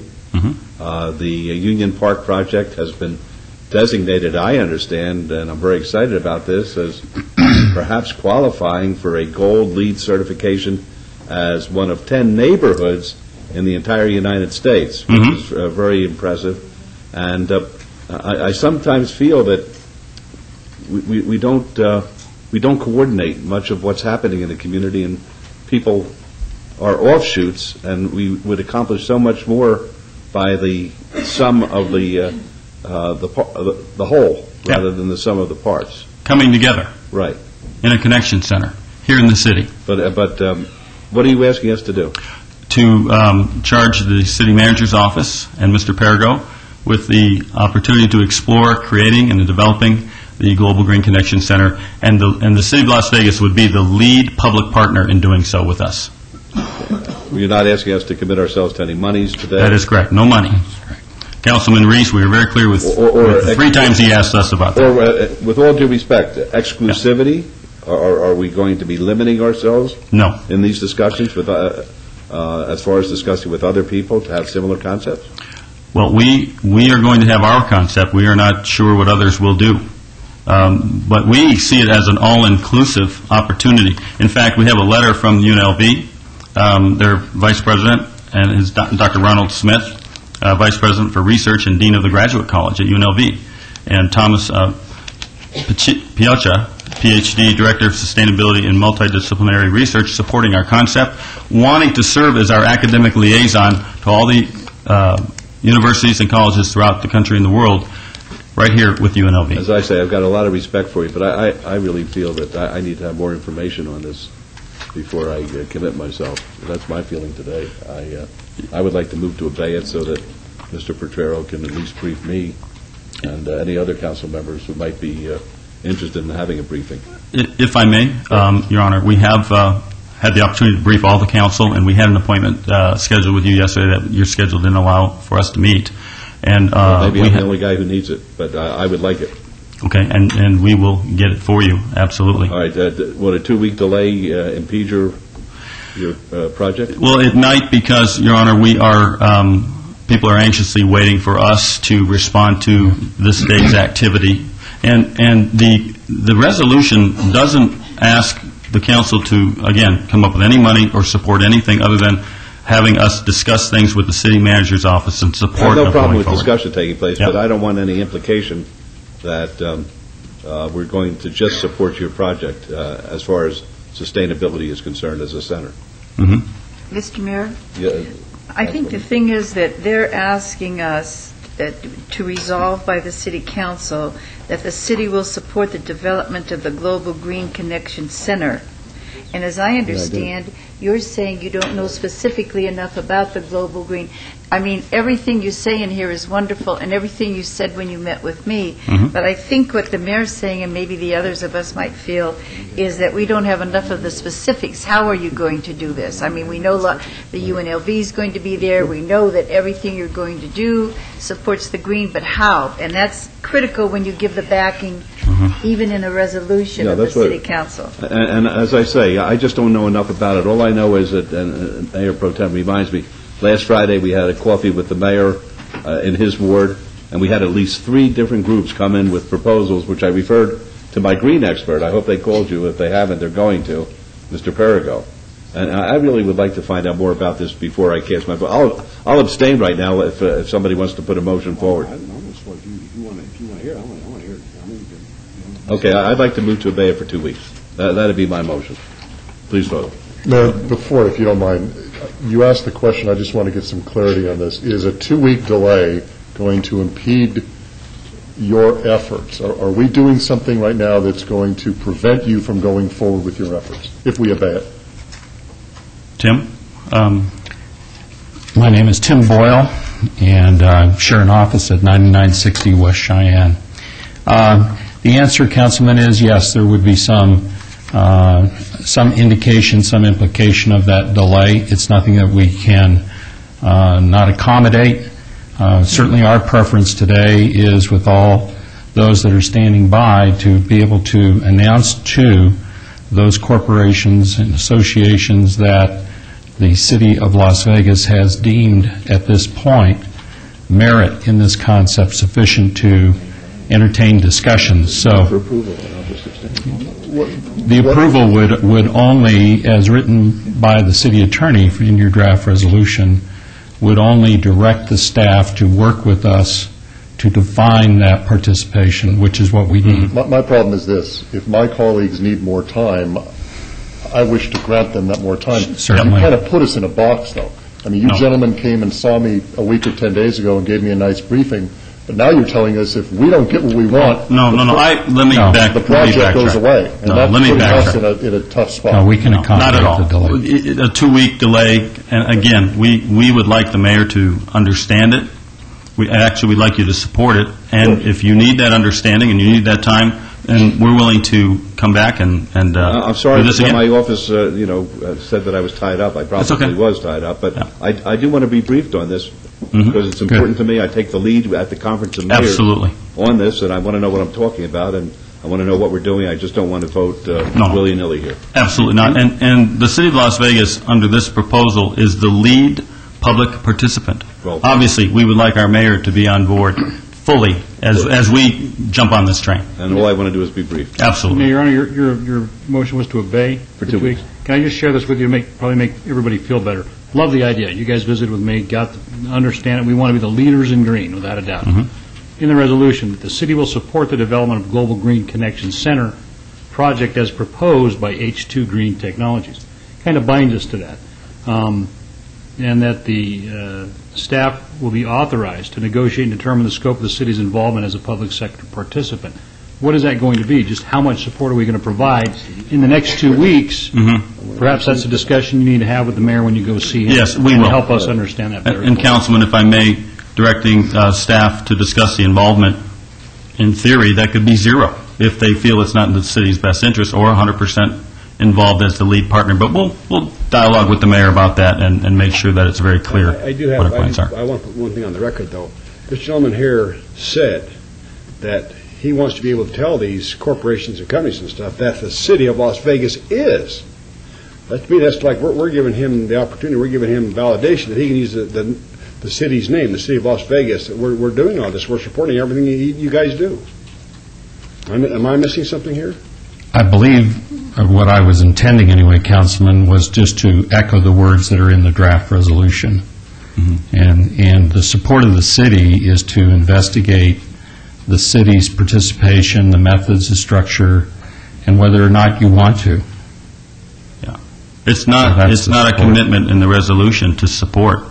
You're going to use our name, though. To support the concept, but it directs the staff and through the city manager's office to discuss the level of support, if any. And so it's a resolution of intent to discuss and kick around the idea. And we'll sit with you. Your Honor, if I can. Maybe I'm not explaining myself enough. The gentleman said that he's going to tell these other corporations, these other interested parties, that the city of Las Vegas is behind this. What we would indicate to those corporations is the exact wording that's in the draft resolution. Yeah. That was prepared by the staff. The staff would like to read that. It's in the backup. But if we're going to obey it anyhow, Your Honor, I suppose we could address that as we go forward and we could look at the language again. Of course, that's going to be an issue Sure. that I'm going to want to discuss with you. Absolutely. All right. Okay. The motion is to obey for 2 weeks. Let's vote on that, please. Post. Okay. Post, please. Motion carries. Thank you, Your Honor. We'll see you in a couple weeks. And we'll make an appointment, obviously. Right. Thank you. All right. Very good. Thank you very much. Thank you. Item 66 is the Park and Recreation Advisory Commission. This is my recommendation. I'd like to obey this for 2 weeks as well. I've had some inquiries. Councilwoman Tarkanian indicated that she has a party that's interested in this. We received some letters. I promise a recommendation in 2 weeks. So that's my motion. Let's vote, please. Opposed? Motion carries. Thank you. Item number 67 is the Las Vegas Clark County Library District Board of Trustees. The term of Larry Harala, which expires April 7, 2009. He resigned on April the 28th. This was my appointment at this time, and I apologize because he sat through 4 hours and 10 minutes of a city council meeting to be. What's the story, Councilman Brown? Mr. Kirsch, could you come up here, please? I thank you very much for being as patient as you have been. I would recommend Ron Kirsch, who I know from his participation in various communal events. He called up. Apparently, one of his familial obligations has been satisfied. He's going to have a lot of time on his hands now that his daughter has been accepted at American University, and he wanted to volunteer for a position as far as one of our commissions or committees was concerned, and expressed interest in the library board. So unless Councilman Brown, who knows him much better than I do, has a serious objection, that would be my motion. I would just like to say on the record that Mr. Kirsch and I are members of the same Rotary Club. He is our Sergeant of Arms, and he is not wearing a Rotary pin. Oh. Neither was the councilman either, so I wouldn't. On this side of the podium, I'm not allowed to. I would support If that. anything, I promise there will be more books on Manny than on Derek Jeter, if that is any help with this. Okay, let's vote, please. Opposed? Motion carries. Good luck, and thanks for sticking Thank you, around. Mayor. Council, Appreciate thank it. you. Thank you. Okay. We've got the Department of Transportation Regional Advisory Committee. Charlie Kukowski, who has retired, was fulfilling that function. Do we have? Is it appropriate to ask Mr. Cervantes to fill that position? I believe it is, Mayor. That's the tradition as the Public Works Director. Very holds good. that seat. At this time, I would move that Mr. Cervantes, our new Director of Public Works, be appointed to the Department of Transportation Regional Advisory Committee. Let's vote on that, please. Post. Motion carries. 69 is Las Vegas Valley Watershed Advisory Committee. Mr. Kukowski's term expired until he is replaced. Is this also the usually the function of our director, or? This is a new position, Mayor, and I guess I'd ask Mr. Cervantes if he's interested in this. I think it would be appropriate. But Mr. Cervantes, are you? Then I would move his appointment to this committee as well. Please vote. Opposed?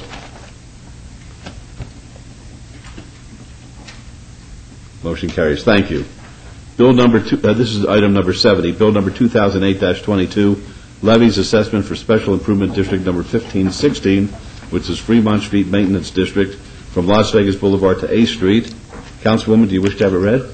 Please, Mr. Thank Mayor. you. Thank you, Your Honor. Thank you, Councilwoman. Bill number 28-22, an ordinance concerning the City of Las Vegas, Nevada, Special Improvement District number 1516, Fremont Street Maintenance District, Las Vegas Boulevard to 8th Street, providing for the payment of the costs and expenses of the commercial area revitalization project, assessing the cost of the project against the assessable lots, tracts, parcels of lands benefited by said improvements, ratifying, approving, and confirming all action previously taken, and prescribing details in connection therewith. Thank you. Councilwoman, do you have a motion, please? Move to approve. Let's vote, please. Post. Motion carries. Thank you. Item 71 is Bill number 2008-23, levies assessment for Special Improvement District number 1485, Alta Drive between Rancho Drive to approximately 275 feet west of Lacey Lane. Councilwoman, do you wish to have it read? Yes, please. Thank you. Thank you, Councilwoman. Bill number 28-23, an ordinance concerning the City of Las Vegas, Nevada, Special Improvement District number 1485, Alta Drive Landscape Maintenance, FY 2009, providing for the payment of the cost and expenses of maintaining street beautification improvements, assessing the cost of maintenance against the assessable lots, tracts, parcels of land benefited by said maintenance, ratifying, approving, and confirming all actions previously taken, and prescribing details in connection therewith. Thank you. And Councilwoman, your motion, please. Move to approve. Let's vote, please. Post.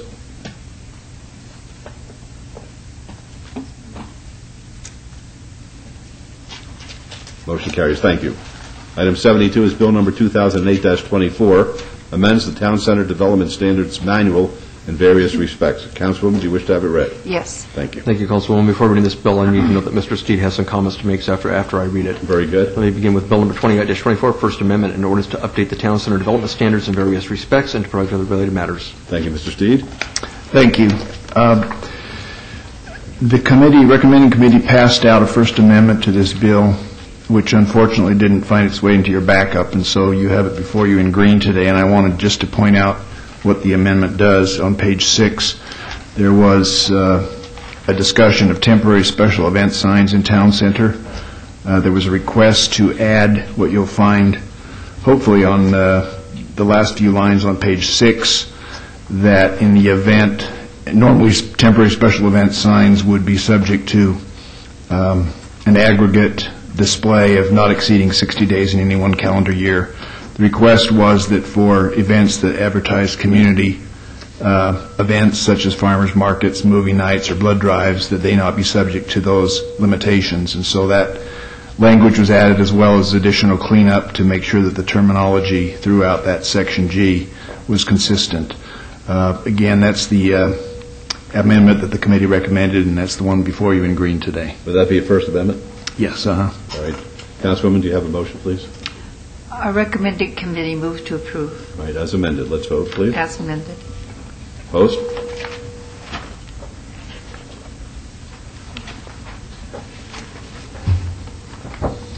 Motion carries.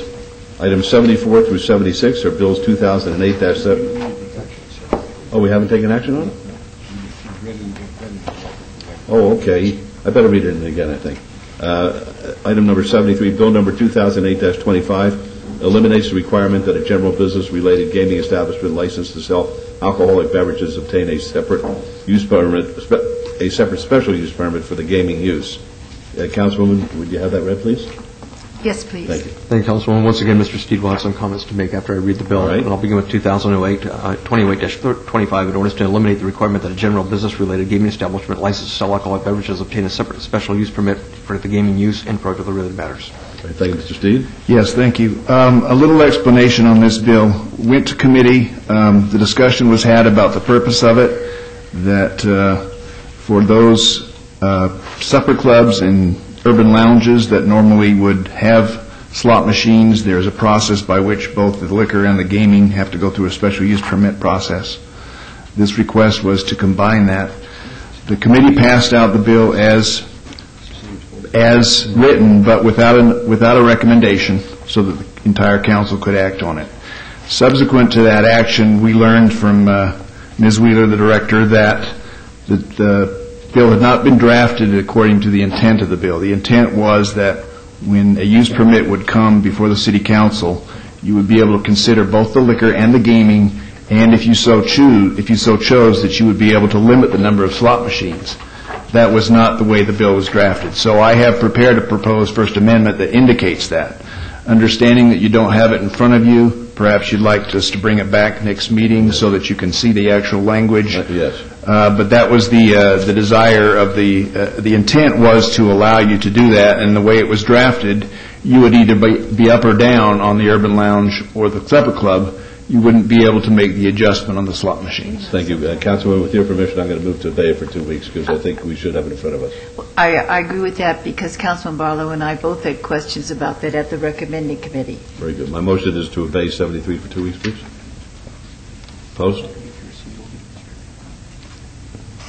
Motion carries. Thank you. Okay, items 74 through 76, bills 2008-17, 2008-20, and 2008-26 are eligible for adoption at a later meeting, so we're going to move on to new bills. New bill, item 77, bill 2008-27, will be heard at the recommending committee meeting on Tuesday, June 3, 2008. Mr. Chairman, could you read that, please? I'll be happy to, Your Honor. Bill number 28-27, in order to extend the boundaries of the city to particular sidelines be annexed, makes it handle subject to laws, obligations, and benefits of the city, and privately related matters. All right. Councilwoman, will you be available on June 3rd? Yes, Mr. Mayor. Councilman Barlow, will you be available? Yes, Mayor. Very good. Then I'll assign these bills to you for your review. And the council meeting, I'm sorry, folks, will be in recess until 2 o'clock.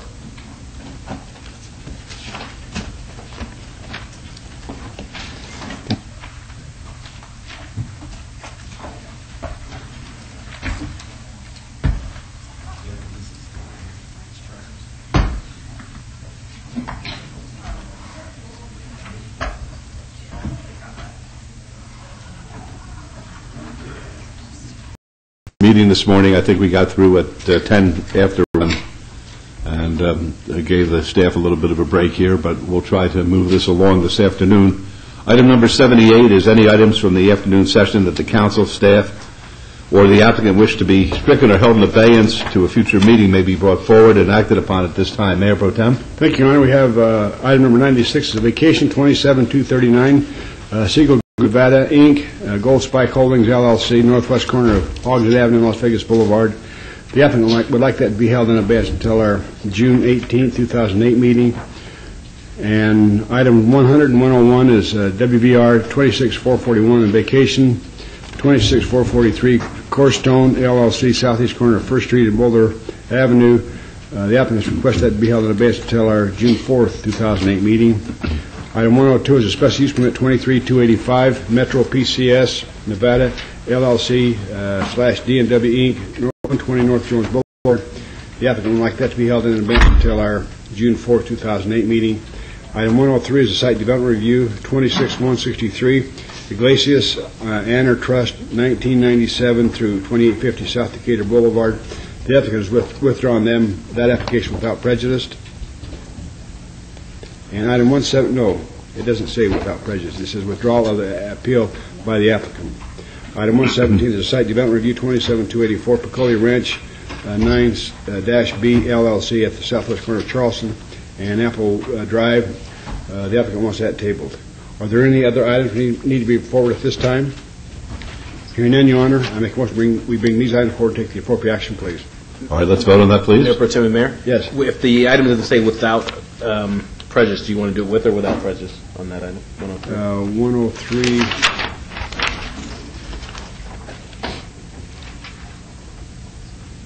That's the Councilwoman Tarkanian's word. Do you want that with or without prejudice, ma'am, on 103? Were you requested? Yes. Were he requested? Yes. We don't know whether he did request it to withdraw with or without prejudice. And Councilwoman, the difference would be if it's without prejudice, they can bring it back at any time. If it's with prejudice, they have to wait 1 year in order to bring it back. With prejudice. Oh, my. You can't go wrong without prejudice. Okay? Yes, sir. Hi, Gary Leopold, 2592 Canadian Goose Circle in Henderson. I was working with the applicant on that. By the withdrawal of the appeal, Planning Commission's denial stands, so that would be for that period of time tracking from March, I think March 11th. So they would not be able to make that appeal or that application again until March. Okay, fine, then it'll be without still. Thank you. Very good, thank you. Thank you. All right, let's vote, please. Post.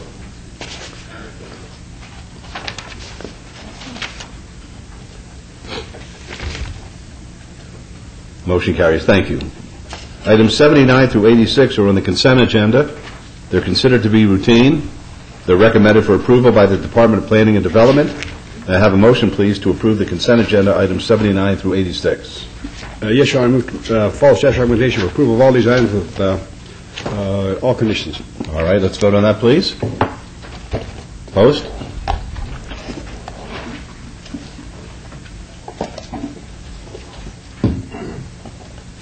Motion carries. Thank you. Items 87 through 99 may be considered in one motion, one vote. They're considered to be routine public hearing items with no condition changes. All public hearings will be opened at one time, and any person representing an application or a member of the public or a member of the council not in agreement with the conditions and all standard conditions for the application recommended by staff should request to have that item removed from this portion of the agenda. I'm going to read 87 through 99 and then declare them all to be public hearings. 87 is GPA 26741. It's a general plan amendment. The applicant owner is the City of Las Vegas. Request to amend a portion of the Centennial Hills sector plan of the general plan from right-of-way to PF public facilities on .16 acres adjacent to the south side of Durango Drive and Juliana Road in Ward 6. 88 is ZON 26742, a rezoning related to GPA 26741. The applicant owner, City of Las Vegas, requests for rezoning from right-of-way to civic on .16 acres adjacent to the south side of Durango Drive and Juliana Road in Ward 6. 89 is GPA 27383, general plan amendment. The applicant owner is the Las Vegas Valley Water District. Request to amend a portion of the Centennial Hills sector plan of the master plan from low-density residential to public facilities on 5.07 acres on the north side of Centennial Parkway, approximately 330 feet west of Fort Apache Road. This is in Ward 6. Item 90 is RQR 27071, a required review. The applicant is Clear Channel Outdoor, Inc. The owner is Martin W. Greenwald. Required 2-year review of an approved special use permit for a 40-foot tall, 14-foot by 48-foot off-premise sign billboard at 4850 North Rancho Drive in Ward 6. Item 91 is VAR 27096, a variance. Applicant owner is Hushang Ruhant Family Trust. Request for a variance to allow 60 parking spaces where 69 is required for a proposed beauty salon within an existing retail development on .92 acres at 625 Northland Boulevard in Ward 3. 92 is SUP 27313, special use permit, a public hearing. Applicant is 95 Pacific Supermarket. The owner is D&W Inc. Request for special use permit for a proposed retail establishment with an accessory packaged liquor off sale at 232 North Jones Boulevard in Ward 1. 93 is SUP 27317, a special use permit. The applicant is Anthony Tarvin et al. The owner, Mission Spring Properties LLC. Request for a special use permit for a proposed tattoo parlor body piercing studio at 1104 Fremont Street in Ward 5. 94 is VAC 27093. It's a vacation. The applicant owner is Nevada Car Wash Associates, Roman numeral 2, LLC, petition to vacate a 33-foot wide U.S. government patent easement at 5550 West Charleston Boulevard in Ward 1. 95 is VAC 27172, a vacation. The applicant owner is Sky Point Hotel Group, LLC, petition to vacate a portion of a 10-foot wide public drainage easement at 5701 Sky Point Drive in Ward 6. 96 has been obeyed. 97 is SDR, let me see, SDR 27195, a site development plan review. The applicant is Lamar Outdoor Advertising, the owner, City of Las Vegas. Request for a site development plan review to raise an existing 57.4-foot tall off-premise sign, a billboard to a height of 70 feet on 95.96 acres at 3415 East Bonanza Road in Ward 3. 98 is SDR 27196, site development plan review. The applicant is Lamar Outdoor Advertising, the owner, Boys Clubs of Clark County, Inc. Request for a site development plan review to raise an existing 63-foot tall off-premise sign, a billboard to a height of 80 feet or 0.17 acres at 2800 Martin Avenue in Ward 3. And finally, 99, SDR 27197, site development plan review. The applicant is Lamar Outdoor Advertising. The owner is Vegas Outdoor Advertising. A request for a sign development plan review to raise an existing 65.2-foot tall off-premise sign, a billboard to a height of 75 feet on 0.10 acres at 369 North 13th Street. Now, as I said, these are all public hearings. I now declare them open. If there's anyone who wants to be heard on any of those items, please step up here and give us your name. Be happy to hear from you. All right, seeing none, then we'll close the public hearings. Mr. Mayor, Yes. could I just ask one question Sure. of Bart? On the item number 94, as far as leaving a future place for a power pole that we discussed in our meeting, that's taken care of, right? Yes, ma'am. Okay, that's all I needed to know. Thank you. And Your Honor, Yes. if I may also, Certainly. I need the clerk to let the record reflect that I will be abstaining on agenda item 89, as I have a professional relationship with the Las Vegas Valley Water Authority, which has a direct relationship with the Las Vegas Valley Water District. Very good, thank you. All right, any other comments before we? Yes, Your take a Honor, I just want to comment on item number 97. It's an off-premise billboard. The address is 3415 East Bonanza Road. It's on the golf course down there on Bonanza and Pecos. The sign is on the Highway 95. It's not on Bonanza. I just wanted that clarified. Well, very good. That is correct. May I have a motion, please? Mayor? Yes. On item number 93, I want to know if the applicant is here representing Anthony Tarvin, because I would like for that item to be brought forward. Oh, what is that? Item number 93. 93. All right, can we have a motion then with everything with the exception of 93? Yes, Your Honor, I make a motion to follow all staff recommendations and Planning Commission recommendations for approval of these items with all conditions, please, with the exception of 93. All right, thank you. Let's vote, please. Opposed? Motion carries. Okay, 93 is the Anthony Tarvin application, SUP 27317. Yes, ma'am. Hi, Mr. Reese. I'm just trying to get my application. You have to give us your name, please. Oh, I'm sorry. My name is Camelia Hadi, Okay. and I'm just trying to get my special use permit to open up my tattoo shop. Okay, are you representing the applicant, Mr. Tarvin? Yes, I'm his wife. All right, fine. All right, Councilman? Yes, I received a number of notices in opposition to your application, and I would like to hold this item in abeyance so that you and I will have an opportunity to speak in relation to your business. Okay. Okay, so I would like to hold this item 2 weeks. All right, there's a motion to obey for 2 weeks. Let's vote on that, please. Opposed? And if you stand by, someone from my office will be out to give you all the information and set up a meeting. Okay. Yes, if you could stand there, I'll have someone come out to you. Oh, is that the motion carries? Thank you. All right.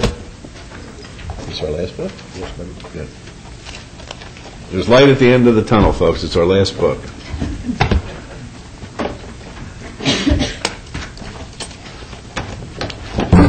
Okay, 104. 105 and 106. 104 is GPA 27024, General Plan Amendment. The applicant owner is Anderson Dairy, Inc. Request to amend a portion of the Southeast Sector Plan of the Master Plan from Service Commercial to Light Industry Research on 2.86 acres at the northeast corner of Las Vegas Boulevard and Searles Avenue in Ward 5. The Planning Commission and staff recommend approval.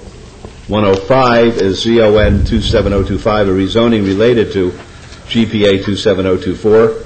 The same applicant owner, Anderson Dairy, requests for a rezoning from C1 Limited Commercial to CM Commercial Industrial on 2.86 acres on the northeast corner of Las Vegas Boulevard and Searles Avenue in Ward 5. Planning Commission and staff recommend approval. 106 is SUP 27026, the special use permit related to the prior two items. The applicant owner is Anderson Dairy, Inc. Request for special use permit for a proposed 30,248 square foot heavy manufacturing, a bottling facility at the northeast corner of Las Vegas Boulevard and Searles Avenue in Ward 5. Planning Commission and staff recommend approval, subject to conditions. All three of these items are public hearings, which are now declared open. Yes, sir. Your Honor, Counsel, my name is Russell Peterson. I represent Anderson Dairy, and I'm here to answer any questions that you perhaps might have. All right, thank you. Are there any questions of the gentleman? All right, it's a public hearing. Would anyone like to be heard? Beatrice Turner, West Las Vegas. I take care of some seniors that's down the street from Anderson Dairies, and they go to Anderson Dairies all the time. What are they gonna do with that property that used to be the Desert Industry? They're gonna put it in a grocery store, or what are they gonna put there? Well, I can address that, Your Honor. All right, Counsel. if you can, that's fine. Our intent, and perhaps many of you have taken your children down to Anderson Dairy and have taken them on tour and seen what we do for children within our community and also others that go down and see the bottling facility that we have. We are expanding our existing operation into those buildings which we have purchased here a few years back, had leased them out for a period of time, and are now in the process of changing the zoning and getting the approval here today so that we can operate that as a bottling facility. We will extend the existing tours that we do to include that portion of our business as an adjunct to that which we are doing adjacent in the existing buildings. So on Las Vegas Boulevard and Searles, there won't be no where they can go buy stuff. It'll still be the same where they go buy it at now? It'll stay the same? Well, we do intend to have a retail portion of the business there, which would be a part of that operation, but it is not in no way, shape, or form what the existing or the previous Desert Industries was. It now is Anderson Dairy and a sister company, Crystal Peaks. Well, I got this to say to Anderson Dairy because I ain't got no problem with Anderson Dairy, but I got a patient to be on her electric wheelchair coming to Anderson Dairy. If y'all keep her away from there, she'll quit outgrowing her wheelchair. We will do our best to accommodate all. Well, whatever's right. Okay, anyone else want to speak? All right, seeing none, we'll close the public hearing then. Councilman Barlow? Yes, Mayor, thank you. I support this item, but I would like to hold it in abeyance for 2 weeks to give the applicant an opportunity to come in and speak to me, to brief me on their plans.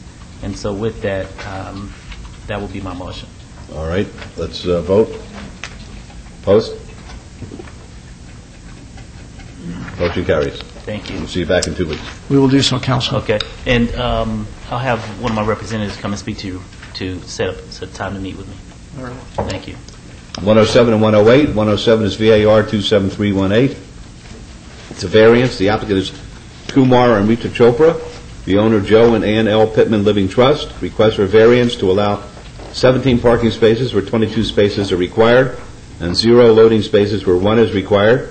1.26 acres at 2508 Cedar Avenue in Ward 3. The staff recommends denial. The Planning Commission recommends approval, subject to conditions. 108 is SDR 27316, a site development plan review related to the prior item. The applicant is Kumar and Rita Chopra. The owner, Joe and L.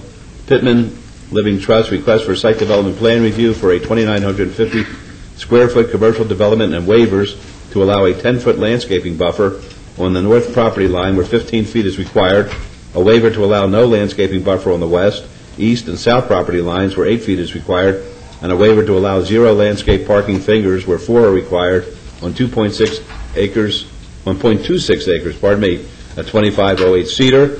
The staff recommends denial. The Planning Commission recommends approval, subject to conditions. These are both public hearings, which are now declared open. Yes, folks, please identify yourselves. Good afternoon. My name is Kumar Chopra. My name is Ritu Chopra. Okay, be happy to hear from you. Likewise.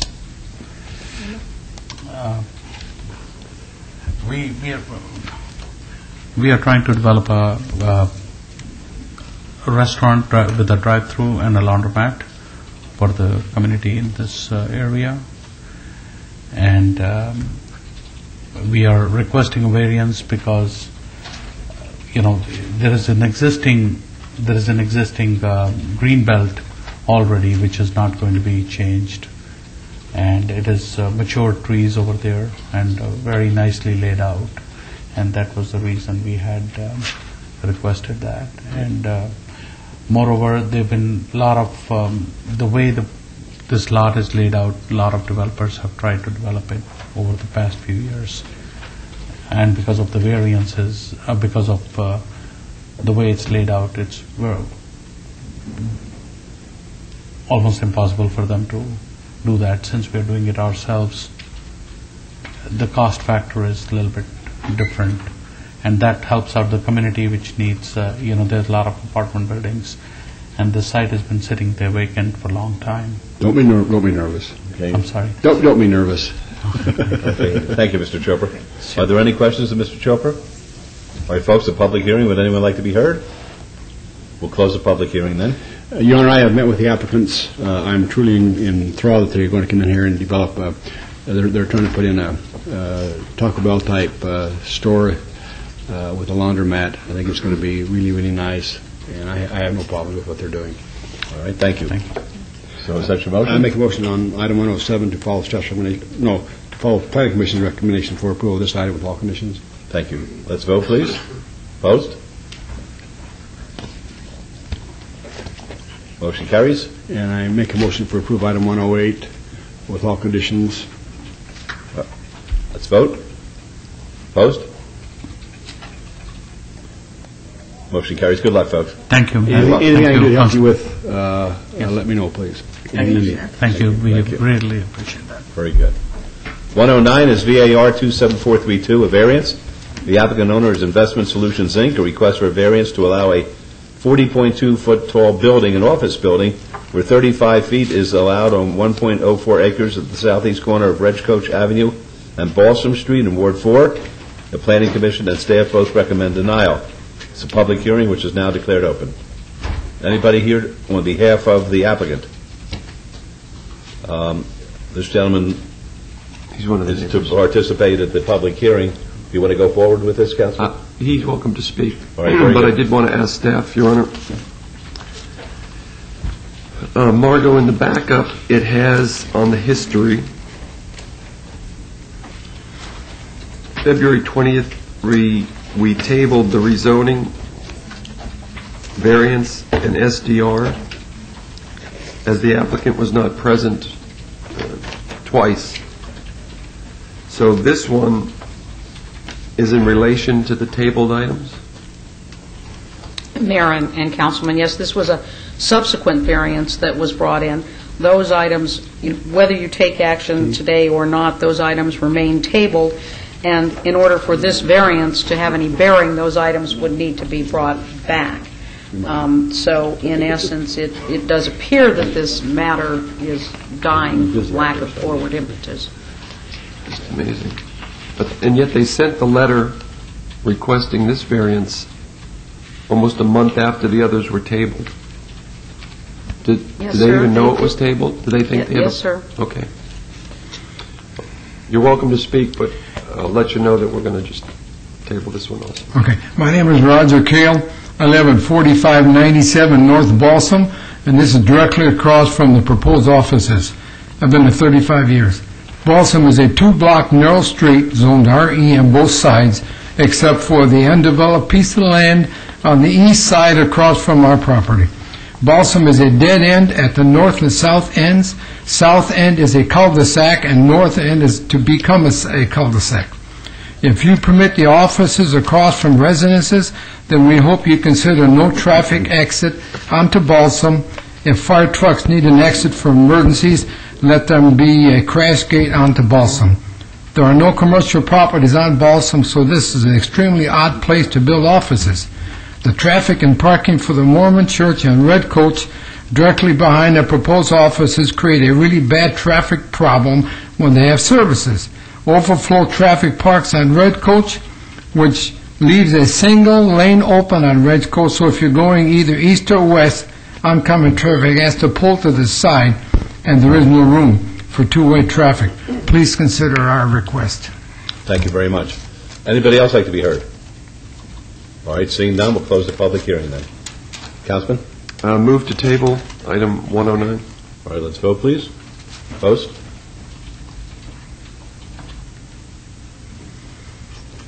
Motion carries. Sir, do you understand what we've done? Not quite. Well, they originally came in with the office proposal February 20th, actually 2 weeks prior to that. They didn't show up. So we held it for 2 weeks. They didn't show up again. So we tabled the item, which means it goes away until they come back and make a new application, Margot?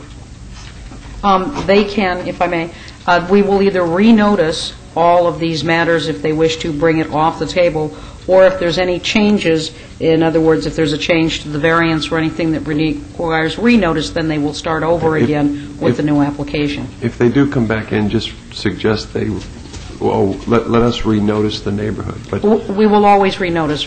We don't know who they are or what their proposal is. And Can I just make one statement, sir? Sure. I've been there 35 years, and I realize changes take place. But I think it's unfair to us residents who've paid taxes, property taxes, built up the area for office buildings that will be built directly across the street from our properties. Thank you. Thank you. Okay. 110 is VAR 27282, a variance, the applicant owner's electrical and utility workers corp. Request for a variance to allow a proposed 51-foot high accessory structure, a wind turbine, where the maximum height is 30 feet at 620 Legion Way in Ward 3. The Planning Commission and staff both recommend approval, subject to conditions. The public hearing, which is now open. Yes, sir. Your Honor, Councilman, my name is Robert Buncher. I'm representing the electrical utility workers. I am the Assistant Training Director for the electrical program of Southern Nevada. We concur with the building and all the stipulations there within. And I'm here for any questions. You have a great program going. Thank you, sir. Are there any questions, Mr. Buncher?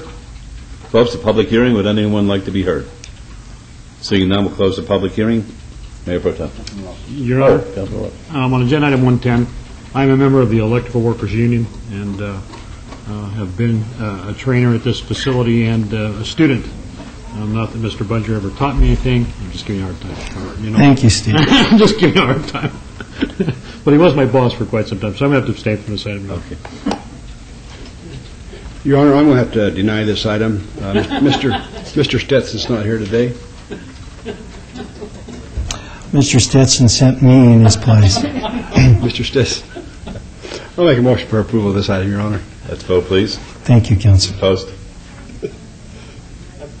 Motion carries. Good luck. Thank you. Bless you.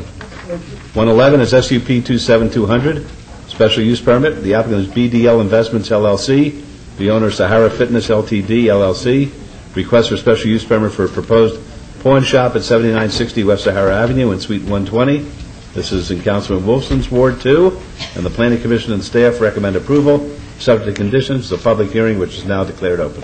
Your Honor, yes. Before we go forward, I'm going to have to abstain from this matter, and I think I notified yourself you did. as well as the applicant. A very good friend of mine owns a business directly across the street, and he contacted me about his opposition to this application based upon my friendship to this person who's across the street. And I also do business with this person, Mr. Dan Golecker. I do not feel I could be fair and impartial, so I notified your office, and I'm going to abstain from participation and voting in this matter. All right, thank you. All right, be happy to hear from you. Lenny Scar, 3753 Howard Hughes Parkway, representing the applicant. With me are Mr. Mark Bell and Martin Lehman, who are going to be owning and operating this pawn shop located on West Sahara, right near Cimarron. This will be an upscale business. Probably will specialize in jewelry and collectibles, although we do expect to have a wide variety of merchandise.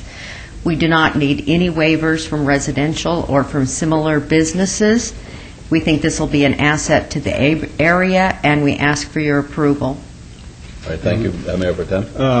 What about handguns or rifles or guns at all? As you can see, the Planning Commission has added a condition on there stating that we not sell any guns, handguns, rifles, shotguns, no guns be sold out of this store, and they are very agreeable to that. They do not do that at the current stores they have up in the Reno area, and so that is not an issue. They will purchase the guns. Those guns, one of three things could happen to them. Either they could be sold to a police officer if they are a gun that is suitable for their use in their profession. They could be retailed to a wholesaler out of state, or they could be destroyed. I don't know what the Planning Commission's intentions were, but my way of thinking is I don't want guns sold at all out of that store to policemen. I don't care who it is. No guns at all sold out of that store. If I may, Mayor and Mayor Pro Tem, the condition is, as it's currently written, there shall be no sale of guns on site to the public. But Lenny just said that there's three conditions. There's three possible. One of them is to sell it to a police officer. I don't want any guns sold. Well, that would be the public, and the condition, the way it's written right now, is that would not be permitted. Mr. Mayor Pro Tem, this is Jim. Yes.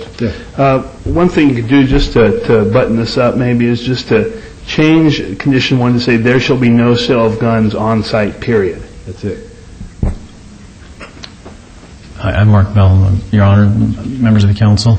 In Reno, currently, we actually loan on the items and we do buy them, and the only distribution of them would be to sell them to another dealer by means of auction, which is two different vehicles, two different auctions. If you want to take the guns to Reno and auction them off, that's fine. Okay. You don't want them auctioned out of this location either? No. Okay.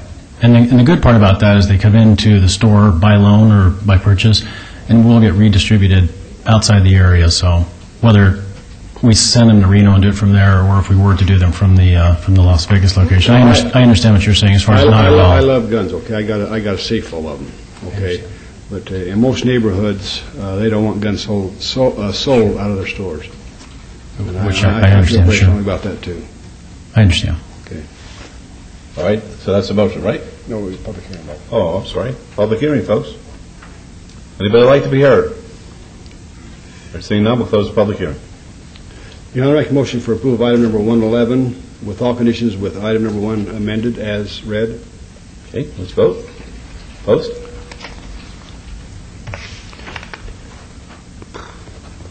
Motion carries. Thank you. Thank you. Good luck. Thank you for your time. Item 112 is SUP 27256, special use permit. The applicant is Money Tree, Inc. The owner is DI Properties, Inc. Request for a special use permit for a proposed financial institution specified and a waiver to allow a 0-foot residential separation where 200 feet is required at 3060 East Bonanza Road in Ward 3. The staff recommends denial. The Planning Commission recommends approval, subject to conditions. It's a public hearing which is now open. Mike. Hi, good afternoon, Honorable Mayor, members of the City Council. Jennifer Roberts of Lionel Sawyer and Collins, 300 South 4th Street. I'm here today representing the applicant Money Tree, and this is an application for a special use permit for a financial institution specified. Can I ask a question? Yeah. Show us on the monitor where your store is going to be located. Right here on the corner of Bonanza and Mojave. Why is it a 0 foot setback instead of a 100-yard setback? The code requires that the distance be measured property line to property line, and this whole property, the whole commercial center, is the parcel. So it's measured from here to the property that's located next to it. The actual location is over 600 feet away from the residential. I don't have a problem with it. All right, very good, thank you. Public hearing, folks? Anybody like to be heard? Seeing none, we'll close the public hearing. Mayor Pro Tem. Yes, this new shopping center is just south of the old fire training center. It's just south of the animal shelter, and I just appreciate anybody going in there and putting in a business at that location. So with that said, John, I make a motion for approval of item 112 with all conditions. All right, let's vote, please. Opposed? Motion carries. Thank you very much. You're welcome. Thank you. Good luck. 113, 114, 115, and 116. 113 is SUP 27291, special use permit. The applicant is Grand Central South Partners, LLC. The owner, Union Pacific Railroad Company, et al., requests for special use permit for a proposed hotel lounge bar within a proposed 61-story hotel development at the northeast corner of Grand Central Parkway on Charleston Boulevard in Ward 5. The Planning Commission and staff recommend approval subject to conditions. 114 is SUP 27292, special use permit related to the prior item. The applicants are the same, the owner is the same. Request for a special use permit for a proposed 700-foot high building within the AO Airport Overlay District where the height limitation is 200 feet for a proposed 61-story hotel development at the northeast corner of Grand Central Parkway and Charleston Boulevard. Planning Commission staff recommend approval. 115 is VAC 27293. The vacation related to the prior items. The applicant owner is Grand Central South Partners, LLC, petitioned to vacate a 60-foot wide section of public right-of-way and access easement, commonly known as Iron Horse Court, generally located 468 feet north of Charleston Boulevard, adjacent to the west side of Grand Central Parkway. And the last item is 116, is SDR 27290, a site development plan review related to the prior items.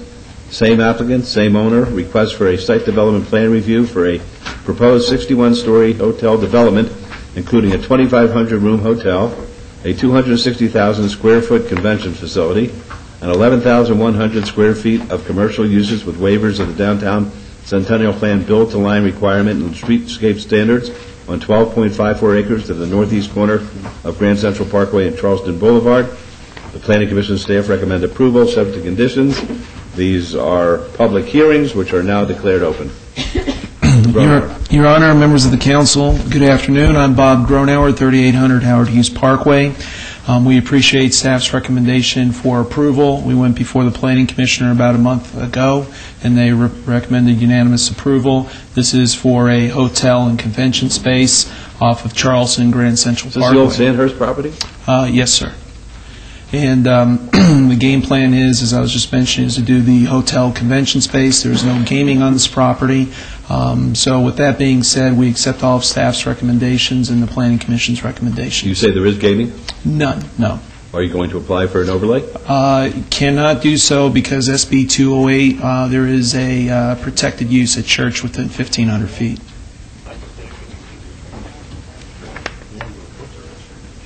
That's the First Presbyterian. Yes. What happens if that disappears? We'll re-examine that at that point in time. That's a lawyerly answer. Okay. Any questions of Mr. Gronauer? Are you just standing there and collecting fees? Oh, I'm sorry. Actually, this is Stephanie Allen. And, I know it is. What you yes. doing? Are you billing for your services or what? Actually, she's worked 95% on this project, and I'm just really standing and talking at the She has a city better council. chance of getting it approved than you. I agree. Then we'd ask for your approval. All right, there you go. Okay, any questions?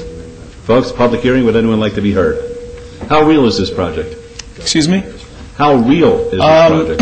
We have a joint venture, which is between Craig Catchin, David Frank, and Platinum Equities. They're in the back here. Their game plan is to move forward within 2 years of development right now. Well, I know Platinum has a wherewithal.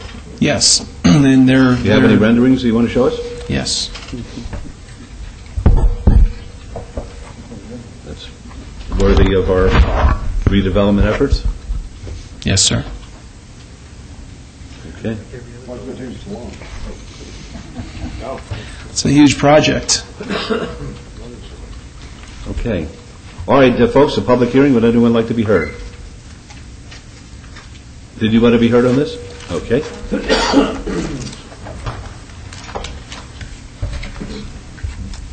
Stan Washington, I just have a question to Mr. Groundhauer. Yes, Mr. Groundhauer. Is there going to be, Mr. Groundhauer? By the way, thank you. So we can talk. We'll talk. Las Vegas deal. Okay. Just a quick question. Is there going to be any TIF or any city funds asked for? They haven't asked for it. No, we have not asked for anything at this point in time. We're just moving through the process, and as we move along, we'll also examine those potentials with the redevelopment agency. Thank you. Very good. Any other public comment? All right, seeing none, we'll close the public hearing then. And Councilman Barlow, your word. Thank you, Mayor. It's like this microphone is so close, I'm getting an echo. I've had an opportunity to meet with the applicant and review their development. It's most definitely in line with what we're doing down at Union Park, and so I believe that this will be another added amenity as to the development of that entire corridor and bringing more hotel online in the downtown area so that we can capture a lot of the tourists who come into, for example, the World Market Center for their shows. But I understand a lot of those individuals, if not the majority of those individuals, stay outside the city of Las Vegas city limits, but we need to capture them and keep them inside of our city so that they can spend their dollars and enjoy themselves from an entertainment standpoint right here in the city of Las Vegas. So I support what it is that you all are bringing forward, as well as the developer, and I really hope that we can move very swiftly in order to erect this beautiful development hotel and get it online as soon as possible. So with that, I would move to follow staff's recommendation for approval of item number 113. All right, let's vote on that, please. Post. Motion carries. 114. Yes, and for the special use permit for item 114, I will move to follow staff's recommendation. All right, please vote. Thank you. Please vote. Post. Motion carries. And 115? Yes, and for the vacation of 115, I would also like to move to follow staff's recommendation for approval. All right, please vote. Post, please.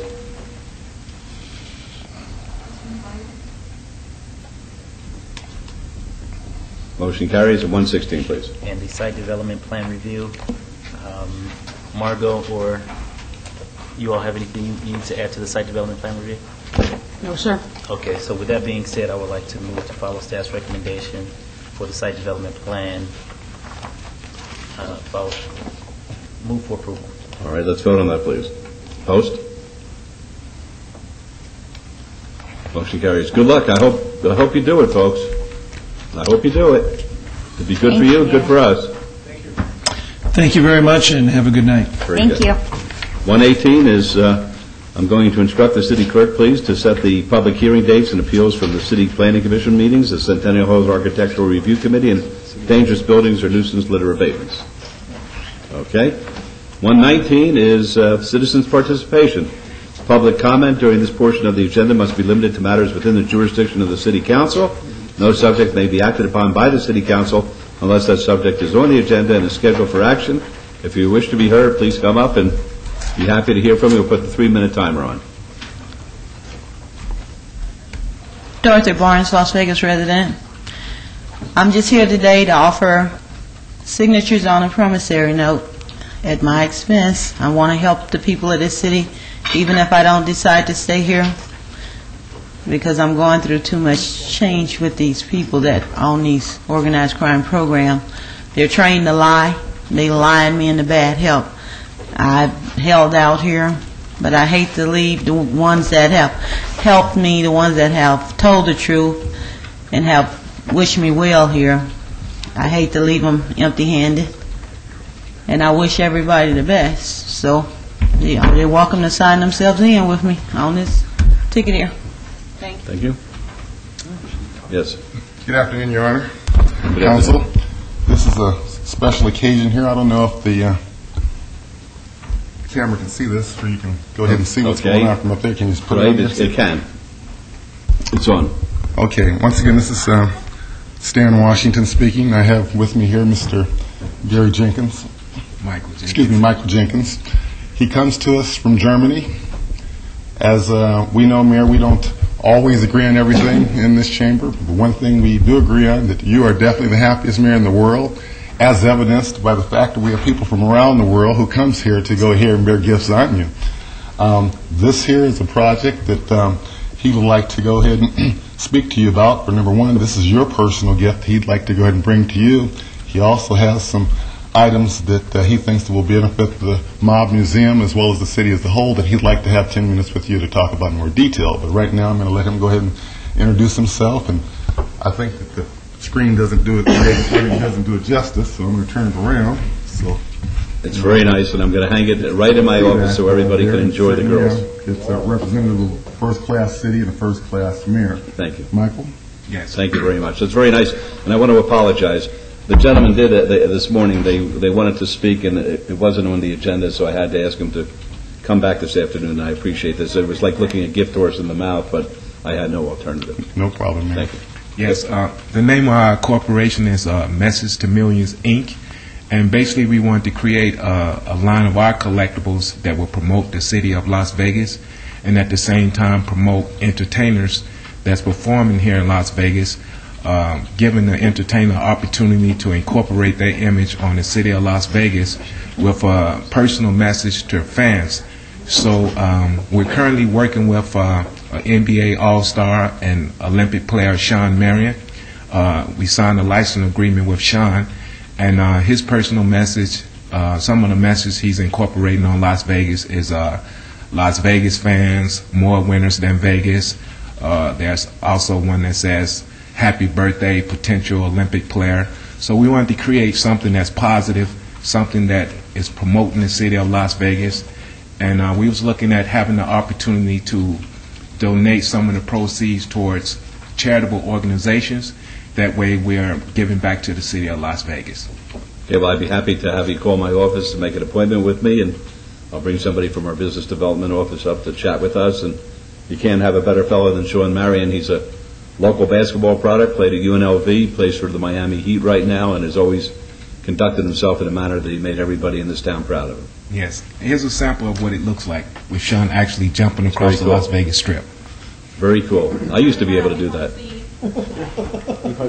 I was 7 feet tall before I became the mayor. They beat me down, but and I had hair before I went to my barber. It's a long story, but I'll look forward to it. And thank you very much. One question, Your Honor. The Urban League's having their dedication of the building May 31st. Are you scheduled to? I have no idea. My office would. I don't know what I'm doing tomorrow. Because I understand also that they're combining that with the launch of Susan Taylor's Las Vegas Cares movement. I just don't know. Which is a significant thing. If so, because we're certainly going to go ahead and present her with something special, so we'll want to talk to you about that. We think it would be a great honor for you to go ahead and, as she comes in here, to go ahead and launch her program, which is mentoring for all the organizations. Okay, why don't you call my office and make sure I'm on that calendar? We'll do that. Okay, it's just around the corner. Thank you. Okay. Thank you for your time, sir. Thank you. And thank you for the painting. Do I get to keep that, or are you just showing it to me and eating my heart out? Okay. Hello, my name is Rasan Joshua Collins. Do Christian ministry out here, and I know you've obviously heard me many times before, but I was curious, Mayor Goodman, I know that this is known as Sin City, but I never really asked you specifically, what do you define sin to be? Like, what is sin to you? Well, I'd be happy to discuss that. My religious beliefs really shouldn't be talked about from my public setting here. I'm always happy to discuss where I stand with you. Be happy to do it outside, but I just don't think it's appropriate to discuss things like that publicly. Well, the whole city is promoted as Sin City. You don't want to talk about it here, though? You asked me how I define sin, so as I said, I'm not going to get involved in a public discussion with you about my religious beliefs. Okay. Well, just so you know, I know you didn't think that you can get arrested for preaching on the Strip, but I had this sign. You can read here. It says Jesus hates sin on one side. And another side it says turn to Jesus or burn in hell. The Bible pretty much clear about that. That's our options. And I was arrested on Monday, just so you know, on the Strip right across from Margaritaville on the sidewalk there. And one of the officer's name was Jay Duffy. Yeah, but that's not in the city, so it really isn't. Oh, okay. It really isn't part of what we're doing during citizens' participation. Well, I guess that was between me and you, because you said you want to come out there and see me one day, getting arrested out there. But it's very possible. I have a court date June 19th, just so you know, if you're interested in going to that. But also, I just want to let you know that free speech, I know that you think that we have free speech and we should have it. Well, I don't always have it, of course, when I'm trying to share the Word of God.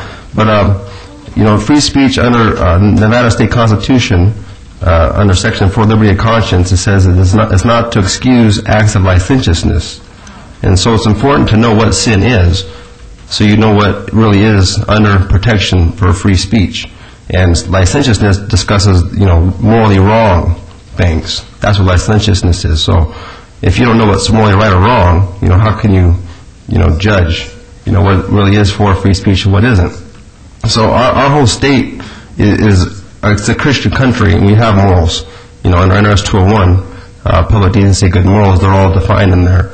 A lot of them are here. But, I'm, of course, continually aggrieved by the fact that sin is promoted in this country, in this state, and it's abused. You're abusing people and levying war against the people. It's treason against the people of the state, and it's destroying young people every day. I see them out here, I witness to them, and there's a lot of hurting people out here, and the promotion of sin isn't helping them. So is there anything you're going to do to curb this promotion of sin? I have an interview later with somebody. I'd like to hear what you have to say.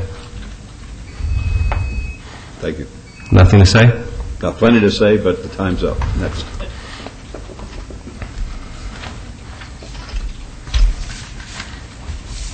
Next, please.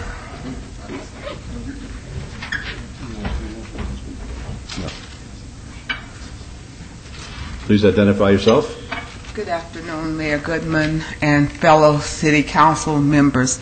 My name is Patricia Grimes Davis. I'm a 61-year-old disabled, retired victim of domestic violence. And the reason I came here was because all the different agencies and officials that's supposed to assist victims of domestic violence refused.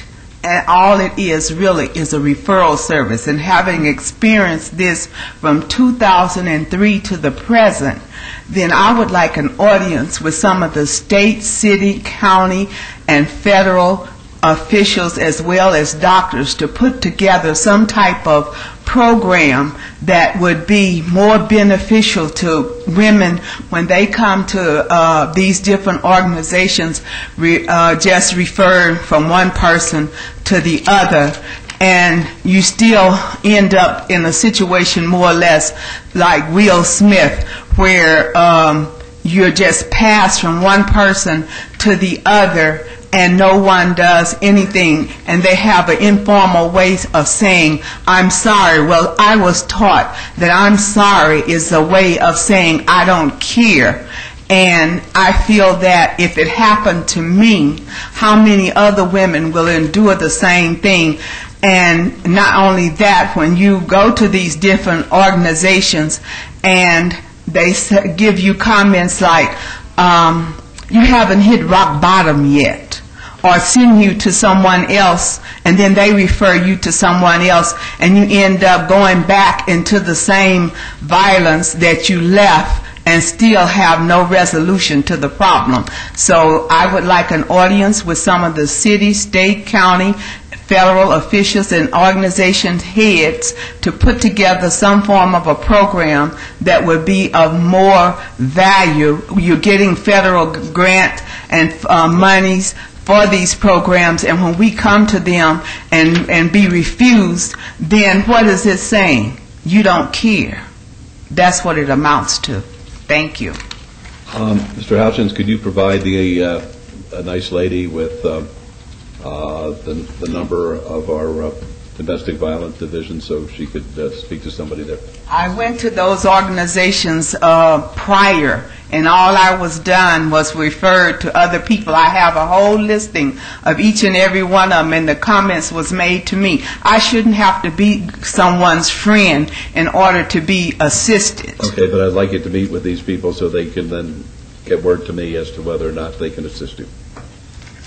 Okay, well, thank you. You're welcome.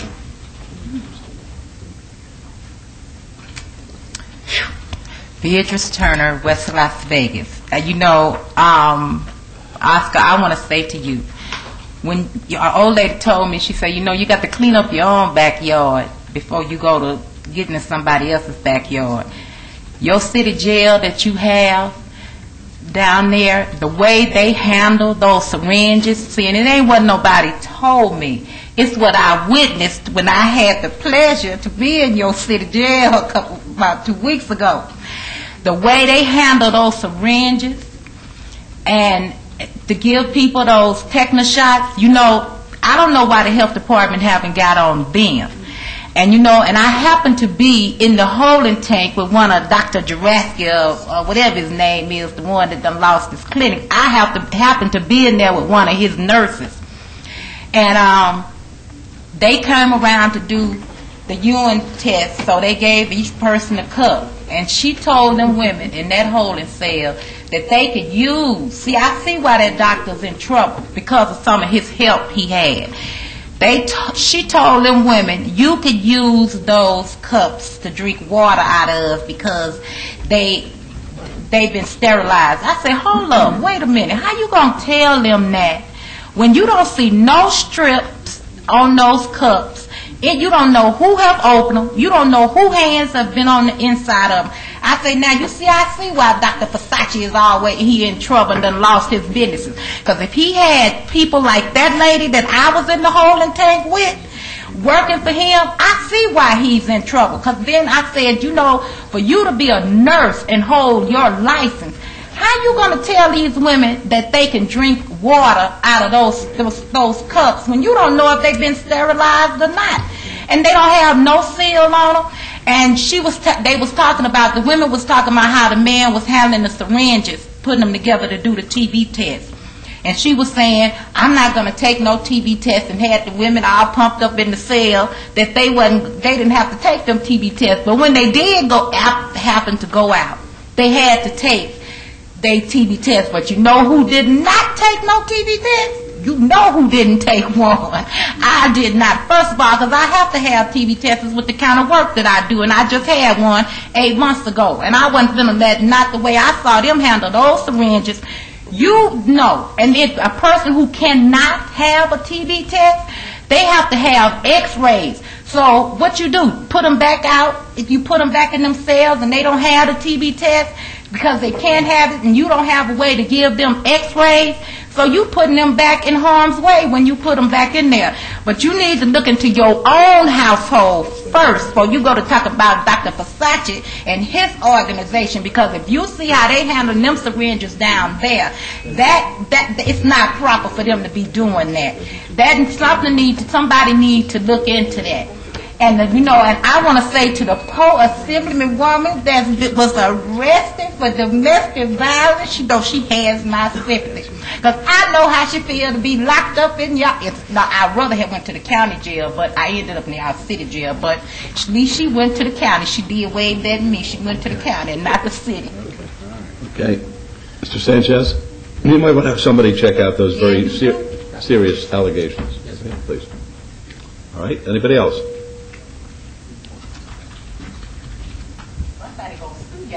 David Conley. resident of Las Vegas, Your Honor, council members, thank you for having me today. I have a few PowerPoint slides that I'd like to show you today. All right, so sideways. There you go.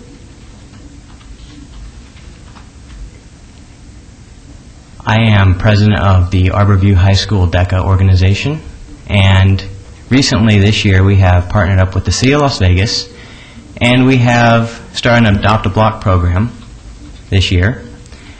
It was started on November when we started picking up trash, started up cleaning up the neighborhoods that we live in, start getting students like myself involved in this organization. And on January 10th of 2008, this year, we had our induction ceremony for DECA, and we met with the City of Las Vegas. We invited them in. Mr. Simpson and Mr. Levrant from Neighborhood Services came in to display our Adopt a Block sign. Your Honor, council members, this year has been terrific, and it has also been posted on May 13th of this year near our school, right directly in front of it, in fact. It is an honor to have the help of the city, the aid that we have received this year. We are also looking into the YNAP grant for the youth to fund more of these programs so that other high schools, other DECA organizations, or future leaders of the United States can actually go forth and present themselves as we really are. Here are a few more pictures of the signage being put up on May 13th. Councilman Ross, thank you very much for your continual support. Our advisor, Mrs. Malone, and her husband, State Senator Malone, retired, is here with me today. They have done so much for the Arborview High School program that it is almost unbearable to leave it this year, as I am a senior going off to college. The Adopt a Block program also represents one more great thing in the city. It represents that our city is continuing to grow and that our education is still one of the best. I feel personally that students just are not given the opportunity so much or the resources to find out about these programs. But these programs are widespread around the city and they continue to grow. Our DECA chapter this year alone, which it is in its first year of growth, topped 60 members today, which is an outstanding number for a first-year organization.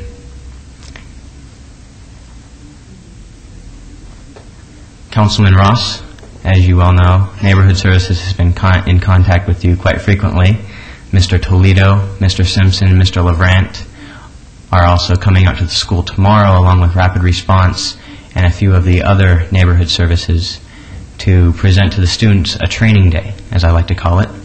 This training day establishes the educational needs for the students to learn more about the Adopt a Block program and how to go about reporting discrepancies within their neighborhoods and elsewhere that they might see any litter or trash around the communities in Las Vegas. Great job. Thank you, Your Honor, council members. Where are you going to school next year? UNLV. What get a major in? Entrepreneurship. I think you could teach the course. Thank you very much, sir. All right, thank you for coming down. Have an excellent day. Thank you. Great program. Anybody else? Excuse me, Your Honor, I forgot one important request. Being the most important celebrity in Las Vegas, Mr. Jenkins brought his camera. We request to close the meeting and have a picture. Oh, absolutely. Thank you. Yeah, we'll do that. Okay, anybody else want to be heard? We have some Boy Scouts here who, are you here for a government badge? What are you here for? Pardon me. I recently... What's your name? Jared Campos. Okay, where do you go to school? I'm homeschooled. Okay. I recently earned my Eagle Scout rank in the Boy Scouts of America, and I am holding my Court of Honor out at Floyd Lamb Park. I have come today to ask that the entrance fee be waived for all the participants. We just passed that yesterday, that we can't waive them, but why don't you ask Councilman Ross whether he will pick up all the entrance fees? Why don't you actually call my office and you're having your Court of Honor out at Floyd Lamb? Yes. And you want to waive the entrance fee for the attendees to the Court of Honor? Yes. How many 6,000? No, it'll probably be around 70. 70 people, and how many cars?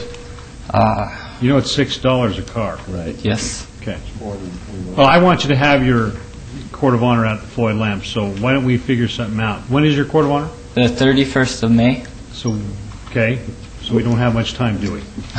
We'll figure it out. Okay. I don't have any staff here right now, but let me have you call my office. We'll work something out. Okay. Okay? Okay? Very good. Congratulations. Thank you. Very good. Okay, anybody else? All right, thank you, everybody. We'll close, the meeting's adjourned.